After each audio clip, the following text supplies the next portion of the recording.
They watch, they hate, then they pop. Yeah, it's deeper than the surface, deeper than the grind. I just wanna know what's on a real man's mind. Let's build something sacred. Yeah.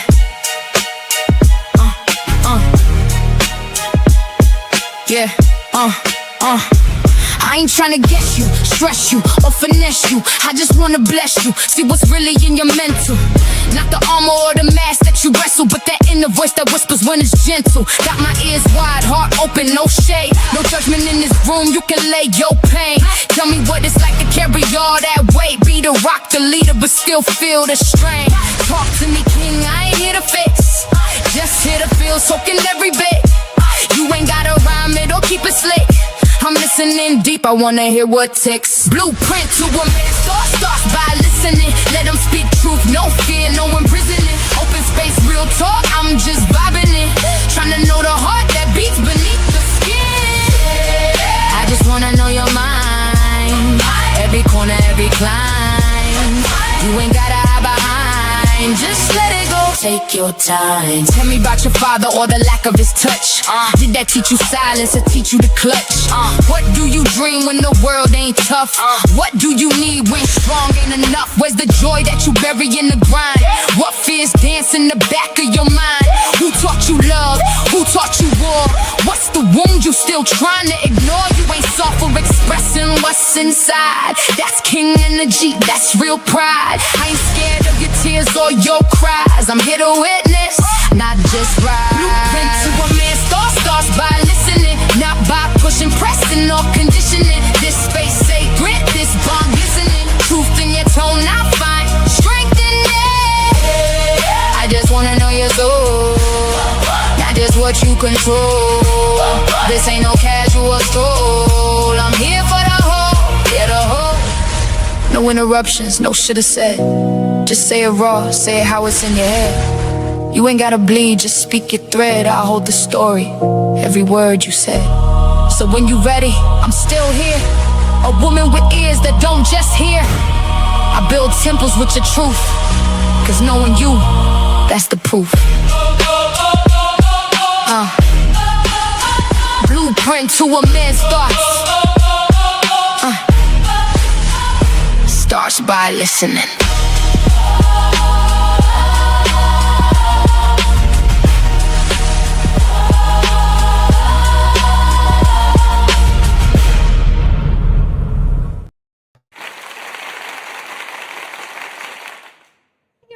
Welcome to I'm emotional about the crowd. Yo ho. Shout out to Runners Survival. The vibe is always positive. How y'all doing on tonight, brothers? I hope y'all like y'all intro. I hope y'all like it. I hope y'all like it. Love it. Oh my goodness. Yes, indeed. Fire. How y'all doing on tonight? How y'all doing? Pretty good. How y'all, fellas? How you, Red? Good. It's hot. Good to go. Yeah, look, you ain't got to tell me. Look. We had a rainstorm. Oh, you had rain today? Ooh, we need Yeah, rain. heavy. Oh my goodness. How you doing, Jeremy? I'm all right. Are you recovered from the accident? Actually, I am much better. Okay. Thanks for asking. The steroid pack and ibuprofen and all that stuff. Ooh, Yes. They ain't give you no Percocets. They knew better. Be on the super future journey. Oh my goodness. Well, shout out to everybody that's tuning in. Y'all already know what the show goes is. I keep forgetting to change it, Shizzy. Okay. It's all right. Shout, we need 15 memberships and $80 towards the PS5/paper towel fund. Okay. Via Cash App. And y'all know I haven't played my jingle in a little bit, so let's play Caleb's little jingle. You fell in love with my avatar, that's sweet. Now fall into my Cash App at Red Lipstick Vibes. Legs, I don't walk. I roll into rooms and shut them down. Don't forget to support the Paper Towel Fund. on Cash App, Red Lipstick Vibes. Okay, so don't forget to support the Paper Towel Funds. Make sure y'all go and hit the like button on all the platforms that are simulcasting on tonight. We're going to have some fun because Brother Jeremy was acting up Sunday. Mm-hmm. I don't think I was acting up.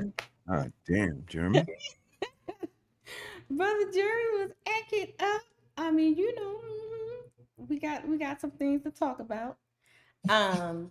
So that's going to be our main clip for tonight. So I do have 2 icebreakers for us tonight. And also, brother, if you have something you want to pop in, of course. And shout out to everybody that's tuning in. I see a lot of you is coming in. Make sure y'all hit that like button, subscribe to the channel. Now, I see a whole bunch of you guys. Lady Q is in the house moderating. What up, Quana? There, she's on it already. Smell the Roses did a redirect. Thank you, Roses. Hey, Roses, what's up? Appreciate it. Right now is in the chat. Case and Cams is in the chat. Dark Lake is on somebody's side. Hey, Dark Lake. Almond Eyes is in the house. CEO, Lord Jesus. Whole family. What up, family? Lord, he must be doing family night tonight. Okay. And he's working in the background. Shout out to family night. Let's go, family night. He still got hit with that Anton. He lost his voice. Oh, Lord. Right. Oh, damn. His voice was live. His voice messed up. Oh my goodness. And shouts out to Lighthouse in the house, and talented Mr. Heat 8 is in the house. Shouts out to all of you guys. Shouts out to everybody that's in the clouds. Make sure y'all hit that like button because we're gonna have some fun tonight. Y'all ready? What up, y'all? Y'all ready? You know it. Let's go. I have a let's get to it and tell you what y'all think. Read this word. Zelma. I learned cursive in third grade. Read this word. Hey, the word. No, you gotta go to another call. Read this word. This cursive? I can't read cursive. Is it a Z or a Q? What does that say? Yellow? Read this word. You're spelling sucks. Read this word. Corella. That's a J. Yeah. Read this word. Read this word. Prima. Next word. Read this word. Galra. It's in like Spanish. Read this word. Mama. What in the world is it? It's like a loop. Cursive. It's cursive. Read this word. Is that a word? Read this word. What is the first letter? Read this word. Zalera? Selena? Helpra. Read this word. Cursive, that's what this is? But what is it saying? I'm asking you. I do not know. Read this word. Pellagra. What's the first letter? Y or G? It's a Z. What has stripes? Zebra.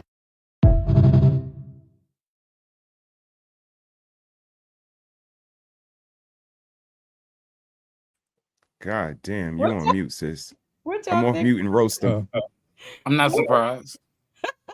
Shout out to United States public school system. Man, what? God damn, sis. I had to teach my kids cursive myself. What was the point of stopping cursive? Like, what was the objective? Like, what was the talking point to be like, oh yeah, let's take away cursive for kids so they won't have something to learn? Anybody? Well, wasn't the Constitution written in cursive originally? Yeah. Yeah. And a lot of the original documents and laws that founded this country Was in cursive. They won't But know I what want to it know who was the person that came up there with this bright idea. Hey, just let's get rid of cursive. It's a good question. Like, that's crazy. They say you didn't need it no more. Like, why? But you need a signature, right? And they said it was a dead language. Calligraphy. But you still sign a signature though.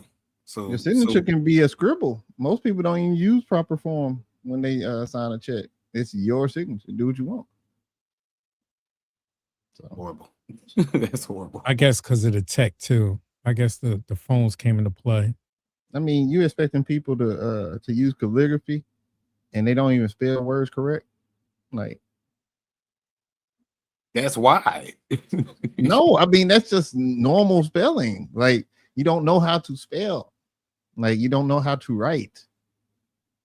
You're using GS for just on a text message.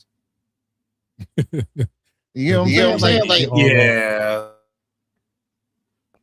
I Once the think texting language came over, that screwed a lot of stuff up. yeah, I think the text messaging and the emojis and all that kind of stuff kind of messed everything up. I think the Sidekick was the last technology that allowed you to cursive.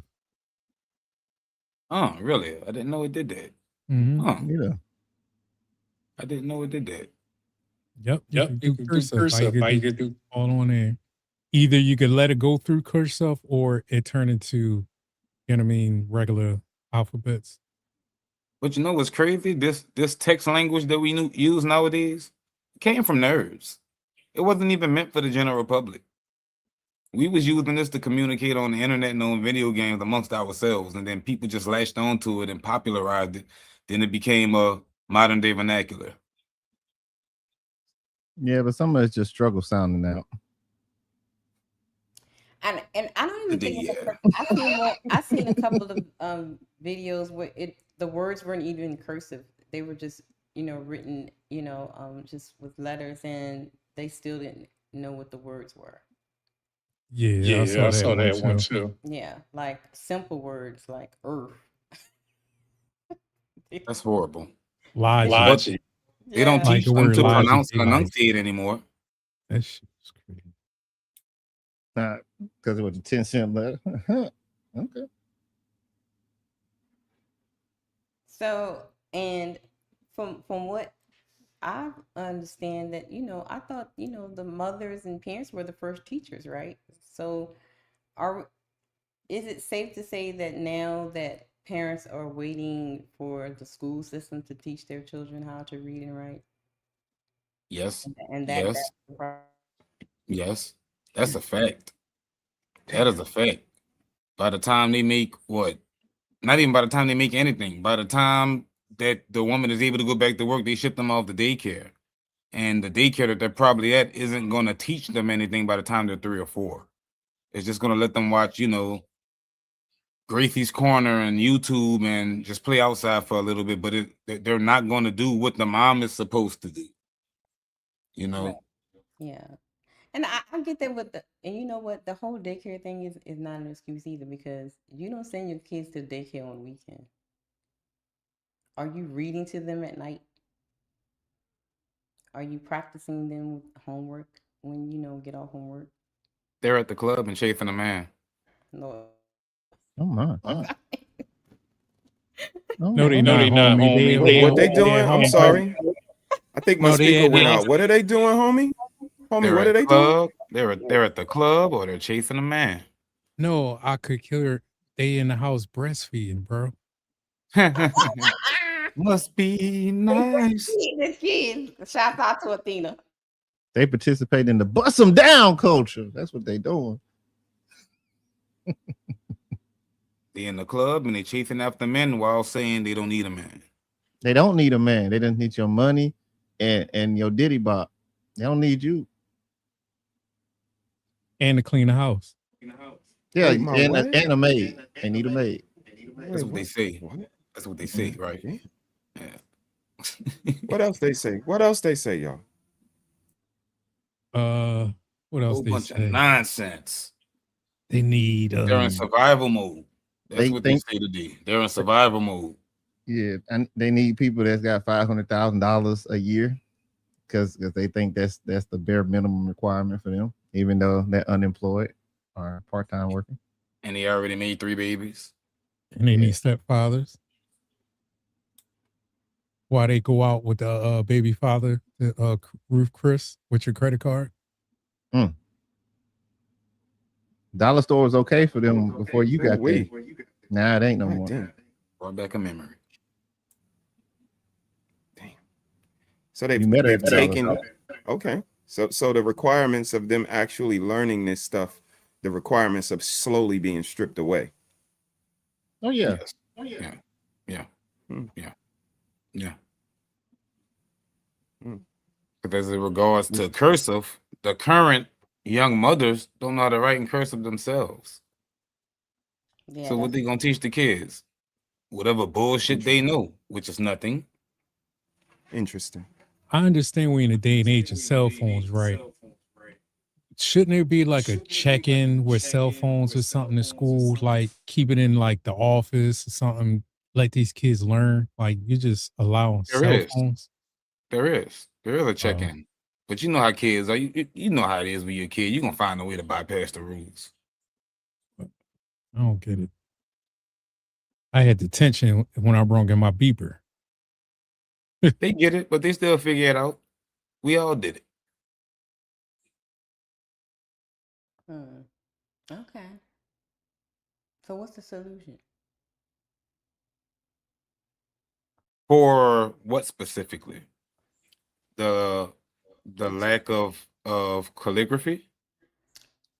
The lack of education, period. I mean, it's not just, writing in cursive. They can't tell time. They can't do Agreed. basic math. They can't count money. Everything is digital. They get these phones and tablets and things, and it does everything for them. So what's the solution? Because there is going to be a time when the internet's going to go down, and you're not going to be able to use it. In my opinion, the solution is we need better women. If we had better women who valued their kids and they educated themselves and edified themselves and then edified their kids and didn't rely on the government or the school system, which continuously gets defunded, like each year, they lose more and more money towards education. If you see that's happening, when are you going to take matters into your own hand? We can't be two places at one time. I can't provide and educate. So when are you going to say, okay, I have to improve and do something different than what I've been doing the last 2 or 3 decades? Well, I think we should start finding people for having kids. I think we should make it so that if you have a kid without signing up the paperwork, then that's $10,000, and you gotta spend $5,000 to get the certificate to even see if you can have a kid. Now, why am I saying those big numbers? Because we're gonna make a barrier to entry. Because obviously you don't want your kids. Obviously you don't care. It's not an investment to you, right? You'll take care of your car more than you'll take care of your kid. You know why? Because you signed that upside down, whatever you did, and you got to pay $20,000 for a car that's really $7,000, and you got to make them payments on time. So you care about that because somebody will take it away from you. It costs you something. Kids are free.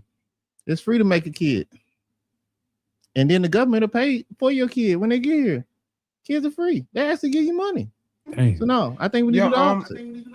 Yeah, Jeremy, I just want to interject real quick. You said the government will pay for their kids. Where does the government get that money from to pay them? Us. Yeah. Right. So we got to stop saying that. Stop saying the government, because that money is taxpayers' dollars. We're funding that shit. We really got to stop, saying that the government is doing this when it's tax dollars funding the government. So actually people are helping people. And this is how we take away from the humanity of it. Like, it's people helping people. No matter how you want to look at it, no matter how people talk about them or whatever the case may be. But these are our dollars coming out of our pockets, going into a certain pot, and then it's getting distributed to the people that are less fortunate. It's like reallocation. So it's people helping people. So, no, it's not the government. It's us. And that's why we say what we say, and we have the right to say it, because it's our tax dollars that's actually funding the machine. I can agree with that. What I say is that I can't agree with the point that everybody that gets it needs it. That's the issue. When they can literally game the system. We got people telling people how to game the system. This is what you need to say in order to get this. You don't need it, but this is what you need to say. Now, I do agree that we should probably start looking at it like our own money going back to their hands. I promise you, we probably will stop a lot of this stuff. I promise you, a lot of you people will show, we got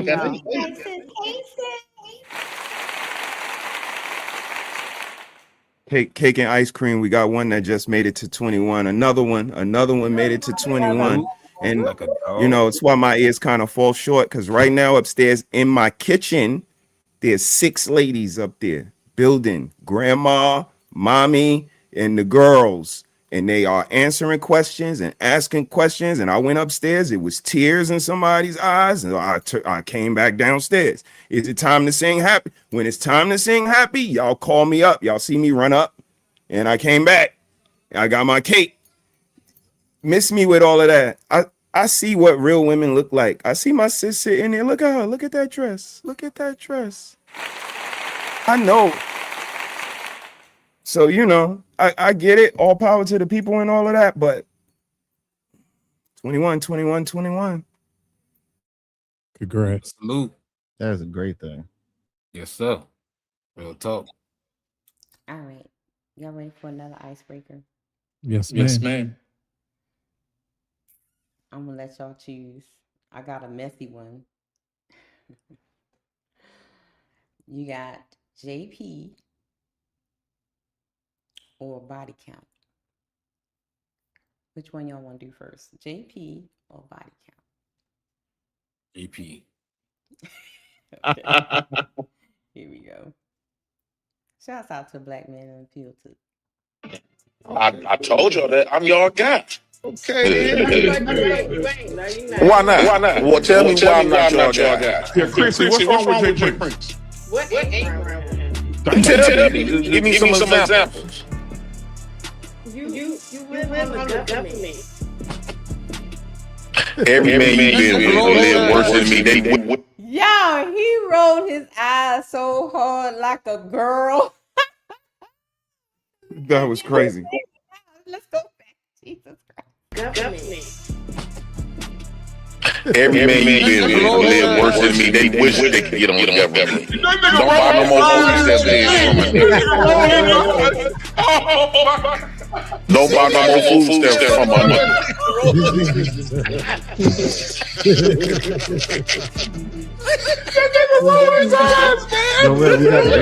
Hey, then any man give you. You won't never have to worry about a bill not getting paid because the government will cover that.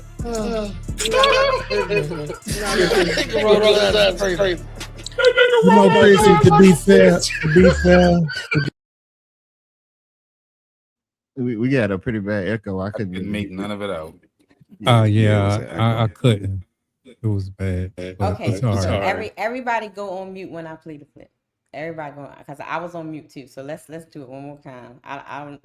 Everybody go on mute. There we go.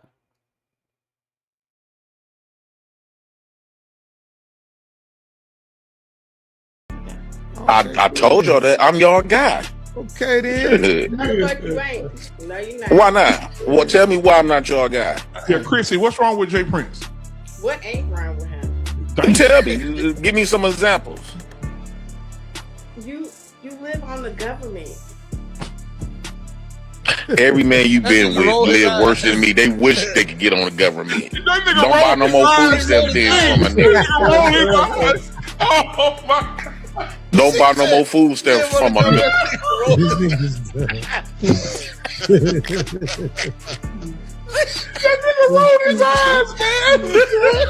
Hey, then any man you get with, you won't never have to worry about a bill not getting paid because the government gonna cover that.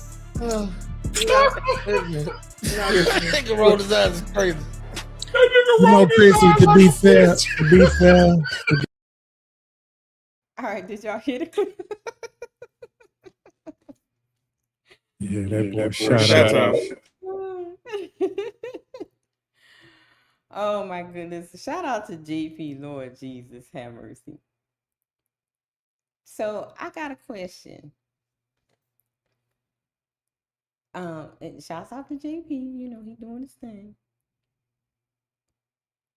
Do you men, as men, my blueprint panel, my brothers, do you guys view men that are living off the government as leaders? Or No. men, or you know, real men?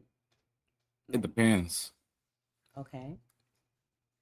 Explain. If you have a really, really sticky web casted and you're able to capitalize more than just laying around and existing, then yeah, I could tip my hat to you. But if you just, laying on the couch in a do-rag and some flip-flops and with $50 rent, and that's all it is to you, then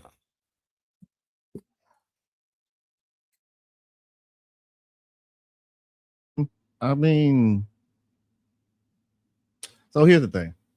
If you fall on hard time and you actually need to utilize something, I'm not going to sit here and tell you to not do what you got to do, right? That's the last resort.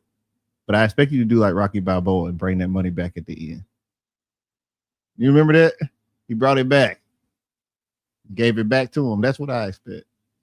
If you take money from the people, yeah, let's do that, so that you can go to college. Pay the money back. Unless you're going to be in a environment that is going to pay the people in another way, like being a teacher or something of that nature. I think that if you need it, you should use it, but you have to pay it forward or pay it back. I say you could use it, but don't be on it forever. Like if you're in hard times or something, you're struggling, you can't get the job, you need to buy some clothes and things like that to get yourself a head start. Stop. Just don't stay on it until they kick you off of it, or just lay around the house and just thinking you big time and you just on the streets running around, just unresponsible. Like, it got to be some type of responsibility behind it. Like, you can't just take it and just think this is life. No, like, you know what I mean? It's just a bad example. Like, what type of example you're showing your kids and everything else? Just be lazy. You know what I mean? Like, not to go out there and go get it. Like, it's SBAs and things like that too. Like, if you're trying to start a business, yeah, use it, but don't like try to like manipulate the system and just think it's a flex. Like, that's corny. Well, there was an interesting point of view in the chat that just pulled up, because we love Elon Musk, but he definitely gaming us. Like, he's a billionaire. Like, that's a good point. That's why I was like, maybe I need to think about that a little bit. But yeah, I mean, they do it too. It seems like the people fund everybody except for the person, but I digress. But Elon Musk is employing people. He just in the house. You know what I'm saying? Like, you got to utilize it that's going to help people. Just don't use it just for yourself and just be like, hey, you know what I mean? The government taking care of me, or the people taking care of me. Like, at least Elon is doing it to a systematic way. You know what I mean? Ways that we should learn and do too also. But, we ain't going to be sitting in the house and just flexing like, yeah, I got the government take care of you. Like, you know what I mean? Like, it got to be a systematic way behind it. yeah, if you're not creating anything, you're not really a leader. If you're not carving a pathway or innovating in any type of way, and you're abusing the system like that, you're just abusing it just because it's a free ride. That's not leadership. That's just being an opportunist at its lowest form. Brother? Shout out to all of y'all, man. Appreciate all of those chime-ins. To answer your question, sis, I would say, yeah, man. He's still a man. He's just a abusive man. If the word we're gonna use is abuse the system, I'm not sure. With this is kind of unique because I look at it like sex. Just don't use it as a weapon. And that goes to everybody, regular people to the corporations. Like, they all use it as a weapon, even if it's just like he did in the chat. Like, corporations get billions in bailouts. I don't hear nobody saying nothing. And they know that. And it just seems like, like JP just used it as a weapon. Like, yeah, government's going to pay for me. And the thing that was more operative to me, what stood out, is he said, most men want to be like this. I don't know if that's true or not. And I say I don't know because I hear a lot of people like, yo, I'll take them food stamps. I be wanting to buy some food stamps at times. Food is expensive. So if you really look at it, I hear a bunch of people, yeah, I'll take $8 rent. I don't know if it works like that. Y'all just be, you know, but whatever. But I hear y'all. So it do sound like y'all would take it if you could get it. But again, you using it as a weapon, and that's not prospering. That's not looking for it to be temporary. That's using it and passing it down generationally. All of that is like using it as a weapon to me. Like, if it's gonna help you, use it to help you. Like Jeremy said, pay it forward, pay it backwards, pay it in some direction. But when you just, you know, gonna leave it to your child and they're gonna leave it to their, and it's like that shit just starts to get abusive. And you still a man. I just know it's all types of men. There's abusive men, there's gentle men, there's bum ass men, there's men that eat pork. It's all types of men. I might not agree with it, but you still a man. You know what I mean? Do you think that he's a leader? Well, here's the thing. He got 3 daughters living in the house with him. He leading somebody, whether he leading them off a cliff or leading them to hell. He leading them. Leading is leading. Hey, cooking breakfast for him. He getting them to school. Well, we don't know. We don't. Yeah, he doing something. I mean, I'll say that much. Now, is it good leadership? Because the question was, is he a leader, right? Yeah, he a leader. Now, we can't get into whether he's a good leader or not. I can't speak on that. Not about what I've seen. And I ain't seen much, but I've seen enough to compare it to my leadership skills, what I think that I bring. So yeah, I mean, I can't. He's a leader. He has a tribe. But tribes get conquered and destroyed all the time. That's deep. I mean, and to even question it is a little insensitive. Was Big Mama a leader? Because everybody say Big Mama led their house. She was like the mob boss in their house, and she was getting government assistance. She wasn't paying that shit by herself. Most of them, I'm not gonna say all, but a lot of these ladies, like, their name is still on the lease. There's still a lease, even though they're paying whatever amount. There's still a lease, and their name is still on it. So to just dismiss that, he's still his name on the lease for that rent, whatever he's paying. So he's still the head of the house. So again, we might not agree with it. It might not be us, but you know, in a lot of circles, he's a leader. He got multiple babies by multiple women. Some people are talking about him and treating him as such. So, you know. Shouts out to Dark Lake. I'm not sure whose page he's on. Shouts out to you. Thank you on mine. Oh, What are y'all? On Shizzy's page. He says, making good points, but the better question is, if Black men being on the government census means they're not leaders, then how these men always having babies? So women are choosing non-leaders. What y'all think? May I go first? I think we already, and we might have been talking about it as soon as you were typing it, right? But I think that anyone that has the ability to have people follow them is a leader by default. Whether we say they're a good person or an evil person, a dictator, whatever, you know, they still got a followership, right? The question is, what do they do with that? And that's why a lot of people shouldn't have that title of leader. A lot of people shouldn't be leaders. If we really think about it, we're conditioned to have leader, and then we have followers. Some followers might be amazing warriors, but they cannot run the day-to-day affair of the kingdom. Some can be amazing farmers, but they cannot run day-to-day, right? There's levels to this thing, man. So that's what I think, me personally. I believe that, unfortunately, for the people that are with you, if you're a terrible leader, then you are leading them into a bad place. And I leave with this. Martin Luther King said, and I'm paraphrasing, he hated the fact that he led his people into a burning building. That doesn't make him a bad leader. He made a mistake. And that's the difference between being a good leader, making a mistake, and at least acknowledging it, right? Or to just be a terrible person who has a leadership position. Y'all got a boss that y'all don't like that's a terrible person, but they in leadership. Like, come on, we know. Touche. Touche. I ain't got nothing to Yeah, follow that. it was hard to follow that up. All right, guys. Y'all ready for the body count one? Yep. Why you shaking your head, Danny? Oh, Why you shaking your head?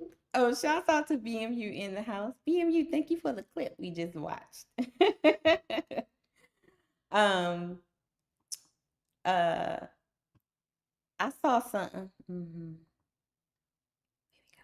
Man, what in the entire freak? Man, come on, man. I know this ain't real. This can't be real. But Sis, you gotta mute, sis.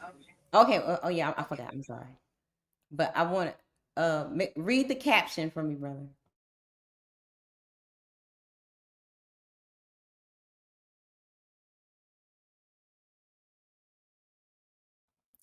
Angela Reese goes viral over ex-boyfriend's Jalen Duren. That's how you say it.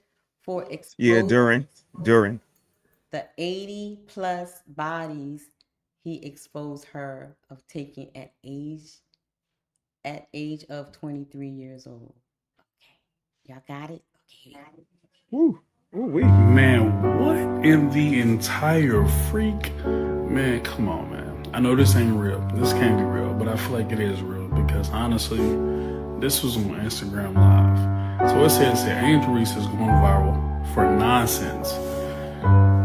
I get to see it now. All the hating Angel Reese fans getting ready to pour in on this post. Y'all about to eat this up. So it says here, Angel Reese went live and was very emotional after her ex-boyfriend, Jalen Duren, exposed her for having over 80 bodies at 23 years old. Angel Reese went on to say, he's just mad. I had him spending $600,000 a week on me. I literally went to LSU. 80 bodies is nothing. Some of my teammates got over 300. So you're admitting to the 80+ and your teammates were all getting down. So you're saying you were outside. So you were saying the song that what's his name, Blueface was me, Tatiana, you was out there busting it wide open. At the age of 23, 80 bodies is a lot. 80 bodies is a lot. At the age of 23, or even when you was at LSU, 80 bodies is a lot. Hitting somebody new for a month is a lot. 30 days, one person each day, that's a lot.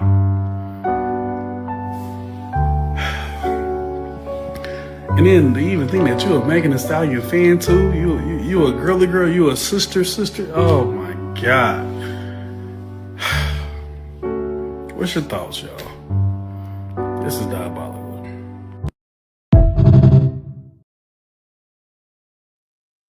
She out of pocket. Ain't no way. You muted, Red.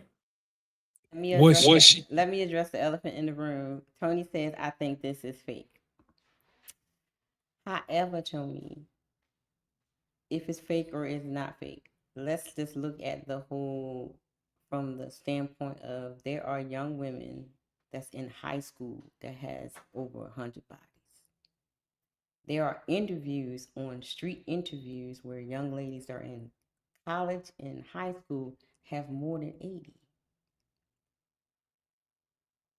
So let's not focus on the Angela Reese, but let's focus on the fact that our young daughters, brothers, fathers are out here doing the most with their coochies.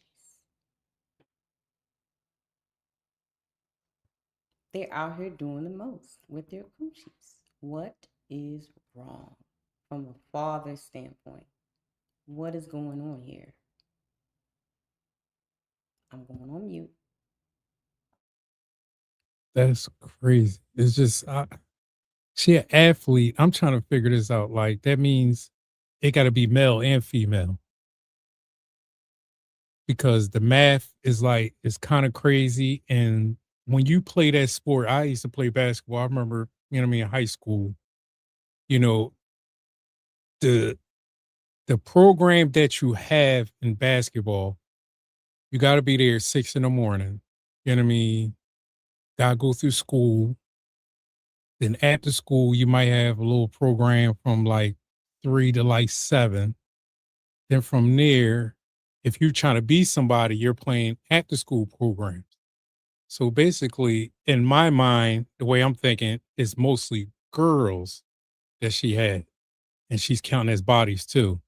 Like, I don't know. I'm just trying to think because I'm listening to that. Like at the age of 16 to 23, that's like 11 bodies a year, which is possible. You know what I mean? Like, it sound crazy, but it's a realistic number too. Also, like for her to just give it up to whoever. But Shizzy, read Uncle Ricky's comment. I just said 16. Yeah, he is. He is. I just gave up the 16 to be political. So the fact that these young girls are having sex this young, I can see 80 bodies at 23. Easy. So as fathers, as brothers, as uncles, what are your thoughts about this? Like honestly, what are you like? What would you say to your nieces, your daughters, your sisters that are, you know, coming up in middle school, and you know what I'm saying? Like what? Like I know I'm what they call a unicorn, okay? But 20, 80, 20, 23. So I'm like, ooh-wee, that's a lot. So what as fathers, as brothers, as uncles, what are your thoughts when you hear this? And what would you say that could be done? What is the problem? Like, let's have a conversation about that. I'm gonna go on mute. So brother, take over for me. So because I don't want to echo. Y'all heard the question. Let's go ahead and jump in. Homie, let's start with you. There's a lack of fear. Nobody's afraid of anything. I don't know what I would say to a young girl I don't have a rapport with, but any one of my young relatives or my child, I'm going to introduce you to a level of fear that should do the job. It's going to do the job. And I don't mean fear as in terrorize you, but there's going to be one element of pressure, which is going to not want you to, you know, disappoint the parent. You know, that element that comes with being the kid when you just don't want to disappoint the parent. But within that, I have to actually show you that there's consequences.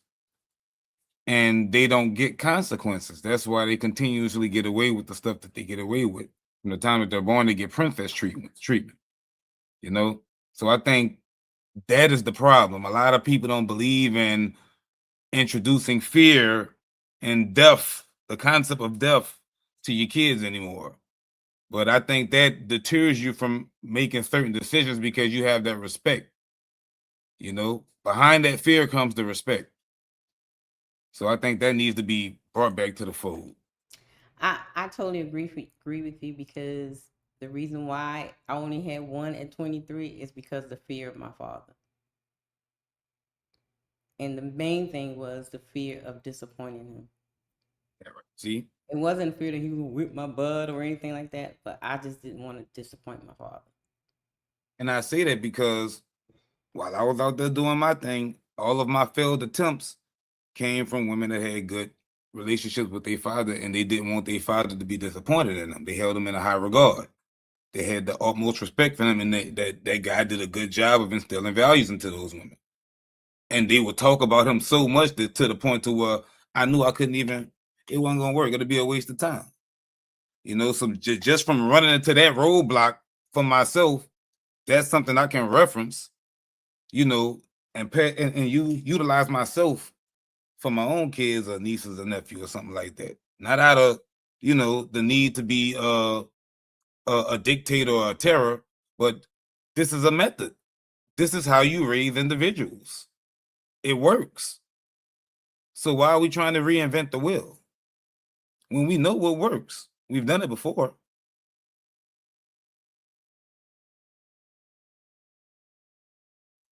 Appreciate you, bro. Shiz, how about you, man? What you think? The time, because before I worked as this other job, I had another job. I worked in a sneaker store. And time I got off, I used to have my daughter when she was like, well, I got her all the time, but like babysitting, wife, and all that. When she was 12, I used to take her outside with me and just sat on the corners to be like, just sit here and just listen. You know what I mean? Guys, they chime in like, yo, I'm trying to get this joint tonight. I used to be like, do you want to be one of those that they talking about? Like, you know what I mean? You see how these guys that, you know, he got a nice lay on. Yeah, he's dressed nice, this and the third, but do you want that? You know what I mean? Tell me, what do you want? No, I don't want that, Daddy. I want somebody like you. I'll be like, all right, listen, you give me good answers, but they ain't going to go down later on. Like, we got to be truthful. You know what I'm saying? Like, do you want guys like this? You know what I mean? No, like, they just talk about girls so much. They just keep talking about the thing because, you know, she didn't want to cuss too much. She was talking about, you know what I'm saying?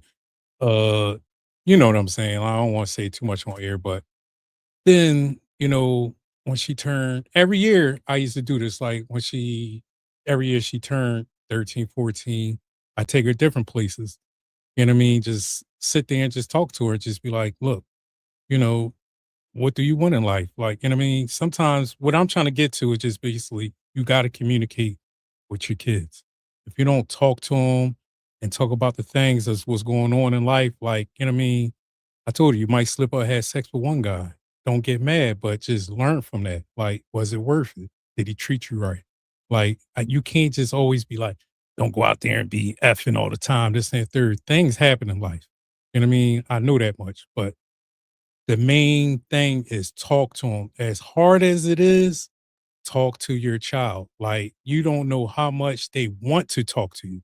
Like, you know what I mean? Once you talk to them, they be like, I'm glad we had this talk. Like, you know what I mean? And in the back of your mind, you be like, damn, I'm glad too. Like, he was kind of nervous because sometimes it's hard to talk to your daughter about this type of subject, like about effing and dealing with men and kid, like different angles. And you know what I mean? And also, you got to give her the game. You know what I'm saying? You got to give her the game. Appreciate you. Appreciate you. For me, it was a little different. Being poor, having kids, we looked at it like the only thing we could give you is honesty. Right now, we a lot different now. Like I said, they all upstairs, but honesty was what we gave them. Like the real world, all of the stuff y'all just alluded to. They were my princess, but I also told them the minute they cross that threshold, they just another motherfucker. You ain't my princess after that in here. So it was just a little bit of reality that we gave them that might have been harsh. Like Ricky said, you moving like a hoe. Sometimes it got to be said. I believe was one time a gentleman called my daughter at 1 o'clock in the morning or somewhere in that neighborhood. And she went. And Nikki sat back, she watched it. And after she came home, they had a talk. And you know, being able to delegate that to Nikki is really dope because I can take it but so far with the baton. She's the one that can really get in depth about the stinky peens and they just want to stick it in a little bit. Like I can drive those points, but she's the one that really. So when she let this man pick her up at 1 o'clock in the morning, like Ricky was putting in the chat, that's exactly how Nikki was talking to her. And our overall view is, look at how you moving. This man can just call you at 1 o'clock in the morning. Like, you got to check yourself. and it was those little things and tidbits in the road that we had to get through. But you know, they have fruitful relationships and no children. So it's unique. But the most important thing we gave them was honesty, that men want to sleep with you and they're gonna say things, and all of these things came with just conversation and then improv and like all of this. What would you do in this situation? Come here, little girl, you want some candy? And all of these things, again, that's what came with our family. We weren't having monotonous moments. We always building. Like I said, they up there in the kitchen right now. We don't take time when we hit our stream. We do not just come on. It's a part of us, sis. When we talk, we building. We rarely talk about goofy shit. When we do, we be like, yo, look, we getting a little goofy. Let's get on track. So, you know, I think it's that practice that makes perfect. And again, being poor, the only thing we could give them was reality. And that was, you are a black girl and everything that come with it. So that's how we kind of built it up, and we just reap the benefits now. I think, Jeremy, you the last one. So I had to go take care of some family stuff. They needed some help finding remotes. So I had to step in and be a leader. So I don't even know what we were talking about. That's right. Lead me to TBS, Pops. Yeah. Had to do a little exercise, get them motivated, you know. They found it. So that's what I did. So we were talking about the clip with Angela Reese having 80 bodies at by the age of 23. And I was asking the brothers about their view on that as young girls having that many bodies. And if that was your daughter, your sister, or your niece. Okay. I remember. Yeah. Okay. So if I were to give that advice, I would have to give it from the point of view of like the uncle, not the father, because the father's gonna give a total different interpretation, right? It's like what Mr. He said already said, like when it came to a certain point with that circumstance, he let the wife have it, because if he had dealt with it, would have been different, right? So if I was to come to them as their uncle, I would tell them that, hey, look, I know that you are going to want to do it. I need you to be careful. I need you to be smart. And unfortunately, for the dudes, I need you to make them earn it. It ain't no free nothings, right? We're not finna just be letting people feel and letting people touch just because you nice, just because they smell good, right? Like, figure out what their actual intention is. And then if that's what you want to do, then you do that. But the bigger question is, and the bigger issue is the young kids doing it. Because that's not a conversation you should be having with an 11, 13, 14, 15, 16-year-old. And I'm gonna be honest with you, we already say it. We say it every single time. If Ricky was up here, you probably say something along the lines of the parents is trash. They not doing what they supposed to do. They're not being sheltered. They're not being taught. They're not being given direction. They're bored. Parents and the kids. And what do we do when we're bored? We do things that feel good. Or we end up being in a situation where we shouldn't be there, and somebody who also shouldn't be there ends up doing something to you that they shouldn't do. Well, now your mind is messed up. So now you're looking for that feeling again, right? See, we can't blame the kid, because their body is still developing. They're still being exposed to all these different chemicals, and we're throwing them off when people come and do things they shouldn't be doing. On the flip side, when two kids start doing that, it throws them off. Right? Like my oldest right now is starting to have his awakening moments. So I can only imagine what's going to happen when he starts smelling that cooter. When he started actually being like, oh, she look good. Ooh. And I got to have them conversations about go to the gas station, come right back. And he think I can't see him, and I'm up in the tree watching him with the binoculars.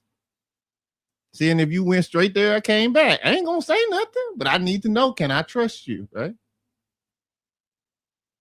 That's why the treehouse was built. It was built for two purposes. So yeah, that's why I think about it. I think that we need to be more focused about what we are exposing our kids to. And we also need to understand that yes, they are going to want to do something. So unless you're keeping them to do something other than destructive things, then what do you expect them to do? And they see you do it all the time. They hear their mama in there with Uncle number 47. Oh, that's just your uncle. And all they hear is do. Y'all playing drums? Ain't no drums in there. Wait a minute. Wait, we got a drum set? Oh, I thought we was having a real come on bad. That's crazy. What uncle number was it though? Uncle number what? 47. 47, 42, Whoa. 87. That's crazy. I think he meant to say John, but don't worry about it.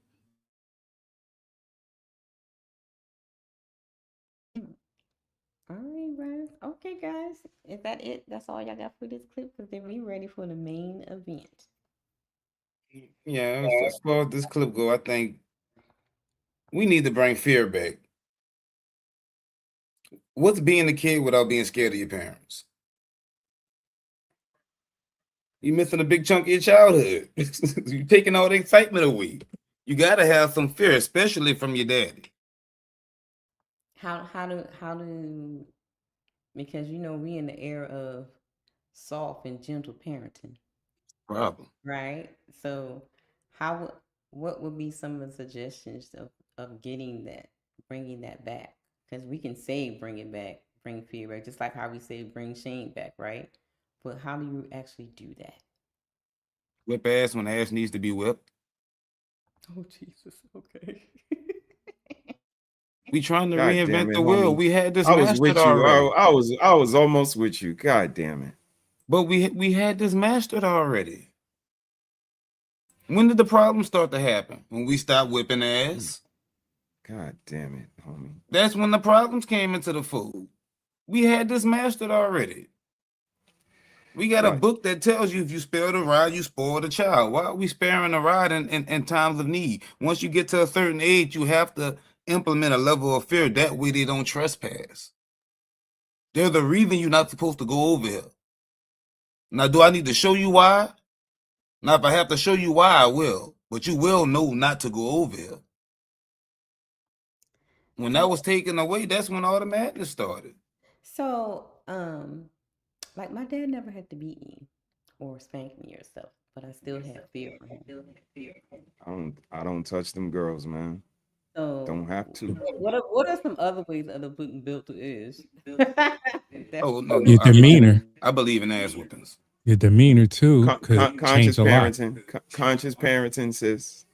They don't read books. Again, this is what started all of this was the zebra. They can't pronounce zebra because it was written in cursive. That's crazy. But they parents can't neither. They parents can't write in cursive. They don't read books, especially a chapter book all the way through from beginning to end. They learn from their parents and they're not conscious parents.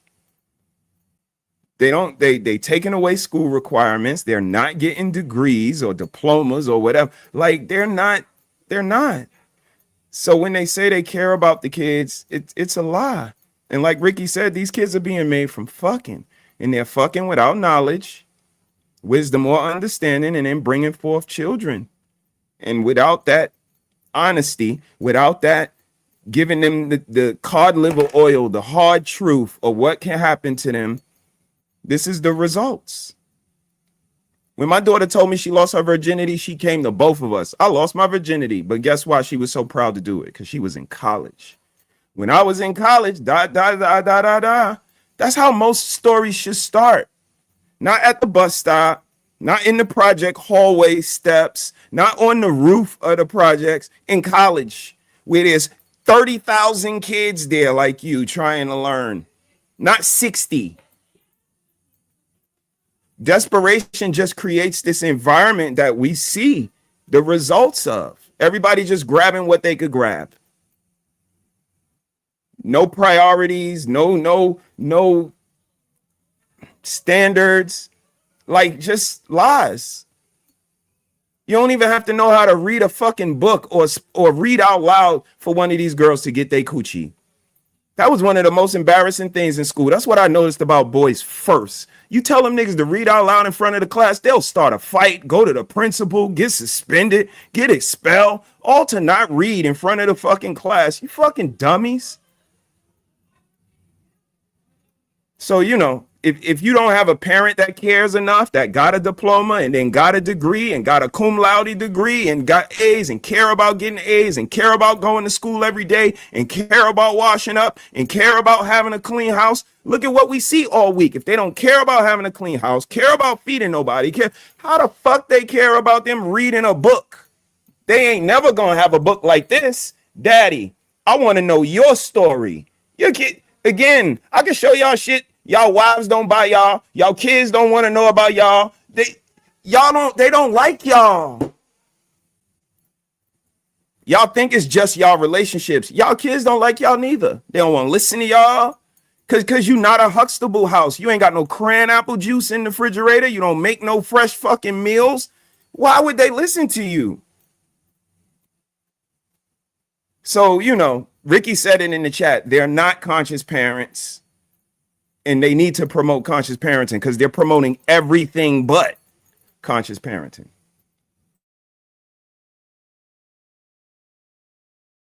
All right, anybody else? All right. So we're about to get to the main event. Jeremy was speaking of parenting. Gee, Dad, hold on, y'all. I think it's a learning experience. I mean, we'll see. I look forward to seeing how y'all felt about the actual dynamics because I know, I mean, the point of views they are what they are, but to really just break down the whole thing, you know, I'm open for correction. So we're gonna see what's gonna happen. But if it ain't no correction to be given and you wrong, I'm gonna tell you. All right, shouts out to everybody that's tuning in. It's open panel tonight. If you want the link, just let me know. I will drop it. It's about to get interesting. So you know what I have to play. I have gotta play my song. So y'all gotta get y'all drinks, roll up, get y'all snacks, cause y'all know what time it is. We love that liquor, love that liquor, love that liquor, baby. What they say, Patron make you do wrong. Henny make them spin that penny. Paul make your ass fall. Casamigo have you spinning. Bitch, spinning. Bitch, spinning. Bitch, have your head spinning back. All right, y'all. That was my jam. Yeah, that's fine. That's my shit. Y'all ready? Y'all ready? Y'all ready? Here we go. First, I kind of started it a little bit before we get to Jeremy, because we got to get the kind of the context of what we're talking about, right? I understand. So let's go.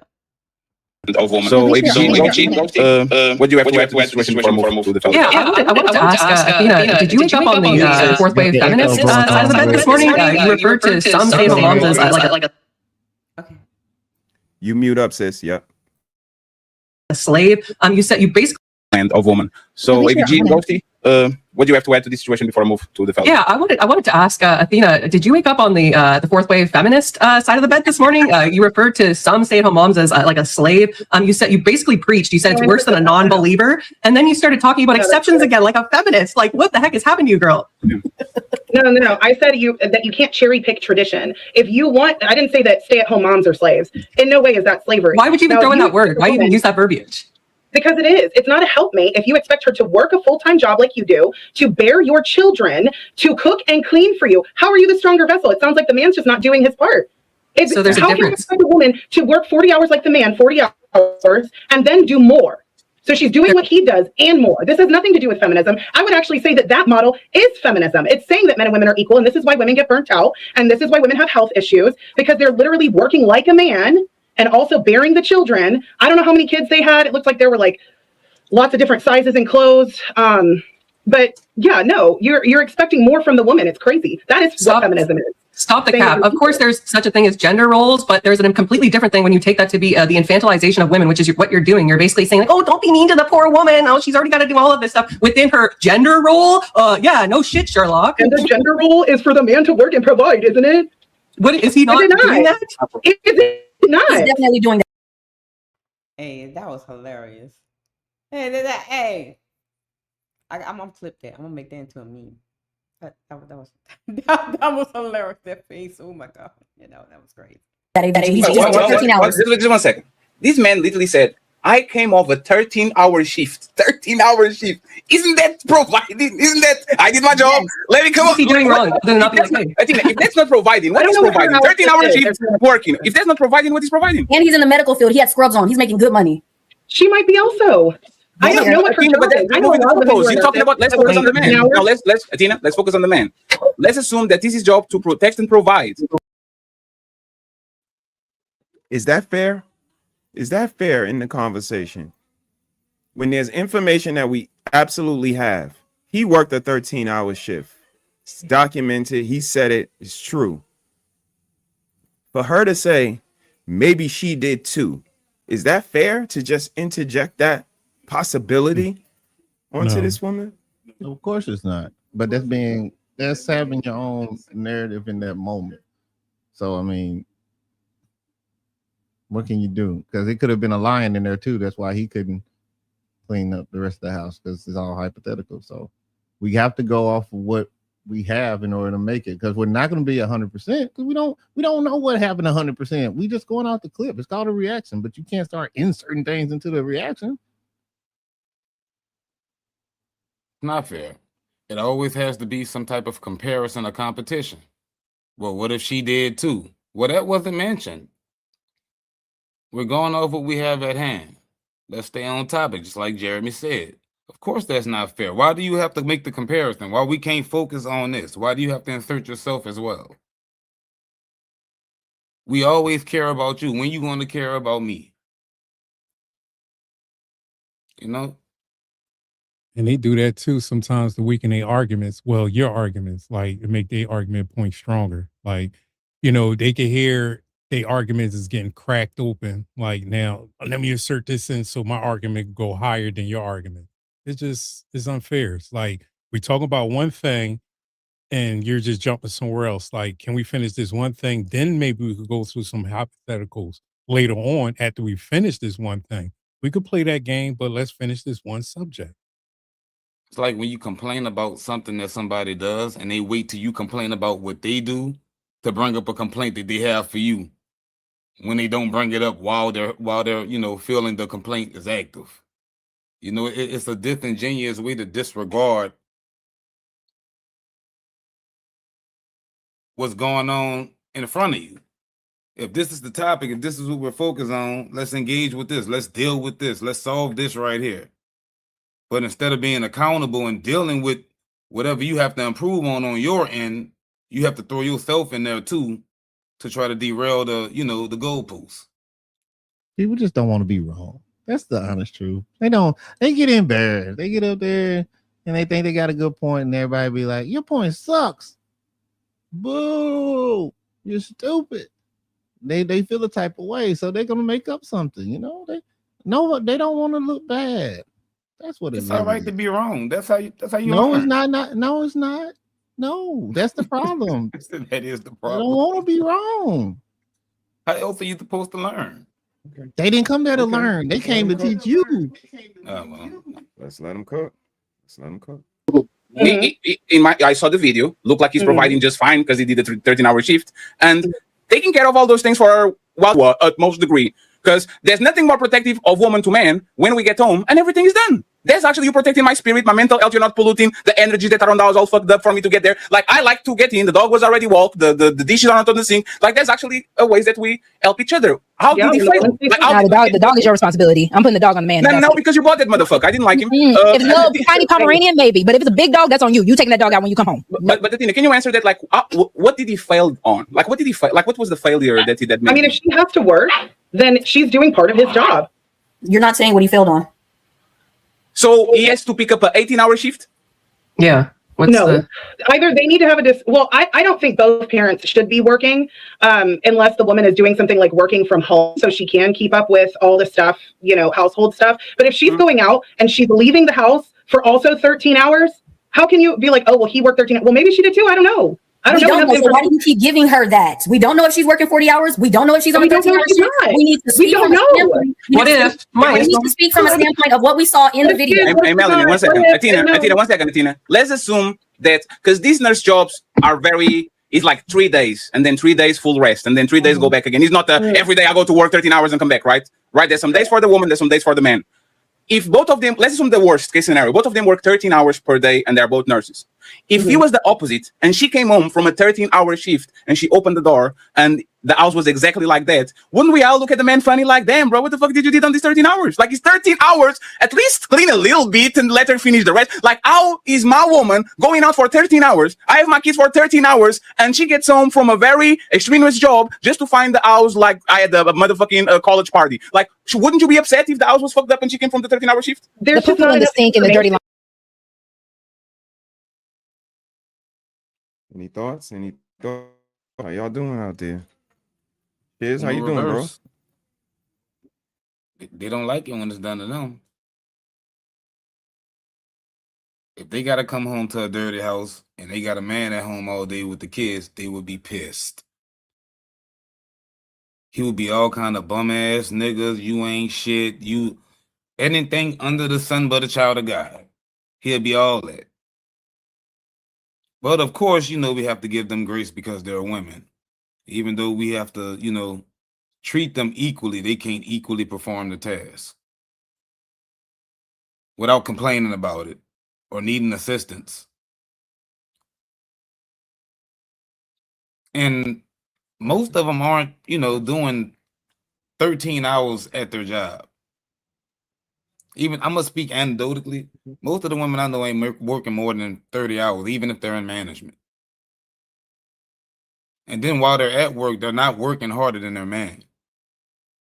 You're probably in air conditioning. You probably get to sit down and take a break and converse and talk about gossip and mess. And then call that same man that you want to help you clean up while he's at work sweating, busting his ass. Then you come home after having a pretty cush day of gossip and expect him, with all his limbs aching and hurting, to assist you with what you're supposed to take care of while cutting the grass, taking the trash out, fixing the hole in the wall, changing the brakes, and whatever else is entitled in his responsibility. He still got to come in and help out with the house, but that's supposed to be your duty. You know what I'm saying? They don't enjoy femininity. They don't enjoy being women. They don't enjoy the responsibilities of being women. They have no value in that. They see no value in that. I think they definitely enjoy being a woman. How else can you get away with this type of logic? Because you're the thing that's sought after, right? But you're also the thing that has autonomy to do what it wants, right? But then at the same time, you're the victim. And just to add a little bit of the caveat, that most of us men love y'all. So yeah, I mean, you're having fun. You can live in delusion if you like, or you can outplay the game, but they don't have to do the same thing that we do. I got you. I mean, what's ill to me is like this right here. All men aren't working general labor jobs, laughing my ass off. You know what? You right. Rondé, you right. I'm one, right, sis? I don't work that shit. I be chilling on the computer, touching them buttons and shit, working with my brain. But here's the thing. I used to work construction. Guess who told me, yo, I don't know if this gonna work out long term. Guess who told me that? Yo, maybe you should think about working with your brain. You got a pretty good brain. Maybe you should work with that instead of your knees and your back, because that ain't gonna rock at 50 and 60. Guess who told me that? My wife. So if these women don't care enough about men, again, we can always try to flip it around like men ain't working like that. Even though a lot of men work jobs outside, a lot of men work strenuous jobs to make it sound like they don't. It's crazy.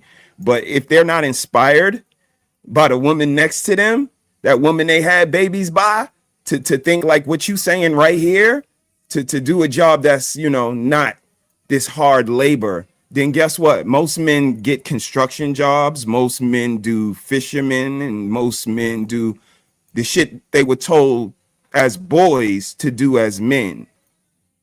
So, you know, boomerang, reverse, uno. How does it feel? Laundry was a lot. I'm just saying, if both of them are working, cleaning and cooking is both of their responsibilities. You didn't answer the And I know, question. You didn't answer the question. Repeat your question. If she worked 13 hours, and it's my day of taking care of the kids, she went to work instead of him, and she comes home after 13-hour shift, and the house is destroyed like it was, wouldn't you look at the man funny for letting the house completely destroyed, and the woman has to come in after 13 hours to clean up everything? Wouldn't you look at him funny? Who said she was home? You were making a scenario that you didn't even know. Athena, is like hypothetical. You started hypothetical. Now, one second, Athena. He was at home all day. Athena, please. You started the hypothetical. What if she works 13 hours? And I said, let's do that. Let's pretend she works 13 hours. Let's now switch the roles. She went to work and did the 13 hours you said she did.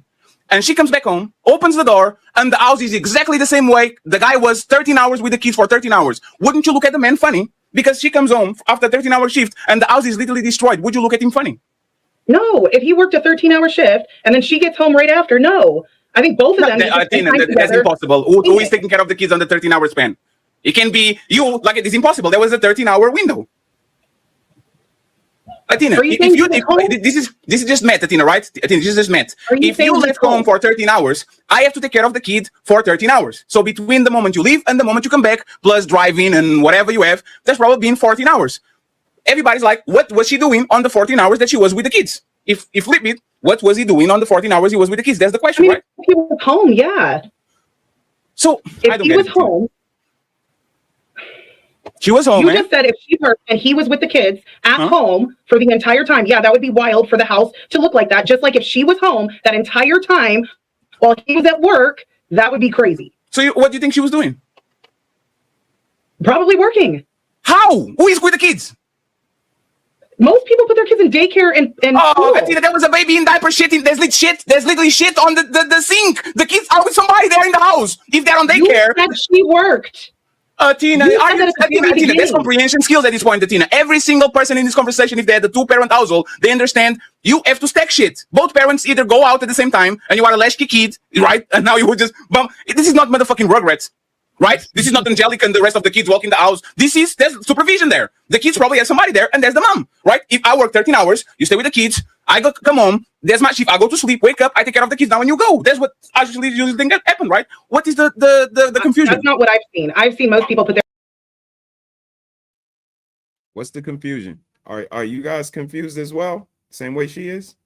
Yeah, I'm confused. Nobody got the kids. Just her. So she taking the kids to work with her then.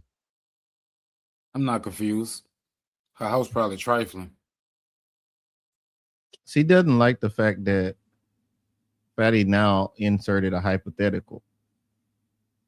But you started with a hypothetical.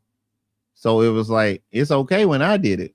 And I want y'all to get the chat. Like, that's what's happening. Like, she's flustered because he literally did the same thing to her. And now she's saying, oh, wait, you can't do that. Oh, yeah, I can. You just did.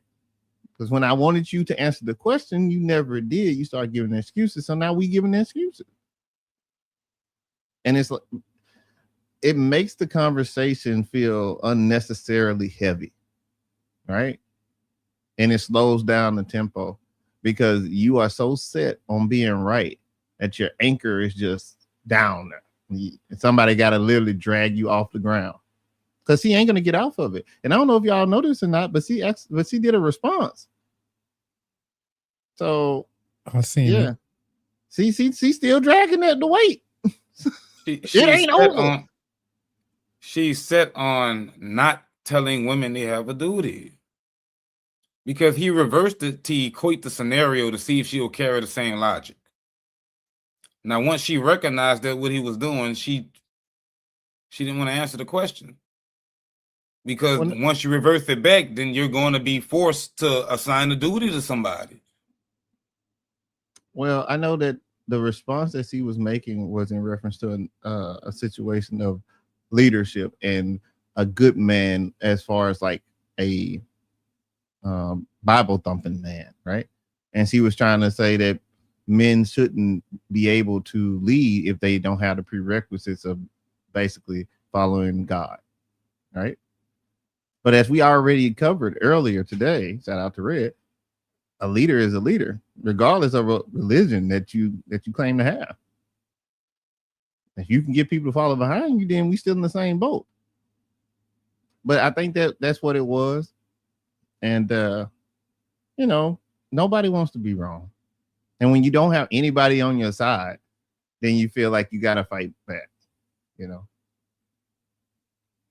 And I also think she projecting because she has a farm and a lot of things like that. So she expecting people to do the things that her lifestyle fits. You know what I mean? It's like a lot of projection going on too, also. Like, you know what I mean? Every guy ain't gonna be this Christian person that you like could run a farm and do this and that. Like the way she lived her life is kind of like difficult and hard to run a farm, but you know, everybody ain't built for that. So we just talking about regular lives, like somebody coming home from a 13-hour job and coming to the house that's filthy. Like we just keeping it simple as it is. It's just all this deviation going other places. And the person in the comments saying Fatty is challenging her on examples of a woman laying up, but he didn't say nothing about the woman laying up. He's just saying when you're coming home, he ain't say nothing about the girl not having a job or anything. He's going off the video. We are reacting off a video that somebody posted, plain and simple. It didn't say she didn't have a job, she's staying home. It's not red pill, it's not blue pill, it's just simple. That's all I wanted to say. The house nasty. Appreciate you. Sis, how you doing over there, sis? You okay? Well, y'all already heard what I had to say on Monday. Oh yeah, we did that together. You did. on You Sunday. did. You did. She went ham. True did.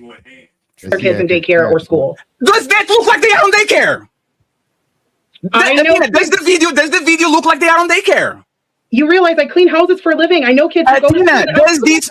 You know what, Atina? You know what, Atina? I will play this video with no sound. Okay, we're going to play it with no sound again, so everybody can see it, Atina. Okay, let me calm down. It's ladies first. I shouldn't be. Okay, so let's see the video with no sound. Oh damn, that's not it, Mr. Tigger. That's not Mr. Tigger. Here we go. Just got off a 13-hour shift. Let's see what the house looks like. Please be. Okay, let's see the video with no sound, so there's no bias, or we not look into the narration, right?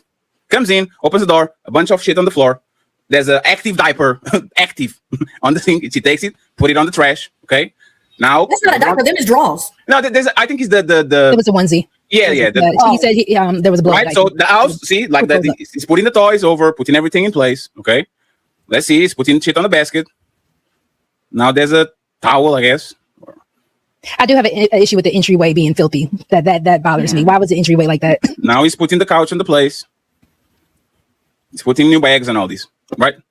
Cleaning the dishes, all that. He did a good job. Only thing she did was feed them kids. Atina, this sounds like the kids spend a lot of time at the level of destruction on that house is not of a level of destruction of kids that stay 2 hours and they go to sleep. They come from the kindergarten, they beat for 2 hours and they go to sleep. They at least have to spend a significant time of that day, right? Now that you know that, anything changed in your opinion before the fellas go, or you're going to stay with your opinion? Everyone that I clean their house and they have kids, it can look like that, and their kids are in school all day. So I don't know what to tell you. A lot of clothes on the floor. Anecdotal. That was a lot of clothes on the floor. Yeah, I just want. What are y'all going based off? Do you got some stats on this? Atina, you can. Atina, let me give you a. Come here. Okay. Atina, you can use anecdotal evidence and then say, "Give me stats." That's fucked up. You are using your experience as somebody that cleans his houses because you are around. Yeah, that was crazy. That's what Rondé that's what Rondé was alluding to, that, you know, talking to her was really hard. Like, you see the end, it's like he's talking to a brick wall. Like, he was just pulling up an example for her, And then, like you said, he kind of hit the Uno reverse and tried to help her follow the logic. And that's where the competition came in. So now she's just being willfully obtuse, and it's evident. You know what I mean? Like, it's clear to see. These people, and then you say, what is the stat that you have to prove the contrary? They can give No, that because opinion she too. made a comment about my anecdotal experience, and I said, yeah, I clean a lot of people's houses. And I know a lot. I'm in different forums of people who clean houses. Okay, well, it doesn't look like they have someone cleaning the house. It doesn't look like they have someone cleaning the house. So It's then fine. I think we're going to come back on the second topic. I trust her. Ghosty, uninterrupted, please. I just want to reiterate. I didn't blame the man. I said he was a pretty good man. It's not his fault. I'm also not fully blaming the woman. I will say, watching the video back again, the house was a little bit messier than when I first watched it. But again, like, I have seen lots of people whose houses look like this. I will say though, lots of times the mess is like kind of confined to like maybe one area, like a playroom, a living room, and then like usually the kitchen isn't like fully clean. So having it totally scattered about is a little much. So if it's like that every day, then yeah, they're probably just not on top of their parenting. Like, I kind of agree, but like at the same time, like, I've worked at a preschool. If you have kids clean up the entire rooms themselves, that's gonna take 3 fucking whole days. Like, it takes them 5 minutes to put away one toy. So like, you got to be helping them and stuff. And sometimes if your hands are full with an infant or another toddler, like, the houses get messy, and that's just normal. It seems like a lot of you just haven't been around kids, honestly. Damn, shots fired. It feels like. Ciao. Was that a shot? No, I'm gonna be. Damn, nice. Felicity. I'm gonna be nice. Ciao. I don't know what kind of house y'all be living in. What kind of house y'all have? Because that would not happen in my tribe and community. So, anyway, yeah, go ahead.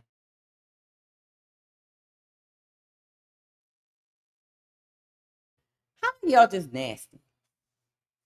Thank you. Let's call it what it is. Y'all just nasty. Thank you. Thank you. They trifling. Y'all just nasty, trifling, just lazy, just. Who's arguing against a clean home? Who would do that? Crazy. That is crazy. That, I mean, like, just. So you mean to tell me that you peoples that do this walk in your house and you see some clothes or something on the floor and you don't pick it up and put it in the laundry basket or something? You just walk past it. Y'all just. That's nasty. Just let the kids just smash food all in the sofa and stuff. And they comfortable in it. They're comfortable in it. And I know some. Nasty. That just say what it is y'all did. You nasty. I know some that won't clean it up until the man gets up and clean it up. Then they're gonna have an attitude because he got up and cleaned it up. I know some that do that. Because he made them feel bad that they didn't do their duty. And he had to do it.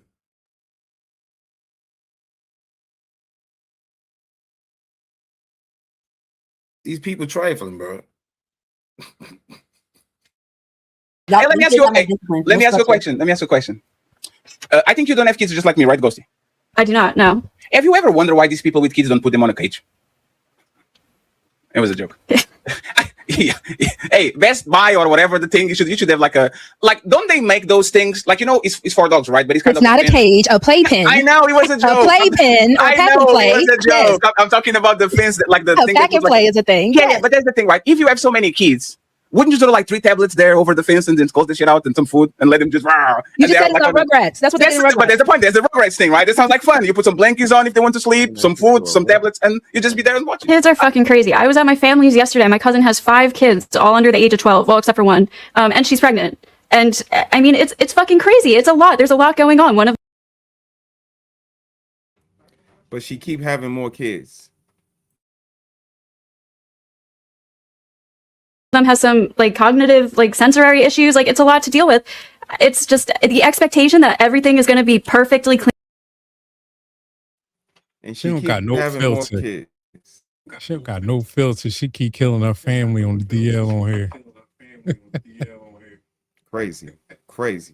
clean every single day when you have multiple young children in the house is unrealistic, and that's just the truth. Who said perfect? Totally. There's the difference between perfect and the war How you zone. gonna I say guess. the hand raising rule and then ignore your own rule? But that's the thing, is because of your fingers. I didn't know if you were. No, go ahead.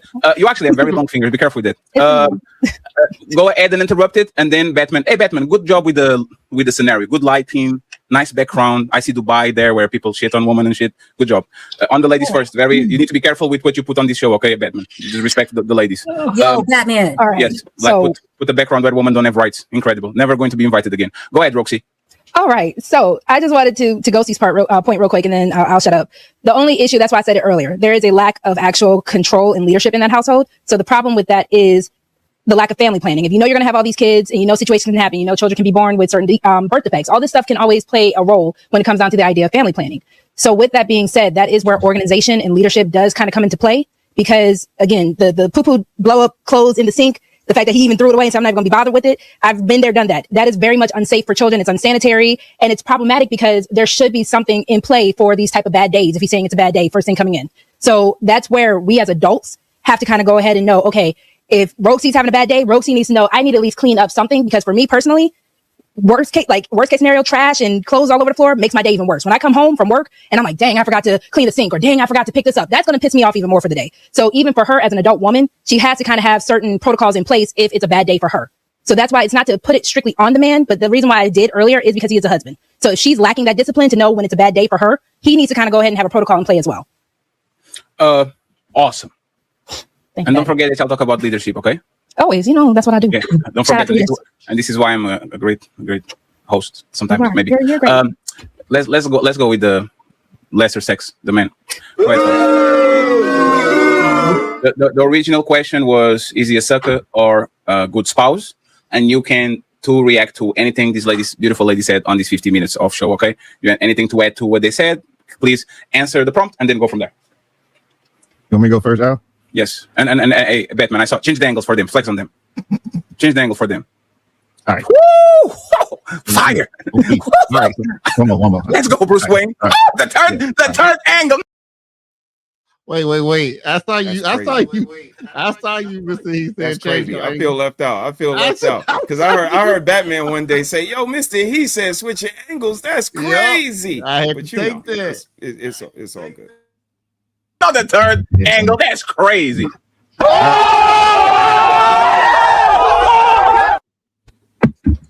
All right, so this guy, he not doing something right. So I'm gonna be 100% with you on that. He ain't doing something right, and the reason why is because he has an expectation of bullshit. When he opened the door, he's like, "What's gonna be messed up today?" Because he already knows that something ain't right. All right. Another thing too, for you people that might not know, there is a sink that's used just for washing clothes. You have to have a washing room for that. So when I first saw it initially, because it's not something new for me, I was like, okay, I see why they put it in there. It is unsanitary to leave it in there, though, not clean it out. We're not talking about just a normal dirty situation right here. We're talking about no organization whatsoever, which is why I'm putting it on him. As for me and mine, I heard somebody say that the dads shouldn't be showing their kids how to clean. Well, I'm prior military, so they know how to put them corners on their bed. They know where their shoes supposed to go. And here's the thing. If I come home, because I only harp on like 3 things, right? Your room being clean, your shoes being where they're supposed to be, and taking your plates up, right? If I come home, they're not there, I'm on your ass, right? I'm the fun guy, but I'm the correction guy. That's my job. But you know why that works? That works because my wife hates a dirty house. That would have drove her crazy. That would have drove her up the wall. They would have been late. She would have been calling me saying, I'm late to work. Everybody late to school. I got to go to Starbucks or something, because he would have stayed there and made them clean that up. And if you're going to have kids, and then I'm going to land my plane. If you're going to have kids, then you got to understand it's not about you. It's about setting patterns for success in the future. And if you have a job, guess what? Your primary goal is to take care of them kids because they didn't ask to be there. So if you're going to be late to your job, oh well, because you wanted to have a job, but you wanted to have kids. That's just how it is. And if I'm already at my job because I had to be there at 5 o'clock, then you got to deal with that. See, we're not having an honest conversation. Like, most men cannot be right there in the moment because we're doing what we do. We're already gone. What do you mean by that? Questions, comments, concerns about what Jeremy said so far. Y'all agree with Jeremy? Disagree? Agree a little bit? Have some pushback? What y'all got? Wholeheartedly agree. He said it Yeah, I perfectly. agree. He ain't said nothing wrong. You know, as men, yeah, we're gonna teach them how to clean. We chip in too. You know, it ain't all on the woman. We know when to chip in, and we know what areas that we need to touch up on. We know what areas you probably didn't touch up on. You know, so everything he said was spot on and right. And then he highlighted what we already came to the conclusion of when he said that his wife wouldn't be comfortable in that. She would be upset and be late to work because she don't like a dirty house. The fact that y'all are defending a dirty house just says it all, bro. Yeah, I agree with Jeremy. I like how he broke it down. You know what I mean? Especially with the military, because my dad was in the military, in the Air Force. So he basically gave me that type of energy that Jeremy gives to his kids. Like, always have your room clean. You know what I mean? Like certain areas, that's my area as a boy and a man, whatever, it needs to be clean, plain and simple. But the kitchen and everything else is up to the lady. So I could get the military thing just because my dad did it to me. I mean, that was me talking, so I ain't. Yeah, I wasn't mad at brother. I was not mad at what brother Jeremy had to say. And it made me reflect on the beginning of the video because I believe the brother was like, let's see if the house clean, or, you know, he had an inclination. So he was aware. He was kind of questioning and going to show all of us. So, you know, that was something he could have actually got together early. Like, yo, girl, what's up with that house? Because you know what I mean? Like, I'm on my way. So, you know, he could definitely play a part in it. And I think that's what Jeremy was alluding to, like he alludes to all the time. Look at what part you played in it. I get all the rest of that stuff, but what part did you play in it? And that's overall what I heard, because I know that's his overall stance.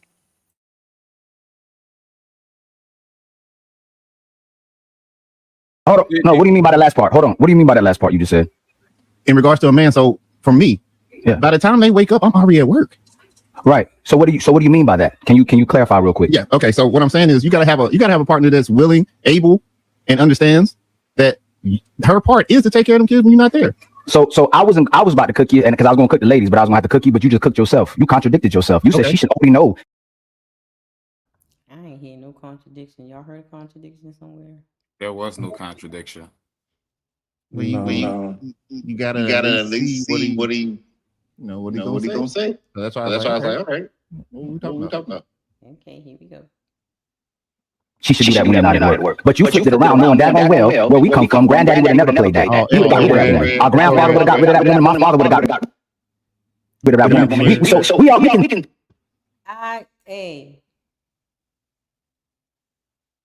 What? Sis, you gotta mute. You got to mute it. Okay. I'm sorry. StreamYard doing us dirty. Yeah. Okay, I'm going on mute. See, we're not having an honest conversation. Like, most men cannot be right there in the moment because we're doing what we do. We're already gone. But what do you mean by that? Hold on. No, what do you mean by the last part? Hold on. What do you mean by that last part you just said? In regards to a man, so for me, by the time they wake up, I'm already at work. Right. So what do you mean by that? Can you clarify real quick? Yeah. Okay. So what I'm saying is you gotta have a partner that's willing, able, and understands that her part is to take care of them kids when you're not there. So I was about to cook you, and because I was gonna cook the ladies, but I was gonna have to cook you, but you just cooked yourself. You contradicted yourself. You said she should already know she should do that when you're not at work. But you flipped it around knowing daggone well where we come from. Granddaddy would have never played that. He would have got rid of that woman. Our grandfather. I ain't seen nobody get divorced over not washing dishes. Yeah. And folding clothes. Have y'all ever seen somebody get divorced over that? I've never seen nobody get divorced over that. Because granddad gave up the check and went out to go to the bar.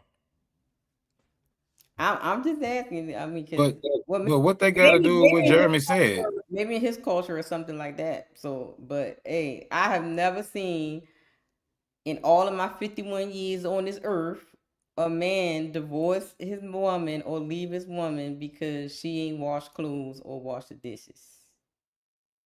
So I'm not sure. I don't understand how that refutes his point that he made. Like, I don't understand where that fits in that to what he was talking about. Yeah, that wasn't even what I said. I think it's a Exactly. challenging That's moment. what I was saying. I was like, where's the contradiction? Because that's. I think it's a challenging moment. I think he was just challenging Batman. to me. Yeah, but Like, when On you- what?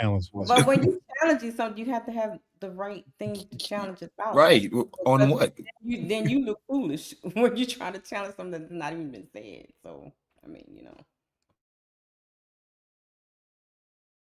I ain't get it though, but you can play the video. would have got rid of that woman. My father would have got rid of that woman. We can, you know what? I was gonna go another way, but I'm gonna go another way, right? I may concede a little bit to your points, right? But the fact. So is he saying? He just basically said We got rid of her. he believed in his points, but I'm gonna go a different route. Okay, let's see what his, because that first one didn't make sense to me. Because I haven't seen no divorce papers say because my wife ain't clean up. That's why I don't think Ali remember what Jeremy said. I don't think so either. Because I specifically said my wife hates the dirty house. So why would you bring that to me? If the house was dirty, she probably divorced me. What you talking about? Like, that's total opposite of what I was saying. And then you said pick a woman that doesn't like a dirty house. You kind of closed with that. So I don't even know where he gathering this take. But I wanted to understand. So that's why my face right there is more like that's one of my work faces right there. Actually. Oh, we going there. Yeah.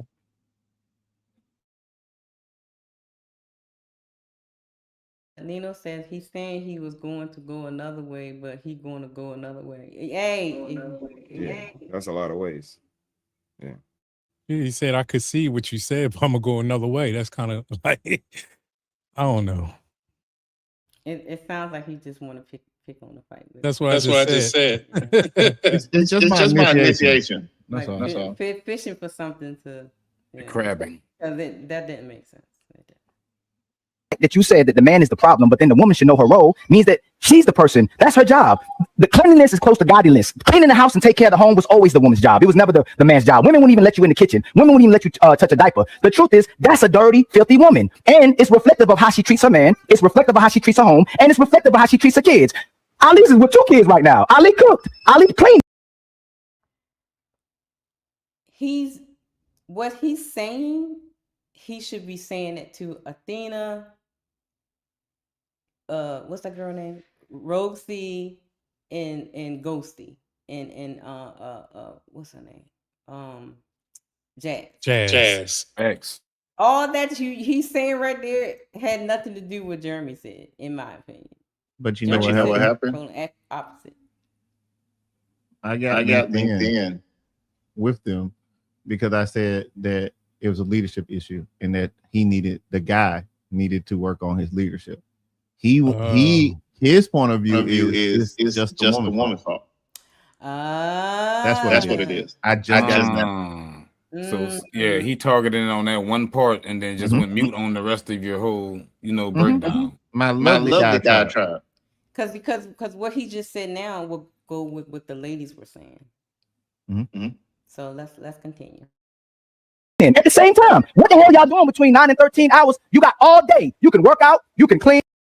Man, he's talking to the women. He's not addressing you. That's why I keep thinking that he needs to be saying that to them and not you. You know what I mean? So yeah, okay, whatever. You can fold clothes. You can run errands. You can go to the grocery store. You can go see your mama. You can go see your cousins. You can take them to the park. You can go to the pool. You know what the problem is? Bums.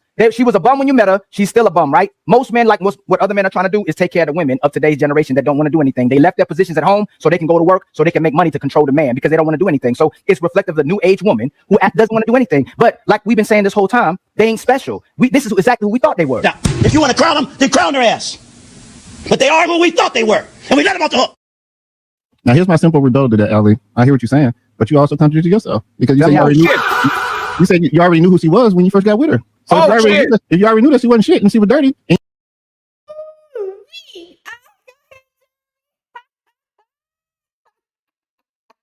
I'm still waiting on everybody to slide for Jesus. Good job, sir.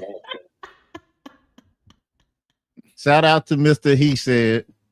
Let me give him his flower because he is Mr. Hey, you know you done fucked up, right? So I learned that from him. I'm gonna go ahead and let y'all know. let you go ahead and land your plane, and then I'm just going, hey, come here. He do that to us all the time.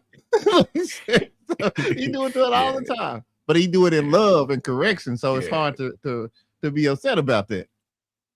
Let's see, at least still got upset though, so I got to work on it some more since you got it anyway. Then I mean, like, why did you even give her the title? You better get him back. You better go down there and get him back. So where did y'all hear that from? I'm just wondering. So they bait and switch. Sometimes She just got to Hey, chill. hey, sometimes, ladies, y'all just need to shut up. Shut up. Learn that. Know when to talk and when to shut up. Unnecessary ad-libbing, unnecessary is annoying as fuck. I'm sorry. Shut up and just let the men do what they do. Learn that. You learn how to do the wigs and the makeup and all that stuff and how to look cute on camera and all that. Learn when to shut up and learn when to speak. That's my jewel for today. Okay. All right. Already, right? We say that's our talking points after our experiences with so many women in relationships, but all of them start out as rookie of the year. All of them are throat goats. All of them is your hoe. All of them will clean. All of them will cook. Like I told you, she'll have you eggs and smoothies after y'all have sex. She got it ready already. There's a plate on the table ready after y'all have sex. She switches up like men switch up when they get sex and ghost you. So women are the worst because men are ghost you when they get sex. Women are ghost you once they get the ring, once they get the relationship, once they get the marriage. That's the problem. So if all this time, and Roxy shaking her head, she said men shouldn't control their women. And Jazz, I can't. I never said that. Right there. I can't throw Jay. Yes, you have. You said men should not control. So women should do exactly. Let's deal with one person at a time. I'll get back to you. I'll get back to you because that's what we can be jumping I 7 can't give people. Jazz a stray. One person can be 3 people. I never saw that. Stay consistent. I can't give. I wanted to throw a stray. I can't throw no stray at Ghosty. You said you're looking at me. I got you. ABG. Athena can definitely get it because it don't make sense. Especially Athena. How old are your children? Boy's going crazy, man. How many people he fighting right now? Just I think it's only 2 people. He's fighting Maybe 3 people. I could Maybe Rome, 3, 2 Athena, impossible? me. Okay. I don't think he wanted to fight you no more, Jeremy. He lost control of the Too Draco. bad. We He in didn't here want to now. fight you. We But in here now. that's why he wanted them to get off of you so they could talk. The fatty was like, ho. You know what I mean? He checked it like, no, you better, you know what I mean? Finish that first. But you want to know the Like- crazy part? I like the fact that he broke it up because it gave me time to start turning wheels. I'm like, all right, so I guess how do I want to do this? Like, because I don't want to start no mess, but at the same time, we're not gonna do this. So how are you gonna go about this? Ooh, 1 on 5. My son is turning 7 in October. 7? Just one? My son cleans. I just asked you a quick question. I asked you a quick question. You could throw me to Allie. How old is your child? He's turning 7. So you only have one kid. Yes. You're telling me when you were at home and you were breastfeeding and you had a 1-year-old or less that you couldn't get nothing done. You couldn't clean while you were breastfeeding. You couldn't cook while you were. Excuse me. Let me go. Let me go. Oh yes. You're Okay, saying that man. You said you're the weak, and this is reflective of the fact that women are the weaker vessel because they complain about anything when they really don't want to do anything. That's why you should stay in the kitchen. That's why you should cook. That's why you should just be a caretaker and watch the children because you suck at that as well too. So you are the weaker vessel because the man went a 13-hour shift and came home and helped cook and clean. Help clean. He probably was gonna get the cooking as well too. The woman been home all day. That's the main question I want to ask y'all. What kind of sorry time management, what kind of bum and lazy person is this person sitting at home 9 to 13 hours? What can't you get done with a child? I got a 1-year-old and a 3-year-old. You move them in a certain room. Either you move them in the living room or you live into a room. You put give them some snacks at a time or when they're eating and sitting in their chairs, get the cleaning. Are you taking them all? So this goes right back to what I said earlier. His fight wasn't with you at all. He wanted to get at them. Because everything he's saying is towards what the ladies were, rebutting. It had nothing to do with what you said because what you said was correct. But So- you know what? And that's why he went so quickly to the ladies and left you alone. Because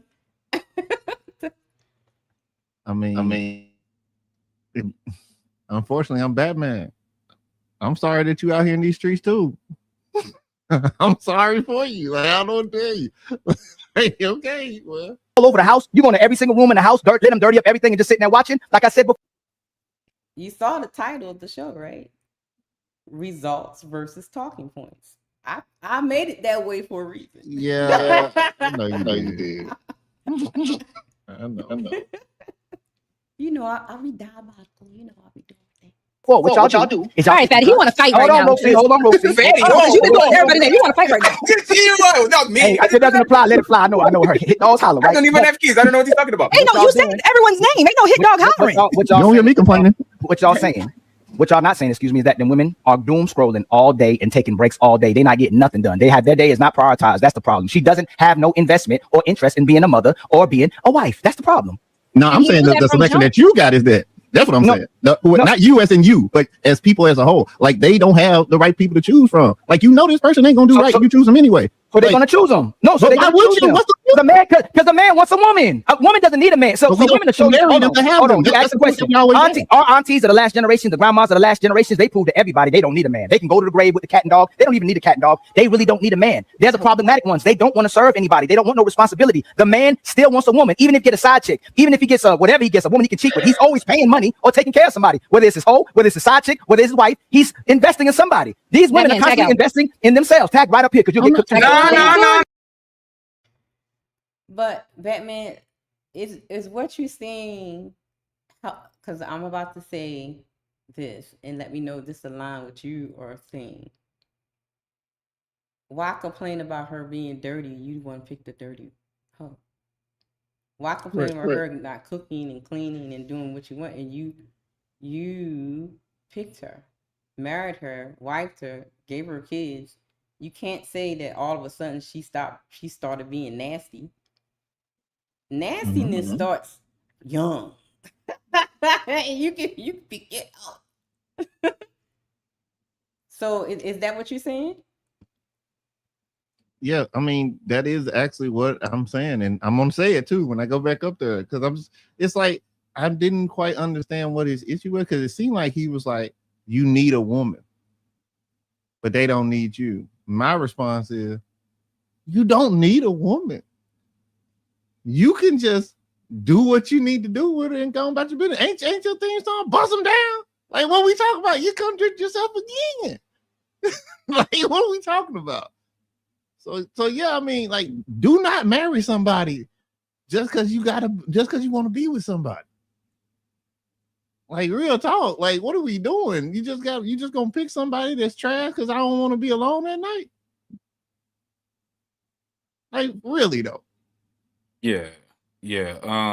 And I know I ain't gonna say normally, because I agree with what Ali's saying right now. I just think that the message is missing the accountability on the man's side. Because like you established earlier, you was aware you was walking into this situation, so this must be a routine. Why is that acceptable for you? That should be the accountability for the man right there. But that's being glossed over because, I guess he operating with a head trigger on the Draco right now. And it just got out of control. Oh, he gonna spray some more. No. We're going to let the lesser sex and fight for a second. And Roxy can have next. We are not going to replace the man with the best studio in this conversation. What you should have said, man, is this is the majority of women and what men have to pick from, so they have no choice but to pick her. Either they knew she was like that and hoped that she would change, just like we were womanizers, just like we were thoughts, just like we had hoes, just like we were polygamous, just like we was in the streets and did what we want to do. They expected us to change once we get in a monogamous relationship. So whether she was a hoe, whether she was a bum, whether she was selfish, she should have immediately changed when she got to a relationship. The problem is the man has to always be responsible and be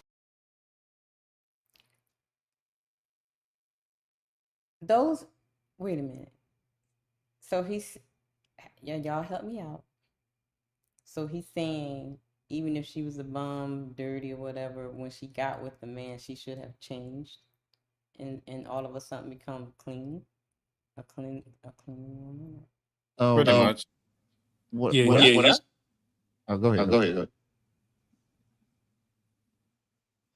Okay. All right.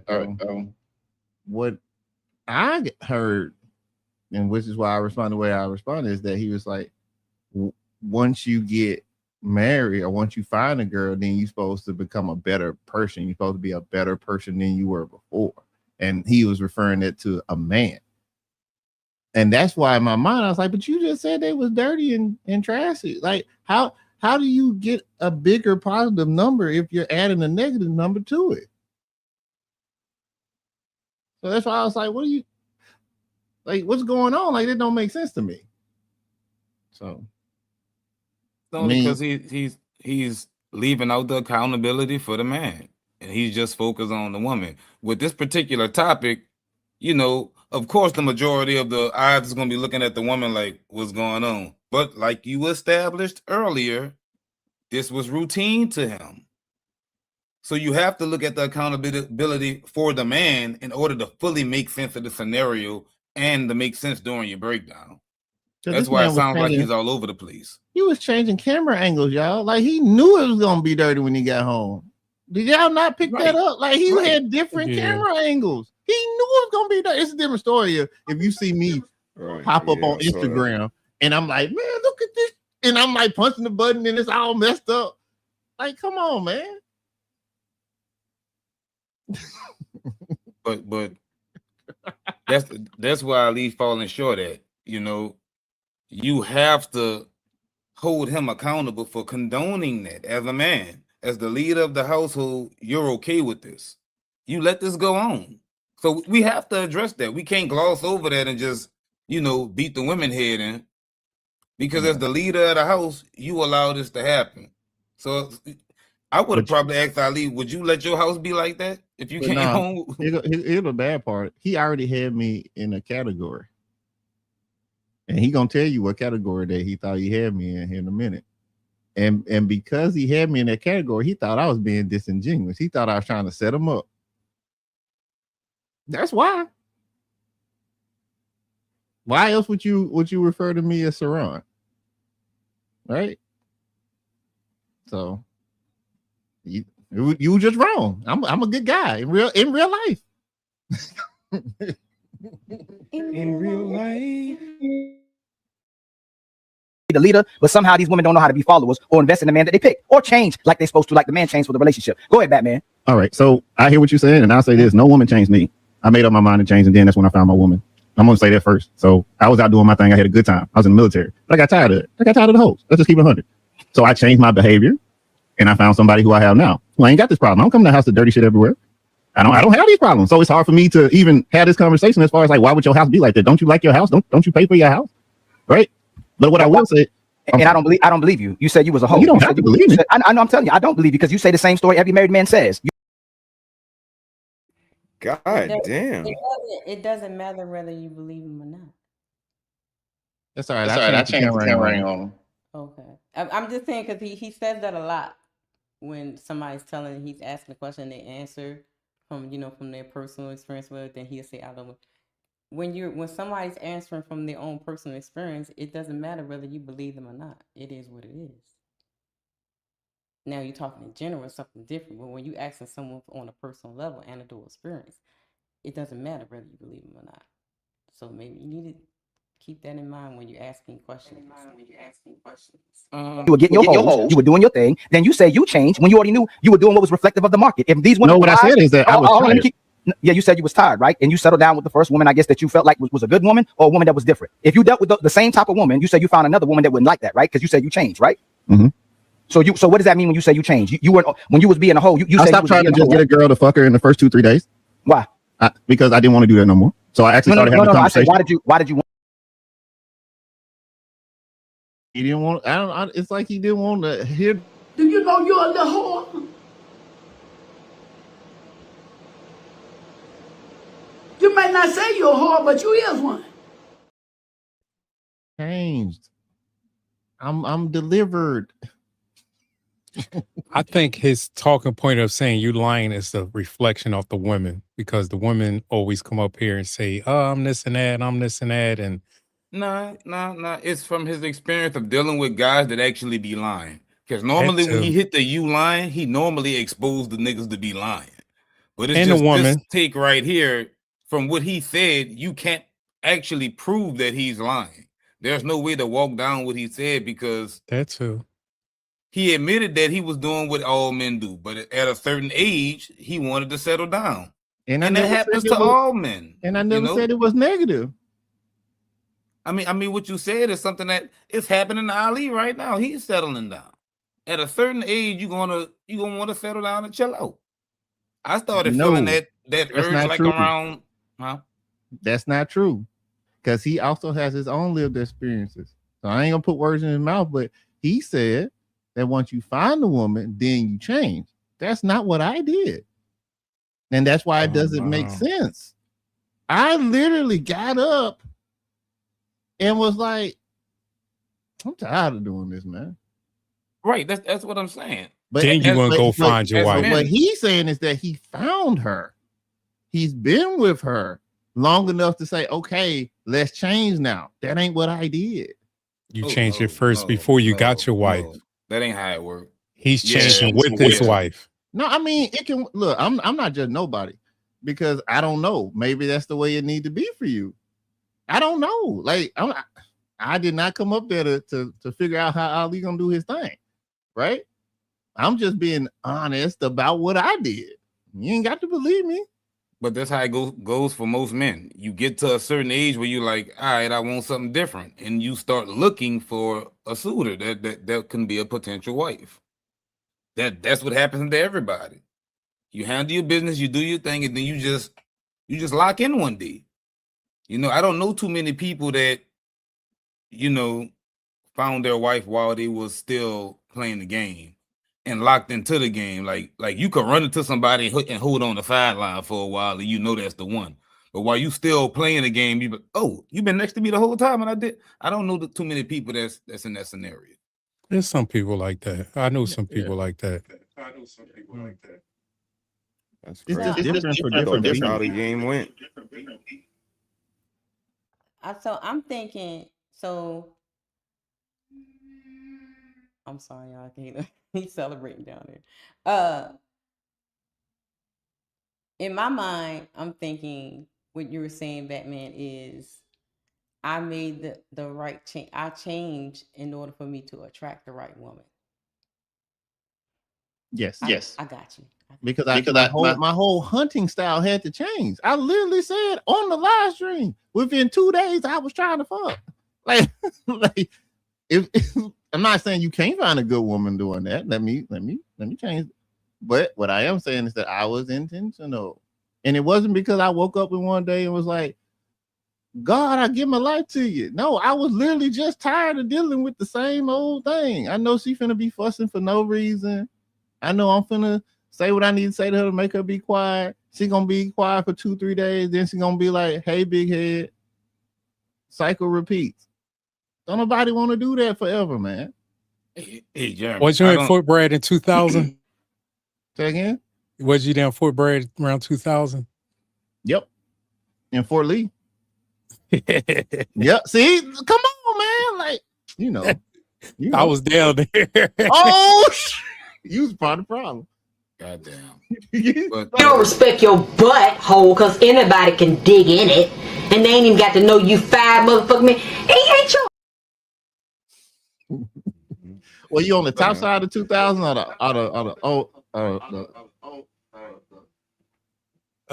top side of 2000. Oh no, you turned that ground up for me. I was walking in your footsteps. Yeah. Fort Bragg was fun. Brother, you want to say something?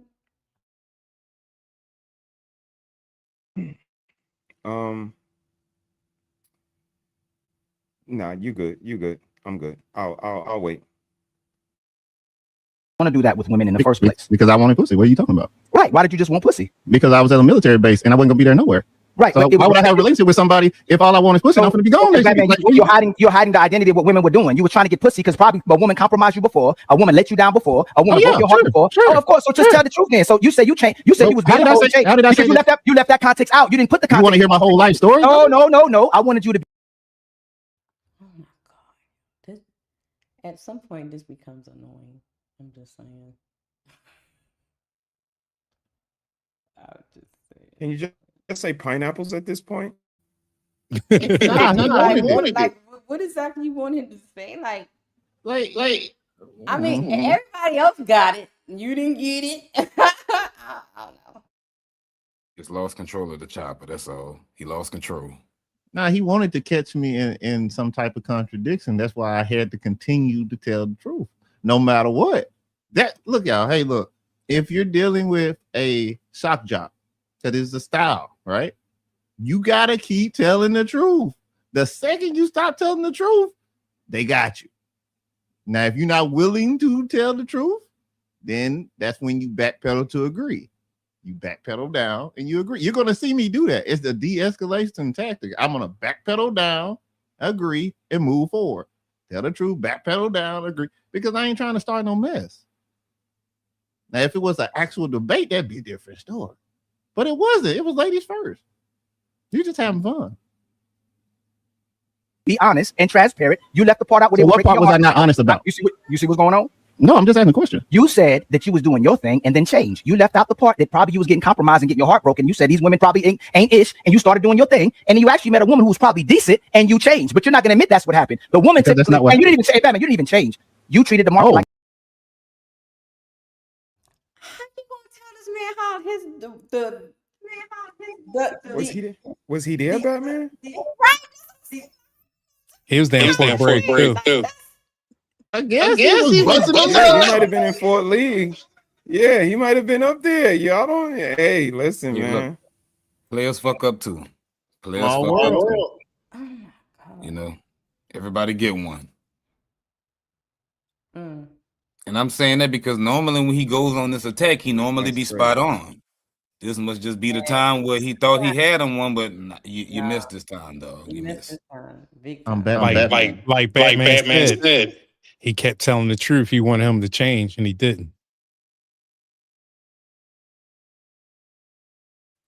I mean, at a point, it's a thin line between a conversation and an interrogation, and I think that's what the ladies be kind of alluding to years ago, and even now, that there's a certain thing that we can conversate and exchange information, but once it starts to become badgering and a little bit more investigative, then it starts to be something different. And for me, it was the I don't believe you. That was operative, because what was your first clip about, sis? It was about Angel Reese, and somebody in the chat was like, yeah, she lying, I don't believe him. And in 2026, we in a place where the person, like you used to say, I want to get it from the horse's mouth. The horse can tell you some shit and you be like, yeah, fuck out of here, horse, I don't believe you. That's kind of wild to me.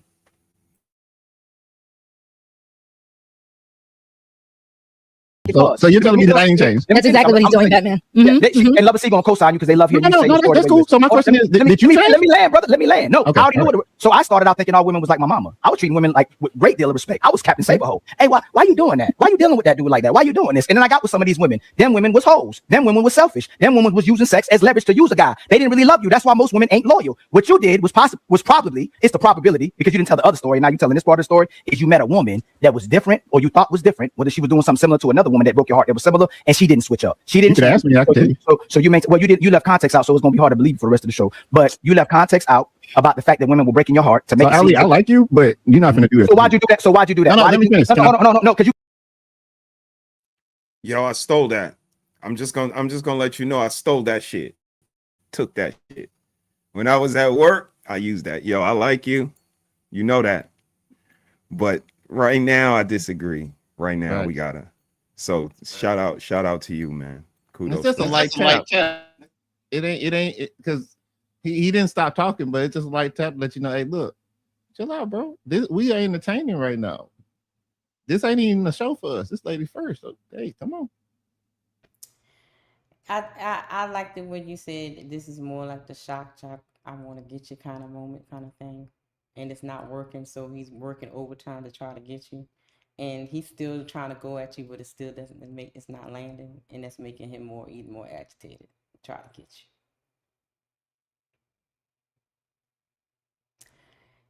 It doesn't matter if you don't believe him or not. That's what conversations and panels are for. What's the that clip that Fatty be playing with The Rock?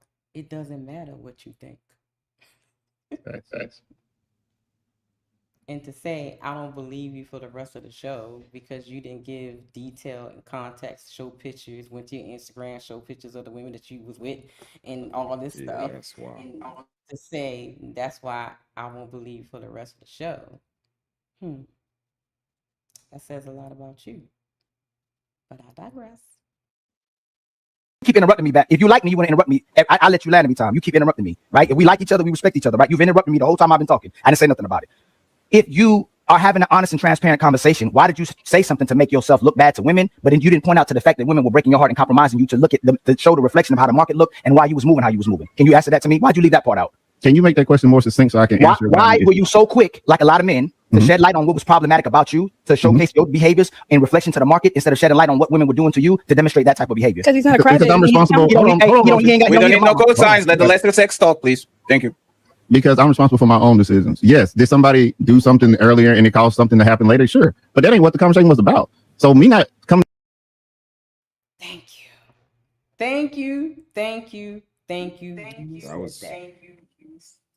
That was so That smooth. was not what the conversation was about.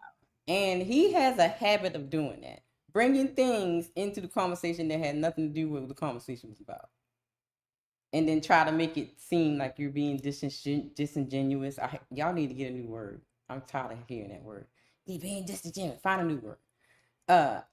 To get that moment. So I'm so glad you said that, because all those little context and details that he was expecting you to give had nothing to do with what the conversation was about, in my opinion.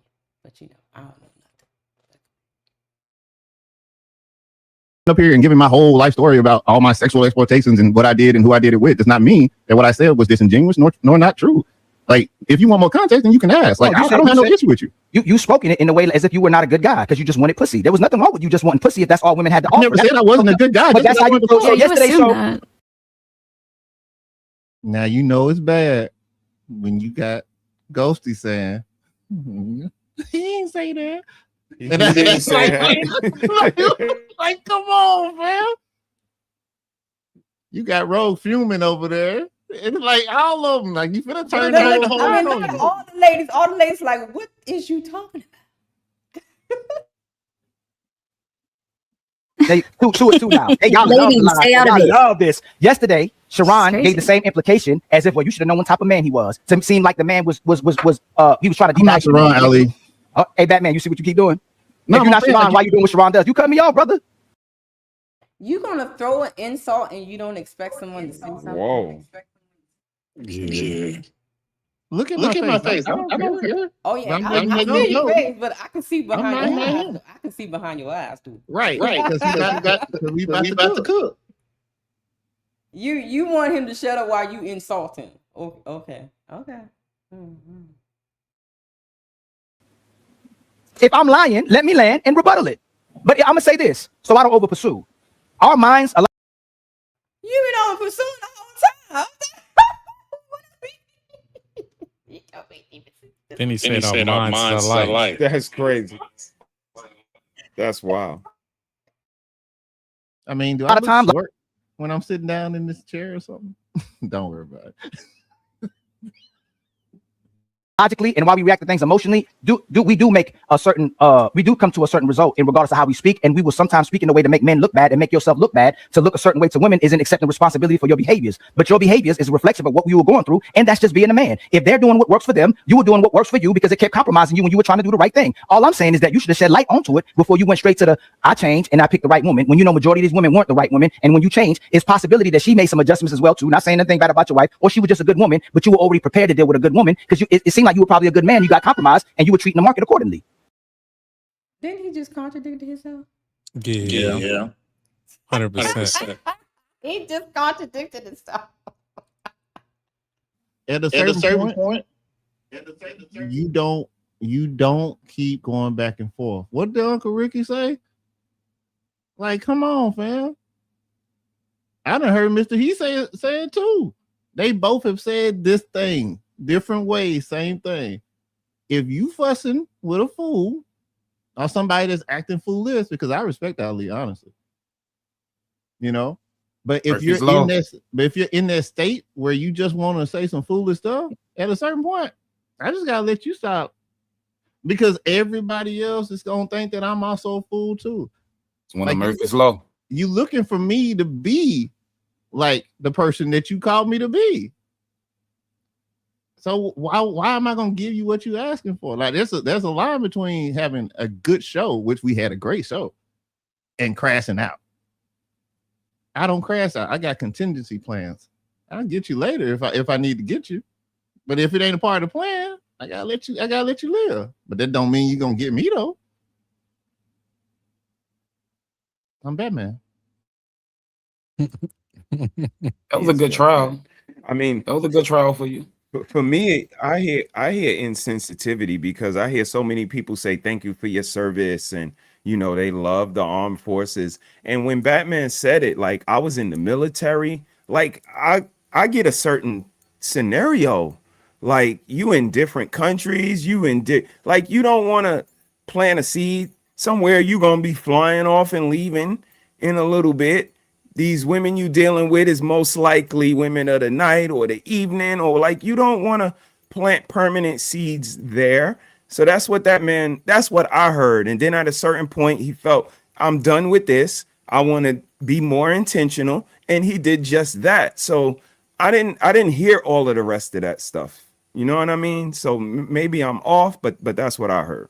No, that's what you heard. I mean, and to be totally honest, like once I understood what my actual MOS was, and I literally am stuck with a plane, like what are we talking about? Like it's no point in doing what he is saying that I should have done. That's stupid. And some of the older people in the military tell you the same thing. So I mean, you don't know where you're gonna be. You know the area. It ain't like they're gonna be like tomorrow you going to Mars. But there's a board. See, as you know, you get the little dream board, pick the place you think you want to go. You don't get to go, but you get to pick. so yeah, like I don't know, man. I think he's just so used to people lying to him that he's got a fail-proof system for liars. Because if I had been lying, that would have stressed me out. That would have been like, why is he pressing me? And I would have been like, oh, you're shaking and stuff. I just didn't like the fact you called me Sharon, to be honest with you. But that's no minus the Sharon part. That's no normally how he trip people up, though. That's why I said when he normally go on that sprint he went on, he normally catch somebody slipping and expose, some inconsistencies. But homie, it failed this time. When have you ever caught Batman slipping? Well, that time Superman called him on from the rooftop. Well, it was this one time they went to the movies. Oh, it was this one time he went to the movies with his parents.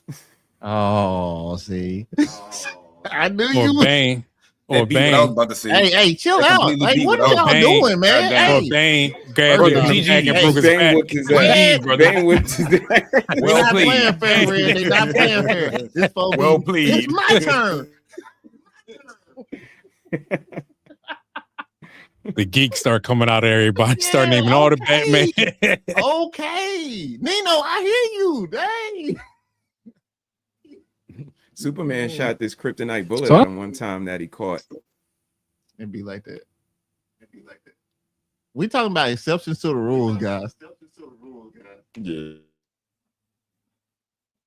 Batman uninterrupted. So I'll say this.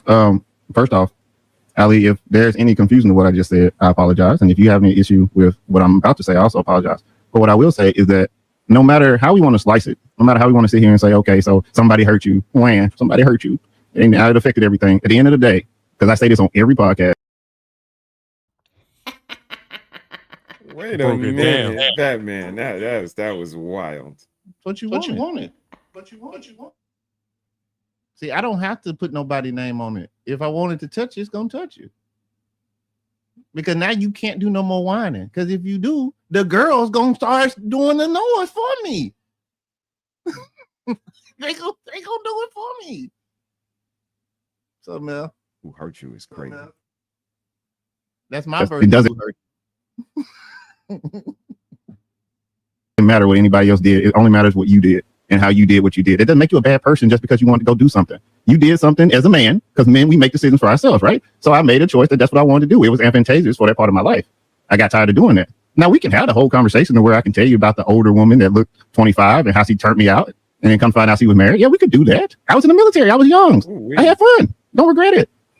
But it comes a time where a man, and I know you can agree, we have to make a decision on whether we're going to stay in the streets or whether we're going to actually try to settle down and find somebody worth being with. And look, there's no such thing as a perfect person. Me and my wife, we have arguments every once in a while. It don't mean that we don't love each other. It don't mean that we don't keep the house fucking clean. Because that's what the whole conversation was about in the first fucking place. The house being dirty. Like, I don't know how this turned into like some type of psychiatry shit. Like, thank you. Like, what? Damn. He broke it. Damn. Batman. Hey, Jeremy, I can't even find the right clip to play for you, Jeremy. I was in the chat going crazy. Oh, yes, thank you. I just look. We don't have to have like these crazy yelling matches with people that we actually deal with, right? But we can still entertain, right? We can still have a great show. That don't mean that we got to start raising our voices throughout the whole thing and saying wilder and wilder things. And now Fatty upset and he finna cut the show off because he can't get control because we let him down. You said, why the preemptive apology? It's all part of the game. It's all part of the game. So I do that at work all the time. I set you up for what I may say that may offend you, but I need you to understand what I'm about to say. So in the moment where you think I'm not going to apologize, hey, I apologize. And I also want to apologize for what I'm going to say in the future or what I'm about to say right now, because I don't know how you finna take it, but you really need to tune in, because that makes them tune in, because it's like, oh, wait, he finna say something that's finna make me more upset. Maybe I can be more upset. People love a train wreck. Yeah, we know what? learned that in the management class. You know, management, we learned management tactics and stuff. That's a fact. I had to take it too. Compliment sandwich, baby. Compliment There sandwich. you go. You know what that was a huge display of? Masculinity. That was masculinity exhibited. See, the women have it confused, thinking masculinity is a shouting match and, you know, a contest of disrespect. But when two men engage each other, we're conscious of offending each other. And the goal is to communicate the actual message at the end of the day. So instead of responding triggered and emotionally, you tapped into your actual masculinity, which allowed you to use discernment to find the best way to de-escalate what was happening and communicate to the brother. Yeah, but so I think masculinity ain't something you can cut off, right? I think it is in you. Now it can get sharper over time, it can get better over time, but ain't no cutting it on. And when it gets to a situation like this, then it's measured up, right? The learned experiences, the things that you know that is effective, they just fire off because you know, right? My goal was very simple. Two things. One, understand what Ali is doing. All right. If I can figure out what Ali is doing, then I can preemptive it. And that might not even be the right word, but I can look ahead and see where the next step is going to come. And second, I'm not going to crash out. It was like 1,000, 2,000 people watching. I'm not. No. I can't survive that swing right now. That's called self-preservation. You know, that's what I say, right? I'm trying to teach my kids to see the future, basically. Like, work it within this, but understand what's going on around you. Does that mean that I might have to bow my head a little bit? Sure. But it's not that serious. It's just a conversation, man. And if you're being honest and truthful about it, then it ain't nothing that you ain't said already. Y'all already knew that story. It ain't nothing that ain't already said. So yeah, I think it was good. I just think that he assumed that I was something that I wasn't. And shout out to Ali though, because he could have really pushed the limit on that if he wanted to. But I think he understood, hey, this guy's actually a good guy. Let me just peel back a little bit. I can't just completely cut off because we in character mode. I think he did read it a little bit. I do think he has a character just like I have a character. But it doesn't mean you have to be a totally different person. You can have your branding and still be true to you. All right. Mr. He said his branding is cool swag, man. I love it when they cut on that stuff late at night, man. I'm walking my dog. Me and that dog be out there for however long they playing that old school, man. And he talking that junk. We just out there. I didn't let go of the leash and the dog walking by itself. That's his brand. But he also got that undertone of don't fuck with me, though. All right. And that's what I'm talking about. Be authentic with your brand. Have fun. She said, it's not about the crash out for me. I'm not apologetic about my truth, but kudos to you. Oh, no, I'm not apologetic about my truth neither. That was all coaxing mechanisms to keep. They already said it's the sandwich, right? Like you put it together so that it's digestible. No, I don't apologize because I don't think I did nothing wrong. I think I lived life. I think I had fun. I didn't catch nothing. I ain't have no kids when I didn't want to have no kids. I found a good woman. I got a good credit score. I won. I'm still winning, and I'm gonna win better.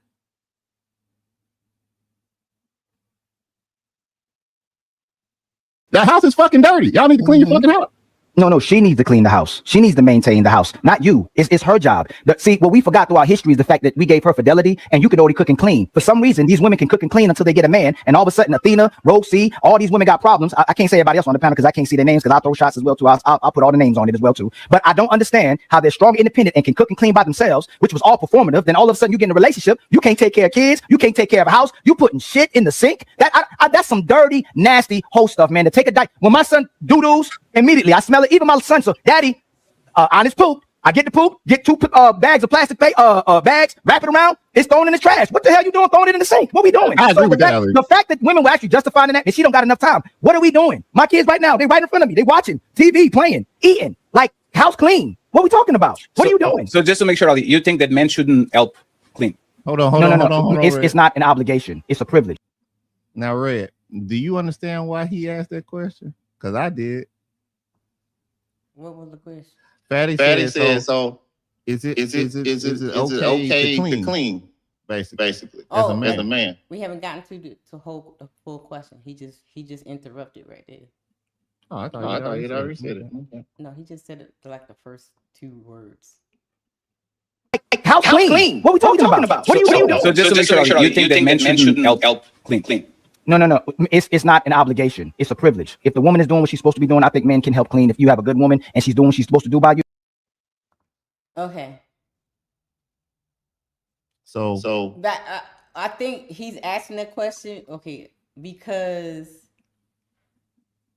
Ali just said that he cooks and cleans.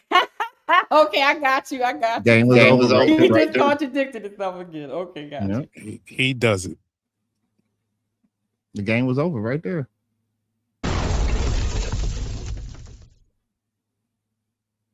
He's saying it's not an obligation, it's a privilege. So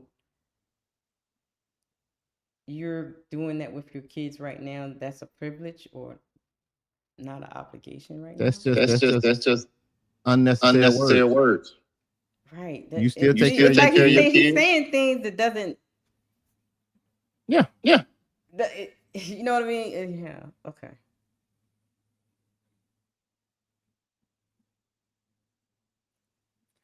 Not enough time. What are we doing? My kids right now, they right in front of me. They watching TV, playing.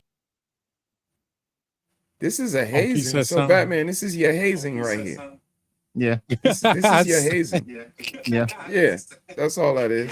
Yeah, that's all it is. We're cooler now. Oh, that's what happened. So yeah. eating. Like, house clean. What are we talking about? What are you doing? So just to make sure, Ali, you think that men shouldn't help clean? No. It's not an obligation. It's a privilege. If the woman is doing what she's supposed to be doing, I think men can help clean. If you have a good woman and she's doing what she's supposed to do by you, she's supposed to earn that part. But her actual role is to keep the house clean and cook and maintain the house. That's her role. Most women I ever did. So I got a question, brothers.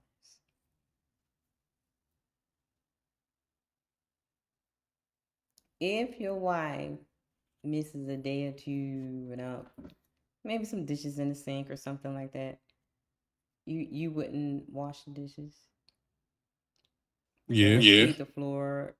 It has to be like, a privilege. She's supposed to do it. I mean, I'm trying to see it from his perspective, right? I'm trying to understand where he's coming from. Because like if you don't like a dirty house and you see, so is he saying like if something's toys is on the floor and something, and maybe she went to the store or something and you won't pick it up, you wait till she got home to pick it up? I don't help me understand his logic. I'm confused. I don't understand his logic, but I will help my wife out. Like, you know what I mean? It's just, it is what it is. It's our house. Like, at the end of the day, it's like, it's not her house where she got to clean it. It's still our house. Like, you know what I mean? Why not pick up a toy? It's not going to kill me. Oh, it's your duty. I know it's your duty, but like, it was in front of me. Why have it there to give her more tasks that it takes you 2 seconds to get up, bang, put it up, bang. Plain and simple. Nobody's feelings is hurt. Nobody's duty is out of whack or nothing. It's just 2 seconds. You know what I mean? Just 2 seconds. It is what it is. But I can't understand his logic, though, to be honest. I really can't. I understand his logic. I just think he's not articulating it well. He's pretty much, to me, breaking down the unappreciation of having a man and allowing that house to be dirty, and that man has to do what should have already been done already.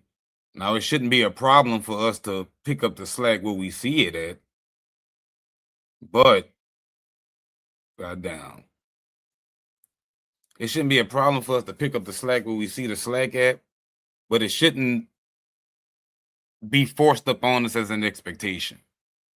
If we're holding up our duties that you don't, pick up the slack behind, then why should I pick up the slack behind you? So I guess that's where he's kind of coming from with it, and just not doing a good job of bringing clarity to the message. I just don't see it that way. Me either. If it's dirty, it's dirty. And I'm starting not. Yeah, I don't get it. Yeah, my fault, Batman. Go ahead. No, you good, because I don't know. We were literally reviewing me talk. So say what you need. Yeah, I'm starting to see it not that way. Like, as we start to talk more, like I was saying the other day, it's like a brick through the windshield. We're not just gonna let the windshield just be non-existent. And it's the same with our house. Like, we live in a nice place. We're not just gonna let it be nasty. So yes, the bathroom that's in our room, I will clean it. The steps, I will sweep down the carpet in the steps. And yes, I will. And what sealed the deal for me is I don't really do dishes like that. I got so many ladies in here, like I got automatic dishwashers. But when there's no dishes in the sink and I go to the sink with a dish, I feel like, nah, I'm not just gonna drop this one ass dish. That feel crazy. Boy, if you don't wash your dish, and that's what Ricky put in the chat, like we take a responsibility in just picking up after yourself so that the house don't get crazy. So, the neglect is either ignorance or neglect, and you got to pick one. You can't say it's neither one. Yeah, I feel like the conversation got somewhere else. Like it went to, you're coming home to a house that's dirty versus would you clean up certain things that's in front of you. Like it got really weird. It's like why not? Like why not pick up the thing? Yes, it's her duty, but at the end of the day, I still have a duty for my house too. Yeah, I pay the bills, I do this, I do that, and maintain the house. It's still whoever lives in that house. Like, you know what I mean? Whoever get to it first. Like, to be honest, like first person to it, get it. Like, you know what I mean? It shouldn't, nobody should be stepping over trash. Put it like that. Like, not the kids, the wife, the husband shouldn't be walking over nothing. Period. It should be picked up and just dealt with. It takes 2 seconds. It's not going to kill you. You're Let me not play less of a devil's advocate man. for a second. Would y'all feel the same way about your wives taking the trash out? My wife did it the other day because I had to work until I'm like not gonna- 2, yeah. 3 in the morning. I'm not like, gonna you lie know, to my you, job. I hate it. I hate it too. But she's like, I did it for you. Oh, I appreciate it. Cause she know I get off late, like 3, 4 in the morning. She probably thinking like, 16-hour job, you might be tired. You know what I mean? Forget. She did it. But I told her, stop doing that. I'm gonna do it. But she stepped up and did it. What about her cutting the grass?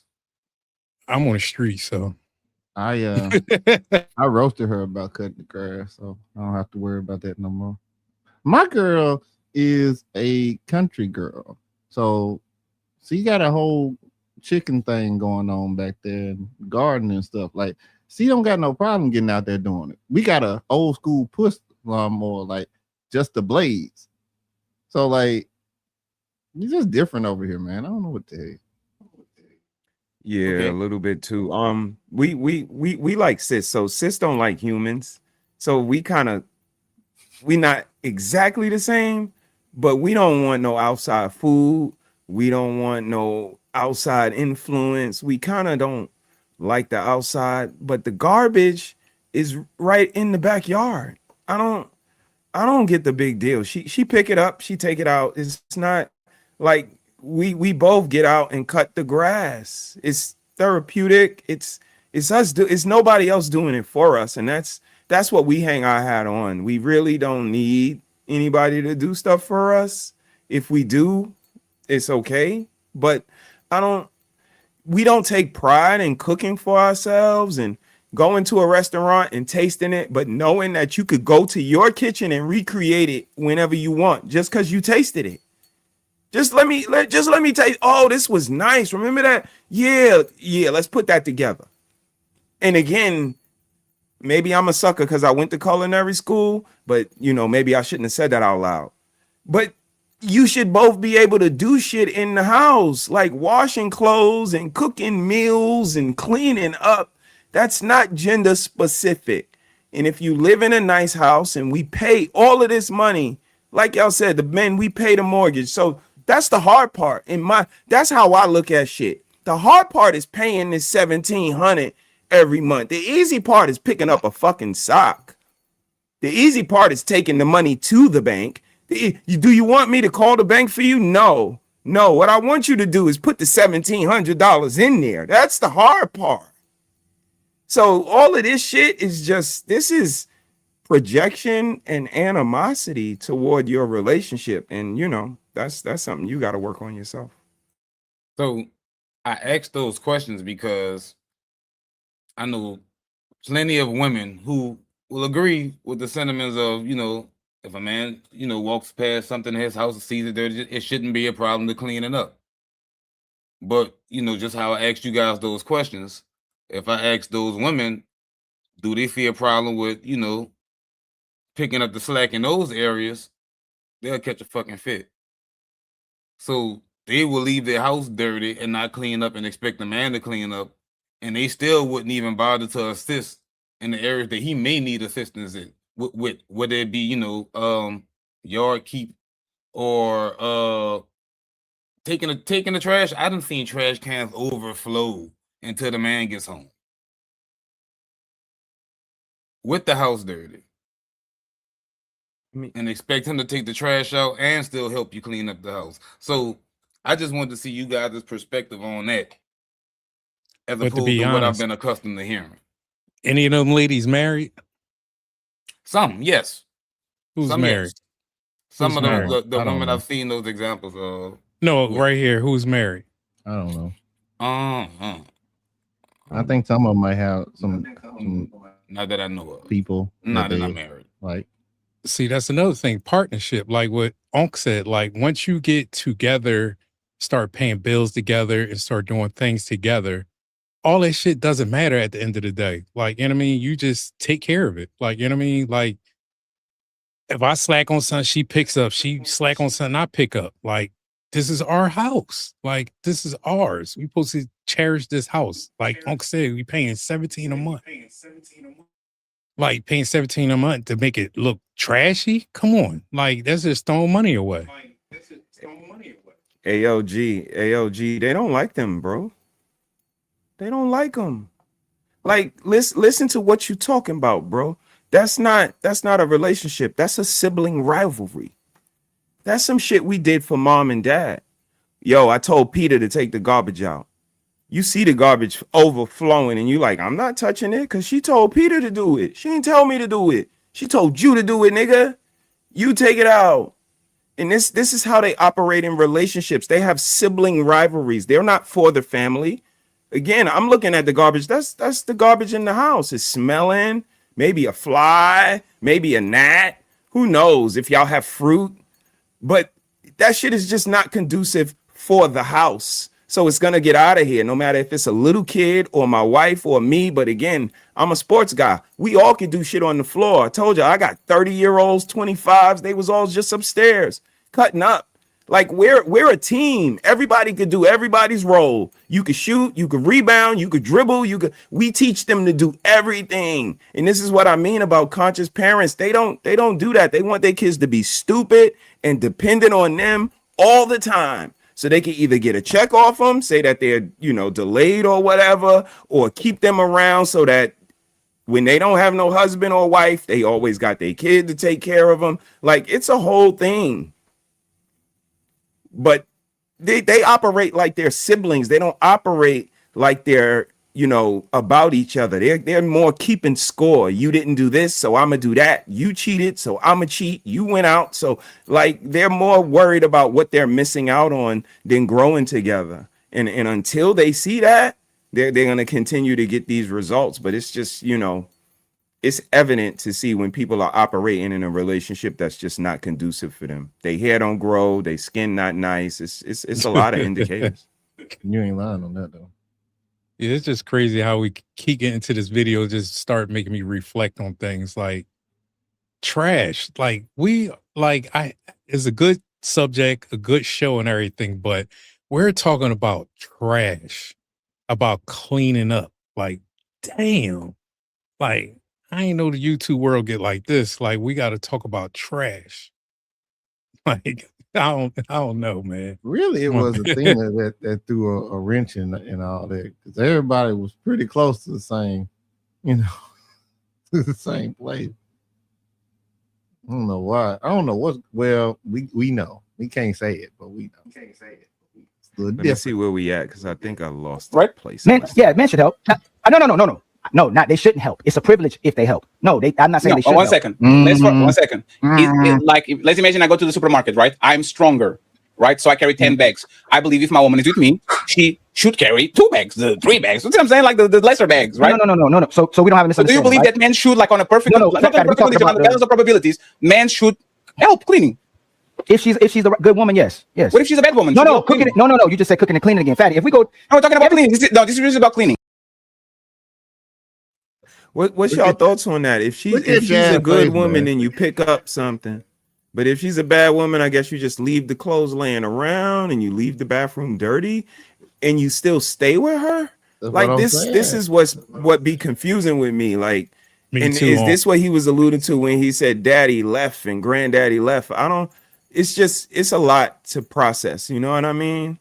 So I don't know. What y'all I'm feeling hear? the same way as you, Unc. Like, I'm trying to sit here to like put it together and figure out where's we going at with this. Like, where is the end result of this? Like, you know what I mean? It's just kind of all over the place a little bit right now. It's like I can't process it.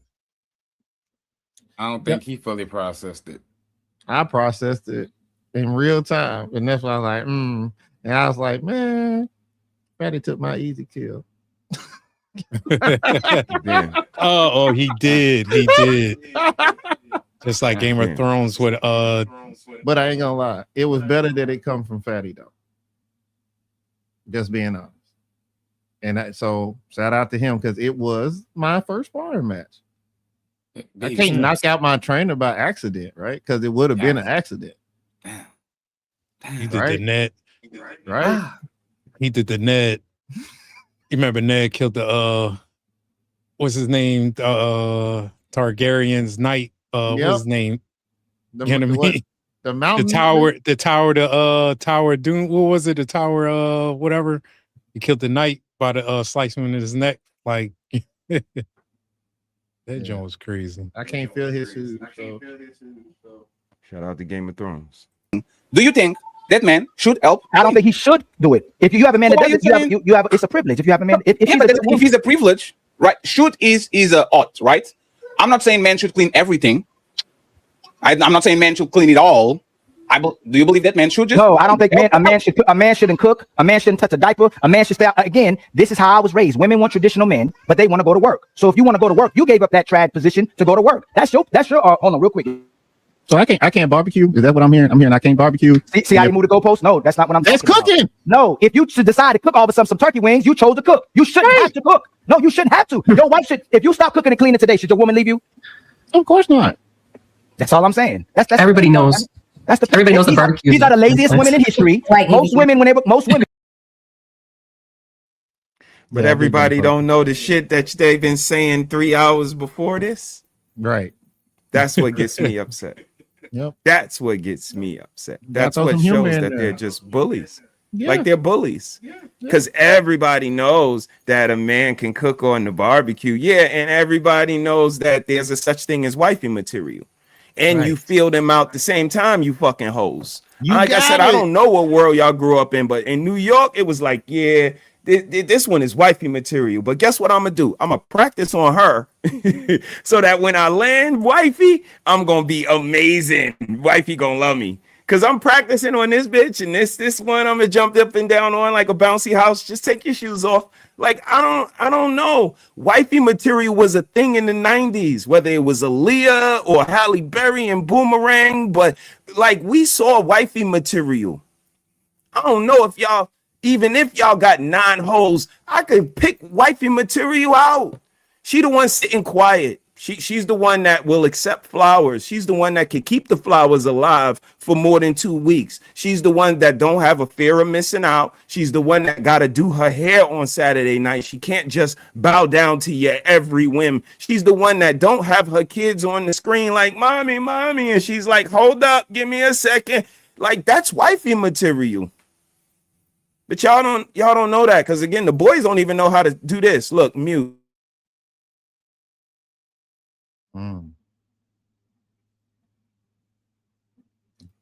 All of y'all be wanting to be on some you cutting me off and you cutting me off. And go, Lord Jesus, you know what? You right. Let me just mute.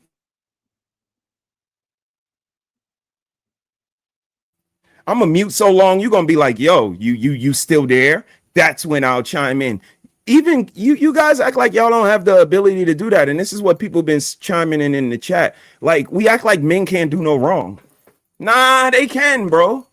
Like Ali, like, why you ain't talk about the women first and you talk about yourself? But you, nigga, you serious?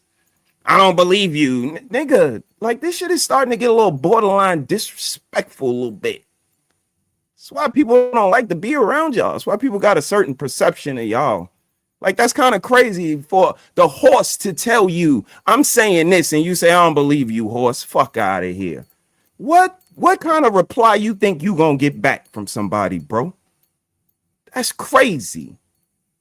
But let me tell you, again, I like to get ahead of shit. If Mr. He Said tell you some shit, you better believe it, bro. And if you want confirmation, guess what? I will spin my motherfucking camera around in my clean house and get confirmation for you.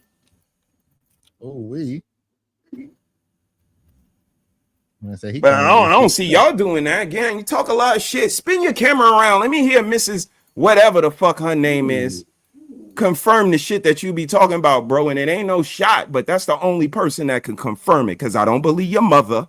I don't believe your sister, your cousin. Only person could tell me is your significant other. And if you ain't significant, ooh-wee.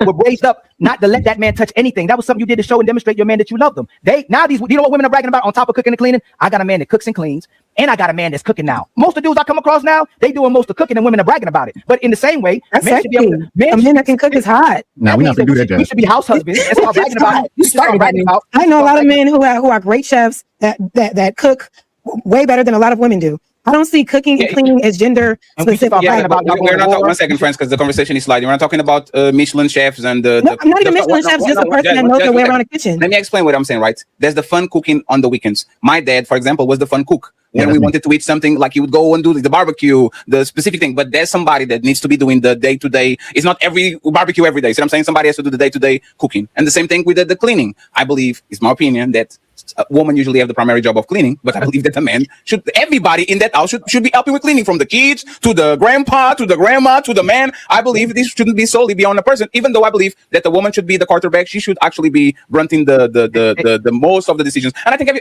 everybody on this conversation agree with that, kind of, or with this. For the most part, yes. Gender roles exist. The issue that we're having. We need just 1 second, Roxy, because I'm going to pull you up 1 second. I'm going to pull you up after Batman is done with Ali, and then we need to go to the next show, to the next topic. Okay. Y'all believe that a man should pay the bills, or most of the bills. Y'all believe man should take out the trash. You believe that the man should take the car to get fixed. You should believe the man should do the landscaping. You would believe that the man should do the most of the repairing in the house. You don't believe most of women should be touching anything. But the problem is you want him to help you with all your roles. A man has sole responsibilities that he has to have for the rest of his life. What is a woman's sole responsibility that a guy goes, I don't have to do that anymore? Versus y'all.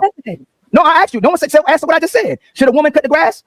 Yeah, why not? No. Why not? Y'all don't cut. You're not cutting grass. Hold on. I see women cut grass all the time. It's okay to say no, Jazz. If it's your I don't think it's a bad thing. If she want to cut the damn grass, maybe she like cutting the grass. Who knows? Who cares? Here's the thing with that, Jazz. Like, I hear what you're saying. Cool. Yeah. Go ahead and interrupt it, and then I want to see what's Roxy problem with Ali that she has, and we move on. Yeah, like gardening is the thing. Like women get out there and they get into the dirt. They do the gardening. They till land. It's not so uncanny for a woman. That's flowers and no, it's not always flowers. It's not gardening. It's vegetables. It's food. And we. Sorry, Melanie, I love you, but nope, it's not just about the flowers and stuff. It's the garden, it's the getting into the dirt, it's the trimming of the hedges, it's the pulling out the weeds, it's all that, child. It's just not about the flowers, baby. I can tell you don't garden because you would know that. But I love you though, Melanie, girl. You know I love you, girl.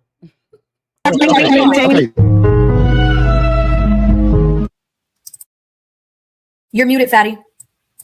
You got to maintain your. It's not important to talking about gardening and side quests. If you have a garden, you have rich people problems. It's like, who changes the filter of the pool? We're talking about day-to-day, very important things that if it doesn't happen, you don't have to be rich to start a garden. That's ridiculous. No, Jess, we are comparing things that are literally either you're going to sleep with filter around or your grass is not even outside. Like, this is not the same thing. Let's stick with the things that we're talking for the whole show. No, they were saying like, should a woman be cutting the grass? And I'm like, why not? But that's why I don't want to go there, because let's stick with the things that are inside of the house for now. Batman, please land your plane, and then I'll bring Roxy up and I'll give them 5 minutes to switch it up. So what I say for landing the plane is I agree. I hear what you're saying, Ali, and I do agree to a certain point. And that's why I'm saying that right now, you know who the person is when you deal with them. I know we've been to girls' houses where we thought it was a dog and really it was the wig on the floor, right? That's all the extra hair from the wig on the floor. So I mean, like, we know that girls can be nasty. Put him in the back. We know that girls can be nasty. Yeah. So if this person is being nasty and they're not doing what they're supposed to do, then why would you give them the title of even sharing your house? Because if you had a bachelor pad, I bet you that junk was clean. I bet you it smelled good. I bet you had everything the way you wanted it, right? Because that's how it was before I got married. So it shouldn't change just because another person come in. It should actually get easier. And then if you're doing what you're supposed to do with those kids, then they're learning from both of you. Remember, they learn by seeing. So they see you throwing shit everywhere, then they're gonna do the same thing. And I yield the rest of my time. Ali, no questions, just statements, and then we bring Roxy. That's exactly what I said on Monday. Exactly what I said on Monday. I mean, so let's see. Did he have pushback to that? Because I don't. I kind of forgot. I think he switched it off.